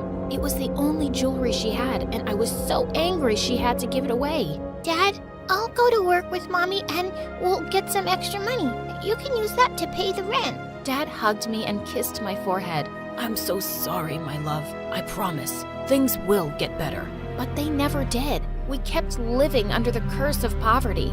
I hate poverty. Poverty is ugly. I often wondered why we were poor while other people were rich. In fact, as a child, I had a really inquisitive mind, and I always had a lot of questions about everything. Mom, why is a rose red but leaves green? How many stars are there in the sky? Who tells the sea to stop on the shore? Why are my eyes different from yours? I had really unique amber eyes, unlike anyone in my family or even our town. Sometimes complete strangers stopped by to give me compliments on my eye color and my thick brown hair that Mom oiled every week. But she never went to school, so obviously she didn't have answers for me. I was really excited when I turned 5 and joined the public school. It was my happy place. When I was in 8th grade, a cute boy named Thomas joined our school. He had long hair that kept falling into his eyes, and his smile was gorgeous. I had a huge crush on him. A few days later, it was his birthday, and he invited the whole class to the party. I was so excited that as soon as I reached home, I told Mom I wanted a new dress. But honey, it's the end of the month. I don't think we have enough. Mom, please. You didn't get me anything for my birthday. Think of it as my birthday present. Mom finally agreed, and we went to a nearby thrift store where I got myself a pretty dress. Then I spent the entire evening making a cool bow tie for Thomas. I was sure he'd look dashing wearing it. The next day when I reached the party, I was shocked to see Thomas's mansion. I had no idea he was so rich. I went in and found him standing in a corner with some girls who weren't from our school. I walked over and handed him the present. Happy birthday, Thomas. The girls suddenly turned to me, looking at me like I was some gross bug. Who's she, Thomas? Your maid? Where'd you get that dress from? Your grandma's attic? I could feel myself turning red as they laughed. Just then, Thomas unwrapped my present. Seriously? You actually thought I'd wear this cheap thing? and he threw it on the ground and stepped on it as he walked away. Feeling humiliated, I ran away from the party as fast as my trembling legs could take me. That day, I swore to myself that I'd also be rich one day, no matter what. So I studied my butt off to get into university, and soon after I graduated, I landed my first job as a financial analyst in a big company. One day we had a meeting with the boss where I was supposed to make an important presentation. I was nervous because I'd heard that our boss was a no-nonsense man. I was in the elevator rehearsing my presentation when a man in his 30s walked in talking on his phone. He was tall, handsome, and he had kind eyes. He hardly looked my way, but suddenly the elevator came to a standstill and the lights went out, and I panicked. I'm claustrophobic. Please, call security quickly. I need to get out of here. Hey, relax. The power just went out. It should be back on soon. And when it turned on a few seconds later, I realized I was standing right next to the man, holding onto his arm for dear life. He also looked down into my eyes, and it felt as if time had stopped. Hi, I'm Camilla from Nashville. Please like and subscribe. I've never had any privacy. Nope, not even in my mother's womb. That's because my 3 sisters shared it with me. It was big news in our town that quadruplets were born. We were even featured in the local newspaper. But the really unusual thing about us was that my sisters were all blonde and blue-eyed, while I was the odd one with red hair, brown eyes, and freckles. And growing up, they always made me feel different. Lucia was the worst. She would always block my face in our family photos. They even had their own triplets club. It's called TOT, 2 Awesome Triplets. And no, you can't be part of it, 'cause you're ugly. Maybe I should tutor you sometimes, you MORON. Your spelling stinks. Shut up, Lucia's spelling isn't that bad. It's her math that really stinks. She always gets an F. Her breath stinks too. Yay, I said that first. Then they both giggled and high-fived. So much fun together. Wait, did she just say I'm ugly too? But it wasn't just them. I'd even hear stuff like this from strangers all the time. Like on our 12th birthday, we were out for dinner at a restaurant when a woman approached Mom and said, "Your triplets are just beautiful. They look like junior supermodels." Oh, and who's this? A niece? Or your maid's kid? So sweet of you to bring her along. You want to know something sweet? Try this. I grabbed our birthday cake and rubbed it in her face. Apparently, she was the restaurant manager, and we were immediately thrown out. Over time, I grew more resentful. Mom just soaked up all the praise for my sisters and never told people off for making mean comments about me. Even at school, those 3 were the pretty popular ones, while I was just their ugly, nerdy sister. And all this made me angry. I didn't even know how much anger was building up until one day at school when I saw my test marks were all in single digits. What? I'd always been at the top. My sisters grabbed my report card and laughed like hyenas. I felt furious and walked straight to the teacher. "What have you done, Miss Hans? I can't have such bad grades." "Oh, maybe there's a mistake, Camilla. Let me check." "A mistake? You sure make a lot of mistakes, like your 3 marriages." I instantly covered my mouth. I really hadn't meant to say that. But of course, I was sent straight to the principal. She made me hold the biggest book in the world and was going on and on about discipline. My hands were hurting and my head was about to burst. Please, for the love of God, shut up. Gosh, what was I saying? Mom was called in, and that was my last day in that school. I changed 3 schools by the time I reached 10th grade, thanks to my temper. But on the bright side, I didn't have to be with my sisters anymore. On my first day at my latest school, I swore I'd behave well. But just as I was walking into class, someone ran straight into me and I fell down. I looked up and saw a pair of mismatched eyes. One green, one blue. What, you think I'm a freak too? Go on, it's nothing new to me. No, I wasn't thinking that. I was just wondering, are you blind? Can't you see where you're going? Whoa. You're gonna talk rude to me? I'm not letting you inside the class today. And he stretched both his hands and legs and blocked the doorway. I tried pushing past him, but I couldn't. So I pulled his leg and brought him down and then jumped on him. We were fighting like cats when suddenly the noisy class became quiet and I saw the teacher standing near us. We were both given a week's detention, and there I found out that he was Victor, a foreign exchange student from Georgia. That incident on the first day made the whole class fear me. They barely even talked to me. It felt good at first, but then I started feeling lonely. Hey, I see you're always sitting alone at lunch. And well, I do too. Care to join me? Oh, poor you. Not many friends, huh? I'll think about it. Fine, I've decided. Since you're begging. Okay, let's meet at lunch. And after that, we did, every day. We became good friends as time passed, and people would even call us the weirdo couple. But we weren't a couple, because I always had my eyes on the school's popular jock, Peter. I even took up French for him, but he just never seemed to notice me. One day when Victor and I were at lunch, Peter stopped by our table. OMG, was this really happening? Hey, Cabello, right? Here's your pen. It fell from your table when you left. Oh, okay, thanks.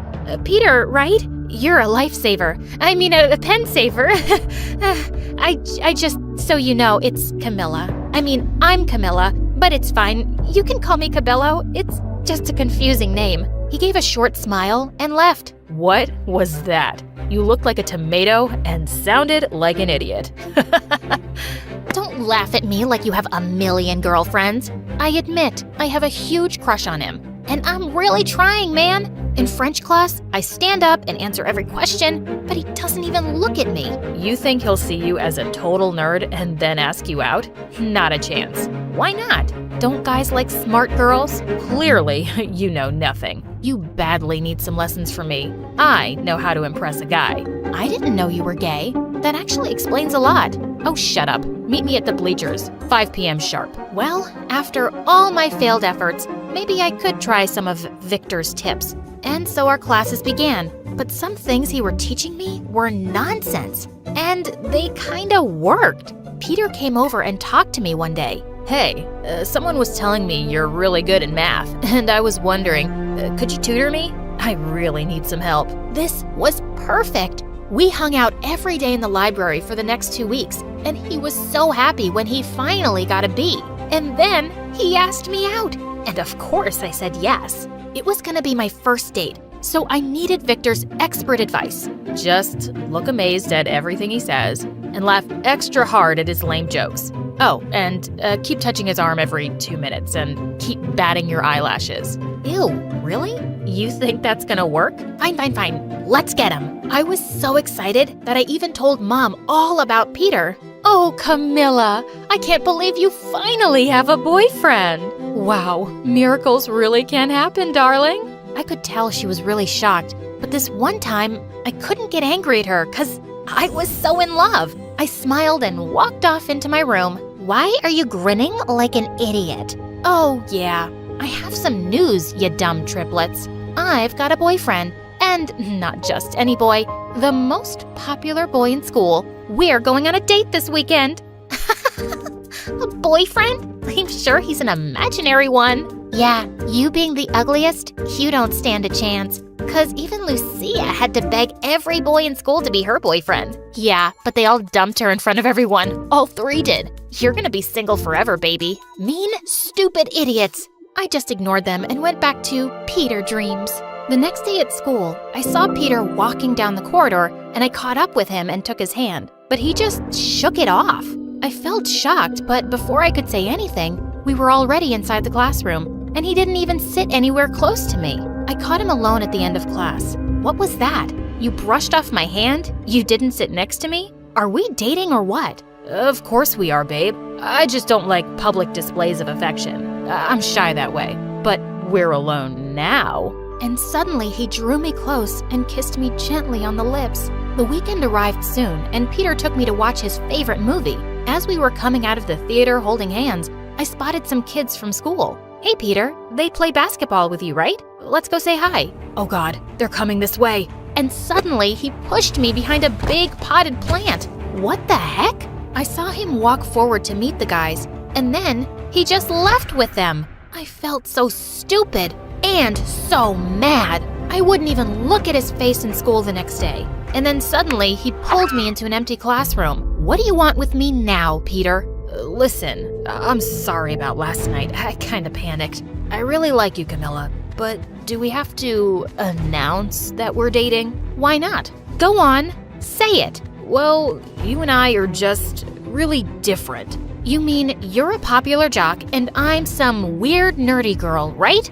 I didn't say that. You didn't have to. Look, we can just pretend to be friends in school and date outside, okay? I pushed him back really hard. No, not okay. I don't want to date a brainless, heartless loser. Get lost. I walked out of there in angry tears, and Victor caught up with me. Camilla, you're crying? Did Peter say something? I'm gonna break his... No, just stop. I was an idiot chasing someone like him when I know who I am. I'm the girl who gets good grades and who says whatever comes in her head, and boys wouldn't mind being friends with me, but they don't want to be my boyfriend. I'm not pretty, and I never will be. That's the stupidest thing I've ever heard you say. He's a jerk, and you're perfect, just as you are. You're smart and funny and pretty. I've thought that since the first day I met you. Suddenly, he stopped short and dropped my hand, his face all red. Victor, do you like me?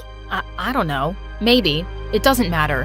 I know you'll never see me like that. And it's for the best, because I'll be going away soon anyway. Saying that, he walked away, and I felt stunned. How did I not see Victor's feelings for me? And he was such a great guy, and I'd been too stupid to see that too. But there wasn't much point thinking about it, because our graduation was 2 weeks later, and he left for Georgia. That evening, I was feeling so upset that I'd totally forgotten about the stupid dinner Mom was having for Lucia's boyfriend. But when I saw who it was, I nearly had a stroke. Lucia was with freaking Peter. Mom, meet Peter. We met at the gym. Isn't he the cutest? Oh my God. Lucia, this is the guy I was dating 2 weeks ago. He goes to my school and he's a big fat jerk. Camilla, what are you doing?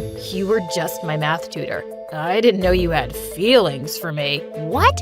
You're just embarrassing yourself, loser. Who would believe that someone like him would go out with you? I guess you had a crush on him and started imagining he's your boyfriend. You know what? You're both jerks, and I'm so happy you found each other. Congratulations! I stormed off to my room and slammed the door shut. Unbelievable! I just avoided my family and got busy with college applications. And I even applied to the university in Georgia I knew Victor was going to attend. I was overjoyed when I got in on a full scholarship. I went excitedly to tell Mom, but Lucia was already there with her news. Peter had proposed to her, and they were getting married soon. I thought Mom would never agree to her getting married so young, but I was shocked. This is the best news I've ever heard. That Peter is so nice, so rich. He'll be such a nice husband. You'll live like the princess that you are, my darling. Ah, no, this is crazy. Lucia, you can't marry this guy. I'm telling you, he's not a good person. Did somebody ask you? I wasn't even planning on inviting you to the wedding. Just stop being so angry and jealous all the time. Yes, Camilla, be happy for your sister. It's okay if they all get married and you stay single. Your mommy is here for you. That's enough, Mom. I'm not jealous of my sisters. You've always told me a million ways that I'm not as pretty as them, and I'll never be good enough for any boy. But you know what? I like me. And there is a boy who thinks I'm pretty and perfect. He's better than all the Peters in the world, and I'm going to him now. A week later, I'd packed my bags and left for Georgia. When I went to university on the first day, I searched all over campus for Victor, and I found him at last in the cafeteria. Sitting alone here too? Pathetic. Camilla, oh my God, you didn't tell me. And then he hugged me tight. It was the best feeling in the world. We started dating, and I'd never been happier. Right after we graduated college, he proposed to me. I called Mom to tell her my good news. And then she told me that Lucia had left Peter and was moving back with her. You were right all along, Camilla. We didn't listen to you. Peter turned out to be the worst husband ever. He just left her with 2 kids for another woman. I felt really sad to hear that. Lucia and I had never gotten along, but I'd never wanted her to be unhappy. She was my sister. You tried to warn her, love. I guess she just had to learn her lesson the hard way. Maybe it's time you went back to America and visited your family. I'll come with you if you want. I think I'd really love that.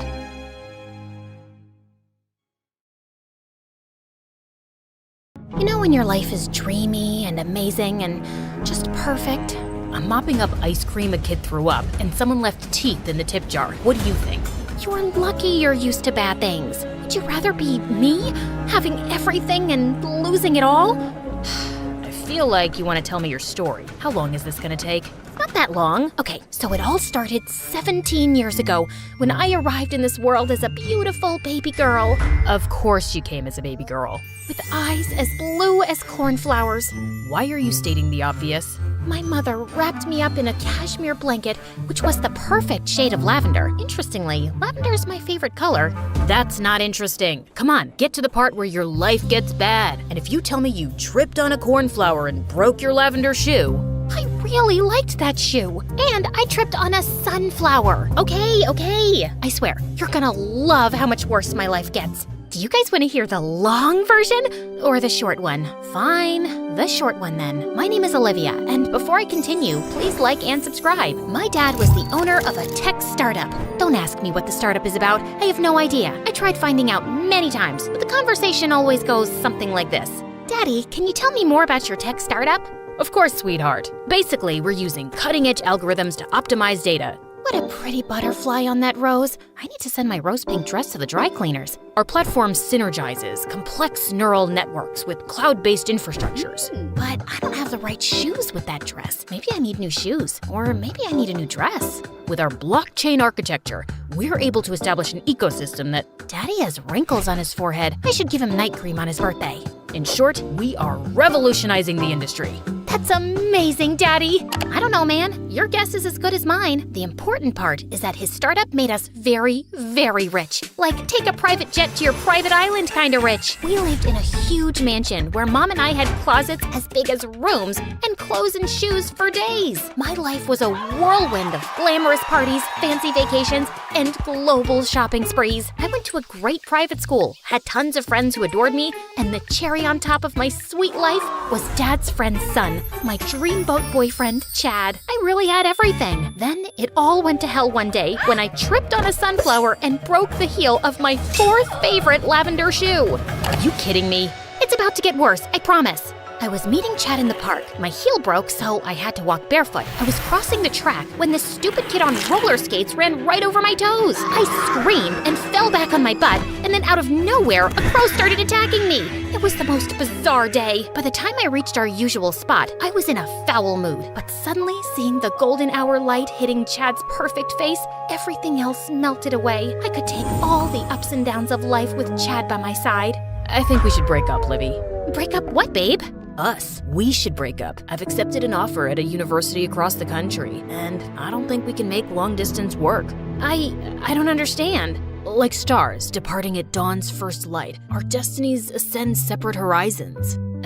What? Our hearts, like birds in migration, must seek divergent skies to find our true selves. I am so confused right now. I love you, Livy, but we're too young to tie ourselves down. It's best to part ways, and if we're meant to be, we'll find each other again. Then he kissed me on the cheek and just left me there. Oof, that's rough. The story's finally getting good. You're such a sadist. I was depressed for days and just sobbed in bed as I watched MSA love stories. I always thought Chad and I would be up there one day with our own little video. I mean, look at me. My face is a dream for any animator to work with. Anyway, just when I thought the worst thing in my life had already happened, the police showed up one night and arrested Dad for embezzlement. He was charged for stealing money from his investors. And before I knew it, my life really turned upside down. Most of our assets were seized by the government, and we had to leave our house only with things we could carry. I managed to put on 14 dresses, 9 shirts, 4 pants, 5 coats, 6 pairs of shoes, and 2 bags. Mom and I moved into a tiny apartment on the poor side of town, and we got a lawyer. But it looked like an open and shut case with too much evidence against Dad, and he was sentenced to prison for a decade. I swear I'm innocent. I've been framed. I need you to believe that I'm not a crook. Of course we believe you, Daddy. We'll get your name cleared, I promise. Naturally, my first course of action was reaching out to Dad's friends for help.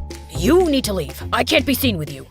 My girlfriend is a very suspicious woman. Aren't you married? Exactly. I wasn't running away from you. I was just getting some exercise. Oh look, what an unusual bird. Where? I recently hit my head and I have amnesia. I don't know who your dad is or why he made me your godfather. You're my godfather? Gotta go. I need to poop. Chad's father was out of town, and I was so relieved when he returned. He was Dad's BFF. If anyone would help, he would. I'm sorry, but Sir is still away on business. His car just passed me as I was walking here. You must be mistaken. He's not home. I can literally see him in his study from that window. Let me put this another way, miss. He clearly stated that whenever you show up here, I have to say he's not home. That just made my heart break.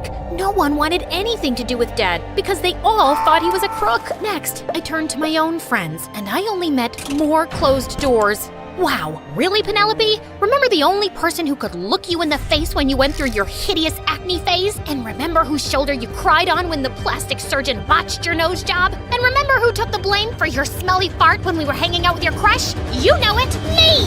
Mom had the same luck with everyone she knew. She soon took up a job in a grocery store and enrolled me in the nearby public school. I thought I might feel better with the distraction, but I was a fish out of water here. The kids smirked at my clothes. They smirked when they asked me if my dad was the rich guy who went to prison, and they smirked as they walked past me at lunch. Mom got her first paycheck soon, and she took me out for a manicure to cheer me up. As I stared down at my perfect lavender nails the next day at school, I felt more positive than I had in weeks. I wouldn't sit alone at lunch anymore.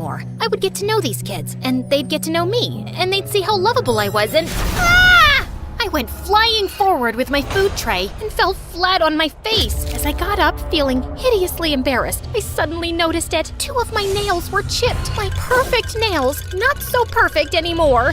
Who is the idiotic pea-brained buffoon who crashed into me? Oh, come on. We were just playing ball. In the cafeteria? Did the football field catch fire? Did an earthquake split it open? Did a tsunami wash it away? Hey, calm down, weirdo. What's the matter with you? You want to know what's the matter with me? I had a perfect life. I had the perfect parents, and the perfect friends, and the perfect house, and the perfect boyfriend. And if my name wasn't Olivia, it would have been perfection. But then it all started blowing up the day I tripped on a sunflower and broke my lavender shoe. Now I'm here in this stupid school, looking like some hobo with chipped nails! I jumped onto that boy and started pulling his hair and pinching his nose and twisting his ears. It took several people to get me off of him. And then I started crying uncontrollably. I could barely breathe. I think she's having a panic attack. Give her some space, guys. Hey, Olivia, look at me. You're gonna be okay. Just breathe. So yeah, I lost my mind. You helped me calm down and brought me to your workplace. I had to. You were in shock and clinging to my arm like a python. And now you know my whole story. You're probably thinking, look at this whiny rich girl who lost some money and can't handle it. But it's not just that. I never realized before that my entire life was so fragile. I just never saw this coming. Jackson reached over and put his hand on mine. I wasn't thinking that. You've been through a lot, and I'm sorry. Thanks. By the way, how tall are you? 6 feet 4 inches. No wonder I've been feeling so tiny all day. My life still sucked, but it sucked a little less now that I had a friend. Jackson was so different from any of the guys I'd known. He didn't talk about sports cars or the newest smartphones or the best companies to invest in, but he taught me how I could cut out grocery coupons from newspapers, what the cheapest bus route was, and how to ride a bicycle. He even got me a waitressing job at the cafe and covered up for my mistakes. He lived in a tiny, rundown house with his mom and 3 younger sisters, and even though they didn't have much, I was always made to feel welcome. One day at the park, while Jackson was feeding the ducks with his sisters, I accidentally knocked over his backpack and a sketchbook fell out. I opened it to find the most amazing comic drawings. I leafed through the pages and found a sketch of me. And then another, and then another. What do you think you're doing? I'm sorry, it just fell out. Jackson, you're so talented. It's just a silly hobby. It's not silly. Are you going to apply to an art school? In case you haven't noticed, I'm poor. I have to work right out of high school. But you're too good to not take this seriously. You have to... Can we please not talk about this? Okay. And I didn't make your sketches because I have a crush on you or something. You're just a new, interesting face. Does interesting mean the same as pretty? Not necessarily. So you don't think I'm pretty? You're not pretty. And what is pretty anyway? There's no set standard. Shut up, Jackson. You said Olivia's the prettiest girl you've ever met. No, I didn't. I said Bolivia has the prettiest girls that I've never met. He wrote a poem in his diary about your eyes being blue as cornflowers, And what was the next line, girls? I could stare into those sapphire lakes for hours. My diary? You. See what I mean? I need to earn money to put them all in a mental institution. I couldn't stop laughing as he chased the girls away, and I felt a warm tingle in my toes at the thought that maybe Jackson liked me. A few weeks later, we were sitting in the cafeteria when I got an email alert on my phone, and Jackson noticed my face fall. What's wrong? Oh, it's just that witch Penelope. She's hosting her grand annual Halloween party, and I guess she just forgot to take me off the invite list. Forget I mentioned it. Okay then. So my mom's making her famous shepherd's pie this weekend, and she thinks I don't know what the secret ingredient is. I think I want to go to the party. What? Why? Because I want revenge. Penelope and all these people hurt me, and I want to hurt them back. What would you even do? I don't have it all planned out, but I want to ruin her stupid party because it means a lot to her and her stupid friends, and you should come with me. No, and you shouldn't go either. You'll get in trouble. It's Halloween. We'll be in costumes. No one will recognize us, and we won't be there for too long. And Penelope will have the best food. I'm certain she's stolen my caterer. I don't know. Please, I need this, and I don't want to go alone. All right, the food better be good. On the night of Penelope's Halloween party, Jackson and I took the bus to the rich part of town and walked the last few blocks to Penelope's house. No one's gonna recognize me, right? You're dressed like an evil eggplant. It's very unlikely. You look good as a tree, very tall and leafy. Now you remember the plan, right? Right, make as many things go wrong as possible. Am I forgetting anything? Nope, that's the whole plan. Let's go. Penelope's place was swarming with guests, and no one paid much attention to us as we slipped in, and we got down to our mission right away. We sneaked off all the black and gold balloons and made them fly away. We messed up the fake cobwebs and smashed some carved pumpkins. We locked up the kitchen doors and we threw the keys in the swimming pool. Where did all the balloons go? I ordered 500 of them. People, watch where you're going. You're smashing the pumpkins and walking into the cobwebs. And where are all the waiters? Why is there no food? As Penelope stormed off towards the kitchen, Jackson and I high-fived. Should we go now? Oh no, this was just the warm-up. Penelope always has a surprise celebrity singer perform at her Halloween parties. And I know this time it's Harry Styles. We have to wreck his concert. It'll drive her crazy. No, that's going too far. Someone will catch us. Can you stop being such a scaredy cat? Just tell me if you're in or out. Olivia, I think I'm out. And then he actually left. Fine, I'd finish the job myself. I ran off to the back of the house where I knew all the power supply boards would be. I spotted a toolbox nearby, picked up a plier, and started snipping away at every wire. I wouldn't let this concert happen. I'd ruin the whole party. Everyone would remember it as the worst Halloween ever. Just then, I saw a figure emerge from the shadows. Hey, what do you think you're doing? I flung the pliers to one side and started running for my life across the garden. But my stupid eggplant costume was slowing me down. And suddenly, I found myself being pushed forward and pinned to the ground. When the person chasing me turned me over, I saw that it was Chad? How do you know oh my god, Livy? Is that you? Why are you an eggplant? Actually, what are you doing here? I could ask you the same question. My whole life blew up and you couldn't send a text, but you made sure you didn't miss Penelope's party? Listen. Just then, a pretty girl I'd never seen before came running behind us. Babe, are you okay? Who's this creep? I'll call security. No, don't. There's been a misunderstanding. Babe? Is that what she just called you? Who are you, and why are you dressed up like an eggplant? Because Baba Ganoush is my favorite dip. Not that it's any of your business. I pushed Chad away and stormed off, tears pouring down my face. I just made it a few blocks down when I ran into a tree. I'm so sorry. I shouldn't have left you behind. I came back. Now let's go destroy Penelope. No, I'm done. Coming here was a stupid idea. Let's just go home, Jackson. I felt more crushed and betrayed than ever. I was busy sulking in bed the next day when Mom called me saying I had a visitor. I walked out into the lounge to see it was Chad. Mom, why did you let him in? You should hear him out, honey. Mom left the room and Chad hesitantly sat down next to me. Is it okay if I sit here?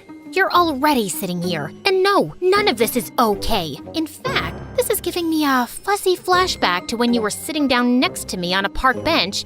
Wait, it's all coming back to me now. Yes, there I am with my bleeding toes and broken shoe. And yep, that's you, walking away after breaking my heart. You have every right to be mad. I was such a fool, Livy. I thought I was doing the right thing. Long-distance relationships are so hard. I just panicked. I know what I did was awful, but I swear, I never stopped thinking about you. just long enough to meet that blonde twig who called you babe? She was just my date for yesterday. I don't care about your love life, but what I'm really angry about is... I know, your dad. I wanted to reach out to you, but my dad forbade it. He's one of the investors in your dad's company. He feels betrayed by what your father did. Dad is innocent, okay? I expected his friends to believe that. The evidence against him is too strong. You've got to face facts. He committed a crime, but I'm sorry you're also paying the price. I asked around about you after we met yesterday, and I couldn't believe you're living in this neighborhood now. For the first time, the thought crossed my mind that maybe Dad was the one who was wrong, and I burst into tears. Chad hugged me. I'm in town for a few weeks, and I'm gonna try to get Dad and the other investors to go easier on your dad with his prison sentence. You'll really try? I can't promise anything, but I'll try my best, Livy. I walked Chad out of the apartment building, and as I was going back in, Jackson suddenly popped up. So, who was that guy with enough gel in his hair to set all the cheesecakes in America? That was Chad. Chad? Like your ex-boyfriend Chad? Like the guy who broke up with you on a park bench Chad? Yes, that Chad. That's such a stupid name. Chad is a country. Isn't Jackson a city? Not the same thing. What was Chad doing here? Offering to help me? Why would you trust him? Because he's the only shot I've got at helping Dad. Chad started turning up almost every day, and even though I hadn't forgiven him for the way he'd broken up with me, I could see he really regretted it. He was extra attentive. He seemed to remember all my favorite pastries and perfumes and never came without a gift. And when he'd take me for drives around the city, I almost felt like my old self again. One afternoon as I was leaving school, Jackson caught up with me. Want to go to the park today? Nah, I'm tired. How about you come to my place tomorrow? My annoying sisters miss you. I have a thing. A Chad thing, right? Look, it's none of my business, except as your friend, I would advise you not to date Chad again. We're not dating. We're just meeting up to discuss Dad's case. And what's the progress on that? He's working on it. Okay then. Enjoy your thing tomorrow. Don't do those dumb air quotes. It's not a date. Why don't you come with me? We're just going to an art exhibition and then having dinner. Sounds like a date. It's not a date, you giraffe. Join us. Chad won't mind. Chad didn't look too happy either, and I could see the way he looked Jackson up and down disapprovingly. But things got worse in the art gallery. Wow, what a stunning piece of art. Holy mother of noodles, that's for $50,000? It's a picture of a rotting apple. It shows the complexities and slow ruin of postmodern society. Dude, it's an ugly apple. I could draw this with my left foot in my sleep. I didn't expect you to know anything about art, but you're even more... Chad, he's an artist too, and he's your guest, so be nice, okay? I thought I'd manage the situation, but it got worse over dinner. Chad had just raised his glass and was about to say something when Jackson exclaimed, "Oh no, Grandma ran away from my aunt's house. She climbed out of a third-story window and fell." "Oh my God, is she okay?" My sister is just updating me. Yeah, she survived the fall, but then she went out to the lake on a paddle boat and fell in the water. What? Did she drown? Okay, no. Apparently, she's a very good swimmer. But then she went to a diner and choked on her food. Is she still alive? Phew, thankfully, yes. Someone in the diner performed the Heimlich maneuver on her, but she's in the hospital for a mild concussion. Can we leave early so I can see her? Of course. You can leave now. I'll call you an Uber. I can stay for the main course. We'll skip dessert. Anyway, before I was interrupted, I was about to make a toast to us, Livy. Friendship, much like the delicate petals of a rare flower, unfurls its beauty only to those who possess the refined senses to savor its exquisite fragrance amidst the mundane garden of existence. That's lovely. I'm sorry. What does that even mean? Excuse me? Why do you think it's cool to say vague nonsense? Friends don't treat friends the way you've treated Olivia in the past. Can't you be honest about anything? Why don't you start with her and tell her you don't actually have any plans to help her? You want honesty? I think you're a worthless piece of trash. Before I knew it, Chad had attacked Jackson, and they were in a full-scale fight, bumping into waiters and falling onto tables. Several people managed to pull them apart, and I dragged Jackson outside. What were you thinking? He attacked me. You provoked him. Look, Olivia, I don't get mad a lot. It's scary for people when I get mad because I look like a tall, angry windmill. So I keep it in and stay calm mostly. But I'm mad right now. How can you even stand that pretentious windbag? Because he belongs to my world. This is the life I had before. You go to stupid exhibitions and talk about trivial things over food and laugh at dumb jokes. And you didn't even give him a chance. You were determined to hate him just because he's a rich guy. Is that what you really think of me? You know what? I'm the problem here. I don't belong in your world. Jackson walked off, and my heart sank. He wouldn't even reply to any of my texts or calls later, and he avoided me in school entirely. A few days later, Chad asked me to come over to his place to have a talk with his dad, and I arrived early. As I walked towards the study, I suddenly heard raised voices, and I stopped outside. That girl is really coming here right now? Chad, what is the matter with you? Look, Dad, when you told me that you and the other investors were making a fake case against her father to get control of his company, I was totally on board. And I broke up with Livy and left because you didn't want me to be associated with her after her dad got a bad reputation. But I didn't realize Livy and her mom would have everything taken away from them. What else did you think was gonna happen, son? I don't know. I just thought the dad would go to jail and we'd be richer. It's not fair. She lives in a dump now. And how are they supposed to afford shampoo and makeup and all the creams and serums they use? Just lie to her and say you're working on getting her dad out of jail sooner so she feels better. And maybe we can give her some money every month. Fine. My son is such a philanthropist. Don't get serious about her again, though. Dad, I'm 18. I'm not serious about anyone. I'm leaving in 2 weeks anyway. I've just been nice to her because she was never very tough, and I feel sorry for her. I stepped away quietly, blood pounding in my head. I felt fury beyond anything I'd ever felt in my life. I texted Chad that I couldn't come over, and I went home and told Mom everything. We stayed up half the night trying to think about how we could get proof of Dad's innocence. We finally fell asleep exhausted, but the next morning, I woke up to Mom's screams. I rushed to the lounge and saw the TV on with the news that Chad's father and all the other investors in Dad's business had been arrested. How? What are they being arrested for? They're saying on the news that some anonymous employee in the company had approached the FBI some time ago, claiming that Chad's father and the other investors framed your dad and are still involved in other illegal activities. So the FBI had bugged the investors' houses and offices. I guess they overheard the conversation between Chad and his father that you heard yesterday too. Dad's lawyer called. He's going to be released tomorrow. Later, I went to Chad's place as it was being sealed by the FBI officers. Livy, it's not what you think. No, only I will talk now. I heard the entire conversation between you and your dad yesterday with my own ears. And I just came to say, I hate you. I despise you with a burning rage of 1,000 suns. I loathe you with the force of 100 typhoons. I wish only bad things to happen to you, and my wish is coming true as we speak. You will lose everything, and you're not even half as tough as me. You will really suffer, and I will dance with joy knowing that. Then I punched his perfect nose and stormed off. Well, actually, I skipped off happily and headed straight for the cafe. I spotted Jackson taking someone's order and ran to him. Jackson, my dad's innocent, and he's getting out of jail tomorrow. Chad's father framed him, and he's been arrested. I punched Chad. I'm gonna get my life back. I'm working right now. My shift ends in a while. I can't wait, okay? I can't stand that you're not talking to me, and I know that it's my own fault. I'm sorry I said you were jealous of Chad because he's rich. You were right about everything. He's an obnoxious jerk, and that apple painting was so ugly. Also, if there's anything I've learned, it's that I don't want all of my old life back. I don't want to have fake conversations or fake friends who turn away at the lowest point of your life. I want people like you.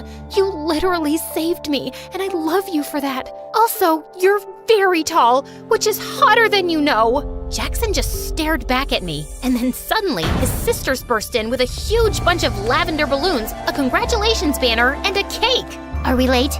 Do you know how hard it is to find lavender balloons? I dropped a cake on the way. We can scrape off some of the icing. I told you girls, we're meeting at Olivia's place, not here. We heard the news about your dad, and we were coming over after my shift.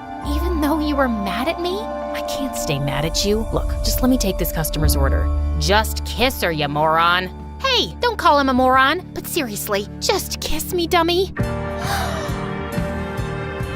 Wait, how's your grandma doing? You want to talk about my grandma right now? Actually, I don't have one. I made up that whole thing to annoy Chad.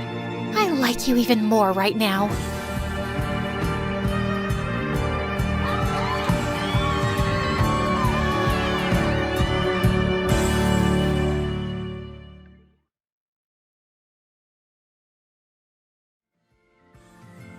Hi, my name is Misha, and I live in Miami. I met my best friend Fiona when I was only 5. Every summer, my parents took me to this crazy carnival outside the city, and one time I totally got lost in the crowd. It started to rain, and I couldn't find my parents anywhere. I thought I'd be stuck in this place forever. That was when another girl my age covered me with her umbrella. You're getting all wet. Are you alone? I'm lost. Don't be scared. I'm here now. I'll help you. It was love at first sight for me. She was my savior. From that day on, Fiona was always by my side. When I was 7, my mom refused to let me get a puppy, and I was so upset that I cried all day. Fiona jumped in front of me on all 4s. Look, I'll be your puppy. Woof, woof. You look dumb. Woof, woof. If I poop, you have to pick it up. That got me. She could always make me laugh. I loved her so much. The trouble started when we finally got into the same school. We had our first test, a simple spelling bee. I came first and Fiona came second. We were so happy, but Fiona's parents were not. They raged at her in front of everyone. Why didn't you come first? What's wrong with you? I don't want a stupid child. It's not like she failed. Easy for you to say. You're first. You should be like her, Fiona.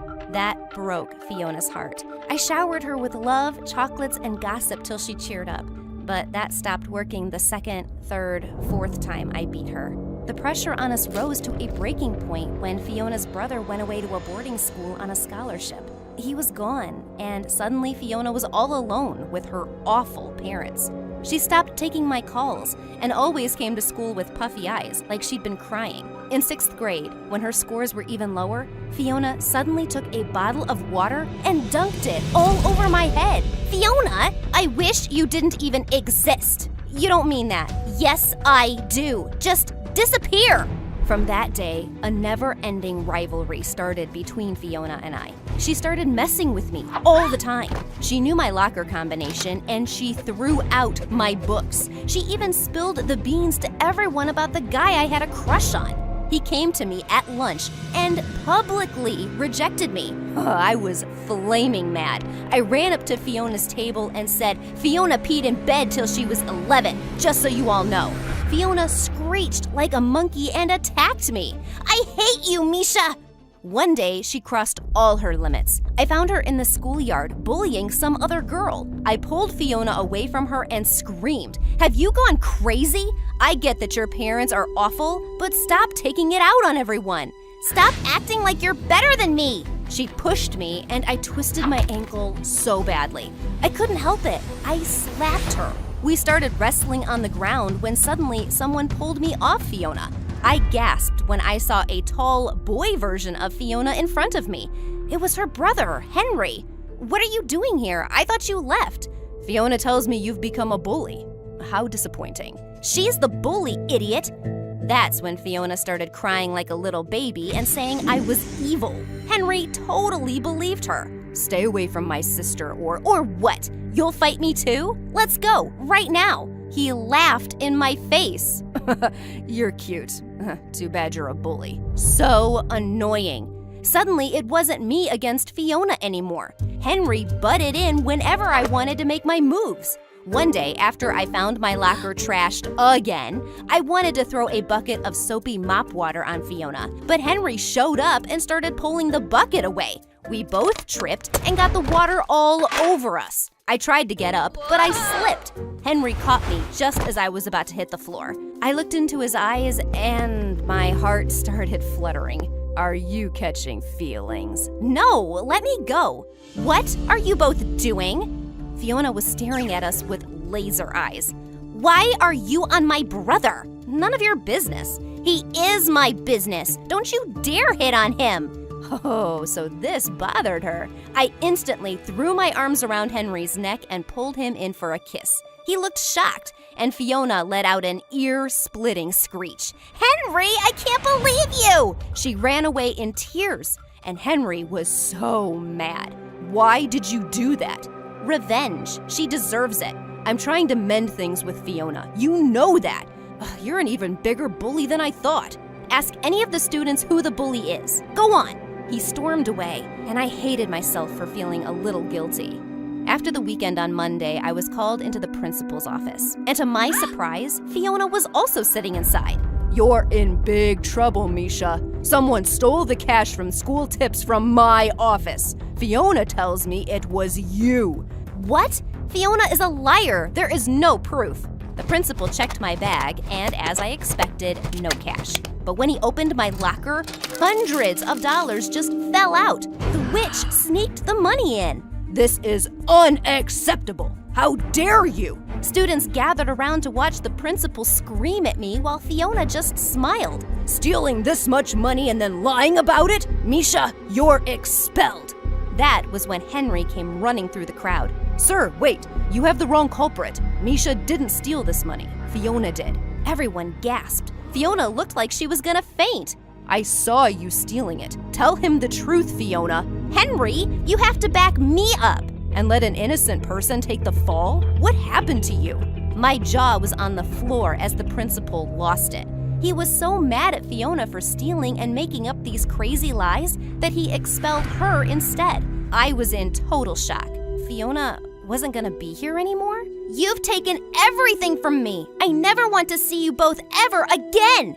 And just like that, my best friend and nemesis was gone. As the news spread, my classmates started congratulating me for defeating the evil witch, but I didn't feel like a hero. A few weeks later, Henry told me Fiona's parents had sent her away to some boarding school, and she'd even changed her phone number.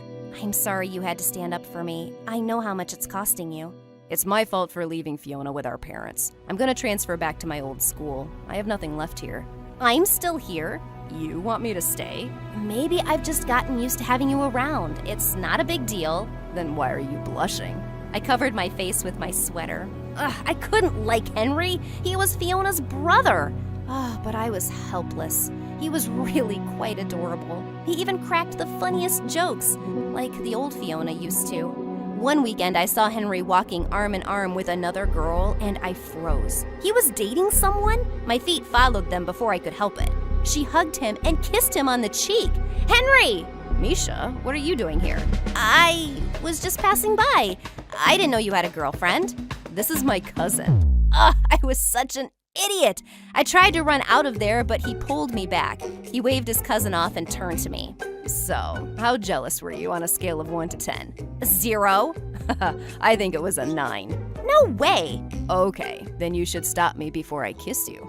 He moved closer to me, and I felt my breath catch. Our lips were just about to touch when I stopped him. I'm sorry, Henry. I can't do this with Fiona's brother. It's just too weird. Are you sure? Yes. I'm sorry I asked you not to transfer. I'm not staying just to date you. I like it here. We can just be friends, right? I tried my best to keep it like that, but my feelings for Henry just kept growing. When we got into separate colleges, I thought I might finally get over him. But even when I dated other people, I couldn't forget about him. And then one day, he showed up at my dorm at 2 a.m. and told me he loved me. I can't hide it anymore. I don't care about our past or about Fiona. Misha, I just want to be with you. Soaking wet in the rain. Fiona, I ran away from home. I had to see you both. We were speechless. Please, can I come in? We helped her in, and the first thing she did was fall to the floor and start weeping. I've been so miserable since the day I lost you both. I moved out after college to get away from our parents. But now I just lost my job. I've been living at the homeless shelter for a week, but I just really wanted to see you. You have no job and no place to live? So that's why you're here? No, I can go back to the shelter. I'm only here to say that I'm so sorry for everything I did. Even if you kick me out right now, I'll be sorry to you my whole life, Misha. I was so uneasy. Henry and I put our heads together and decided to let her stay with us if she behaved. And somehow, after years of being apart, Fiona was living with us. She didn't play any crazy pranks, but living with her was annoying. She was messy, moody, and had the appetite of a baby elephant.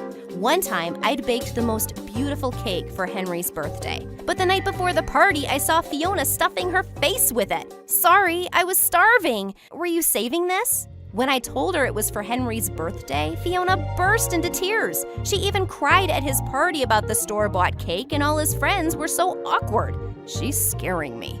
She's already got a new job. She'll move out soon, okay? I promise.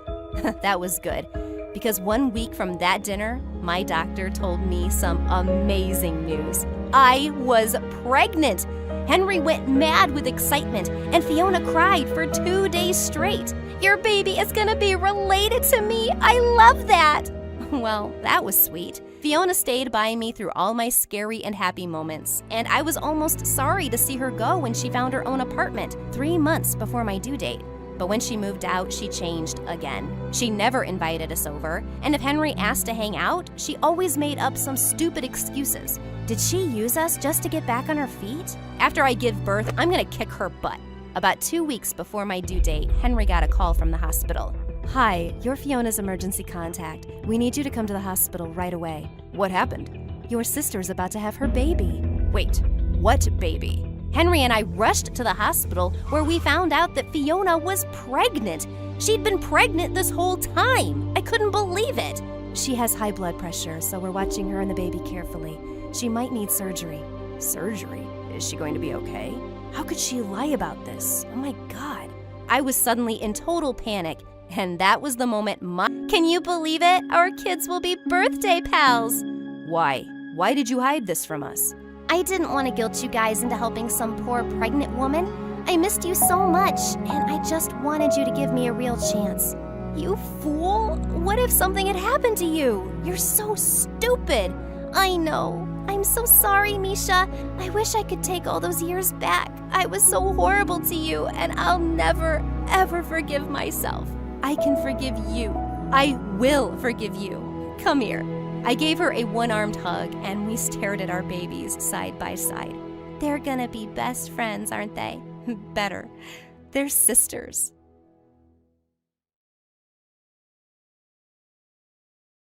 After 10 years of trying to get pregnant, the woman finally got the great news. But her happiness was short-lived. The doctor looked straight into her eyes and said, "Ma'am, your baby has Down syndrome." Months later, she delivered the baby, and it was me, born completely normal and 100% healthy. Everyone said it was a miracle, and that's what my name means. Hi, I'm Nasa from Alabama. But before I continue my amazing story, click like and subscribe. My dad had a mechanics workshop, and I hardly saw him because he worked so much all the time. Even though Mom came from a rich background, she never helped Dad with money. Isn't that God's will? A man has to sweat and earn his bread and provide for his family. If you want to eat, you better put food on the table.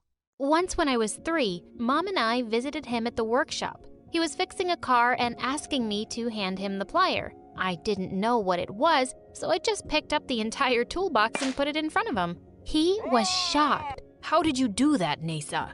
Just like that, Daddy. It's easy. Oh my God, you're so strong. Oh, my daughter. No, it's like you're my son. Why are you looking so happy, idiot? I don't want a manly daughter. Girls are supposed to be delicate. This is what I get. After 10 years of waiting, I'm taking her to the doctor. The doctor said I was exceptionally strong because my muscle strength and testosterone levels were higher than most girls. But Mom just kept calling me a freak. She decided to leave me with Dad every day at work to help him make more money. 2 years later, Mom gave birth to my little sister, Ella, but she was born with the Down syndrome the doctors had predicted for me. The minute we saw Ella, Dad and I were in love with her, and we made sure she didn't feel different growing up. But Mom just couldn't stop complaining about us. Why is God so mad at me? First, you came out really weird. And now Ella? I must have done something terrible in my life that I'm getting punished for. She was trying to feed Ella as she whined non-stop. And suddenly, Ella spat out all the food on her face. Gosh, I love that kid. Mom also didn't allow us to watch YouTube videos because she said it was a sin to do anything fun. She blocked YouTube, but I found this amazing app called FireGuard. I took Ella to my room and we watched videos all night long. One day when I was at Dad's workshop, a bus suddenly stopped in front of us and a man jumped off. Oh my God, girl, are you for real? You just lifted those big tires all by yourself? I'm already seeing you as an Olympic weightlifting champion. The man introduced himself as a sports coach and asked me to join his school in California. He also gave Dad his card and said he'd be waiting for us to tell him when we could leave. Dad was so excited for me, and I felt like I'd just won the lottery. But when I told Mom, she flipped out. Are you crazy? I'm not trusting a stranger and leaving the place and the wealth God's given me here. No one is going anywhere. I was super bummed at Mom's reaction, but then little Ella came up to me with a solution. What if Mom has nothing? Let's throw all her money away. OMG, Ella, you're a genius. Yes, let's donate Mom's money to charity. I found a charity organization and filled out all the forms online. But suddenly I started to lose my nerve. Maybe this isn't such a good idea, Ella. I don't think we should do this. Oh, yes, we should. With that, she clicked on enter, and in a second, Mom lost all her money. Even Dad's workshop was in her name, and it was gone. She threw the biggest tantrum ever and even threatened the organization to return her money, but they refused, and there was nothing she could do about it. Angry and frustrated, she finally agreed to the last option, going to Cali, and she never knew it was us. When we got there, the coach showed us a small house for rent. He also assured us that he'd get special scholarships for Ella and me, and we'd be going to the same school. How can you be happy about this, Nasa? You know how Ella is. What am I supposed to do? Go to school with her and guard her from the bullies? You don't need to do that, Mom. I'll handle it. She's mine. On the first day of school, I dropped Ella in her classroom. When I entered mine, I saw no teacher there, but a girl was catwalking in front of everyone. As I tried to slide past her, she stepped on my foot with her pointed heels. I yelped in pain, but she started yelling at me instead of saying sorry. You idiot. Why did you bomb my show? I was rehearsing for the beauty pageant contest. Oh, your show? I thought this was a classroom, not a stage. Well, you thought wrong. I'm the queen of the school, and I make the rules, and I say the whole world's my stage. Wow, she seemed crazy and really full of herself. Later that day, Ella and I were eating lunch in the cafeteria when Nancy came over and said we were sitting at her table. Just then she saw Ella and she started laughing. Oh, you didn't say you have a sister? Well, I can see why. I mean, you must be so embarrassed by her. Shut up, Nancy, you're just embarrassing yourself. You can't talk to me like that. I told you, I'm the queen here, the hottest girl in school. Why? Do you have a fever? I think she does, Ella. Let's help her feel better. And with that, I threw a glass of ice-cold water in her face. The whole cafeteria burst into laughter while Nancy screamed and stormed off. So many people thought Ella was adorable and wanted to be friends with her. Meanwhile, I also started weightlifting practice, and the coach was stunned to see me lifting heavier weights than the boys on the team. One day when I came out of the gym, I saw Ella standing with a sad face outside the dance room. I asked her what had happened, and she cried out, "I don't want to be here. These girls are mean. They don't want me on the team." I barged into the dance room, and I wasn't surprised to see Nancy there. Hey, why did you tell my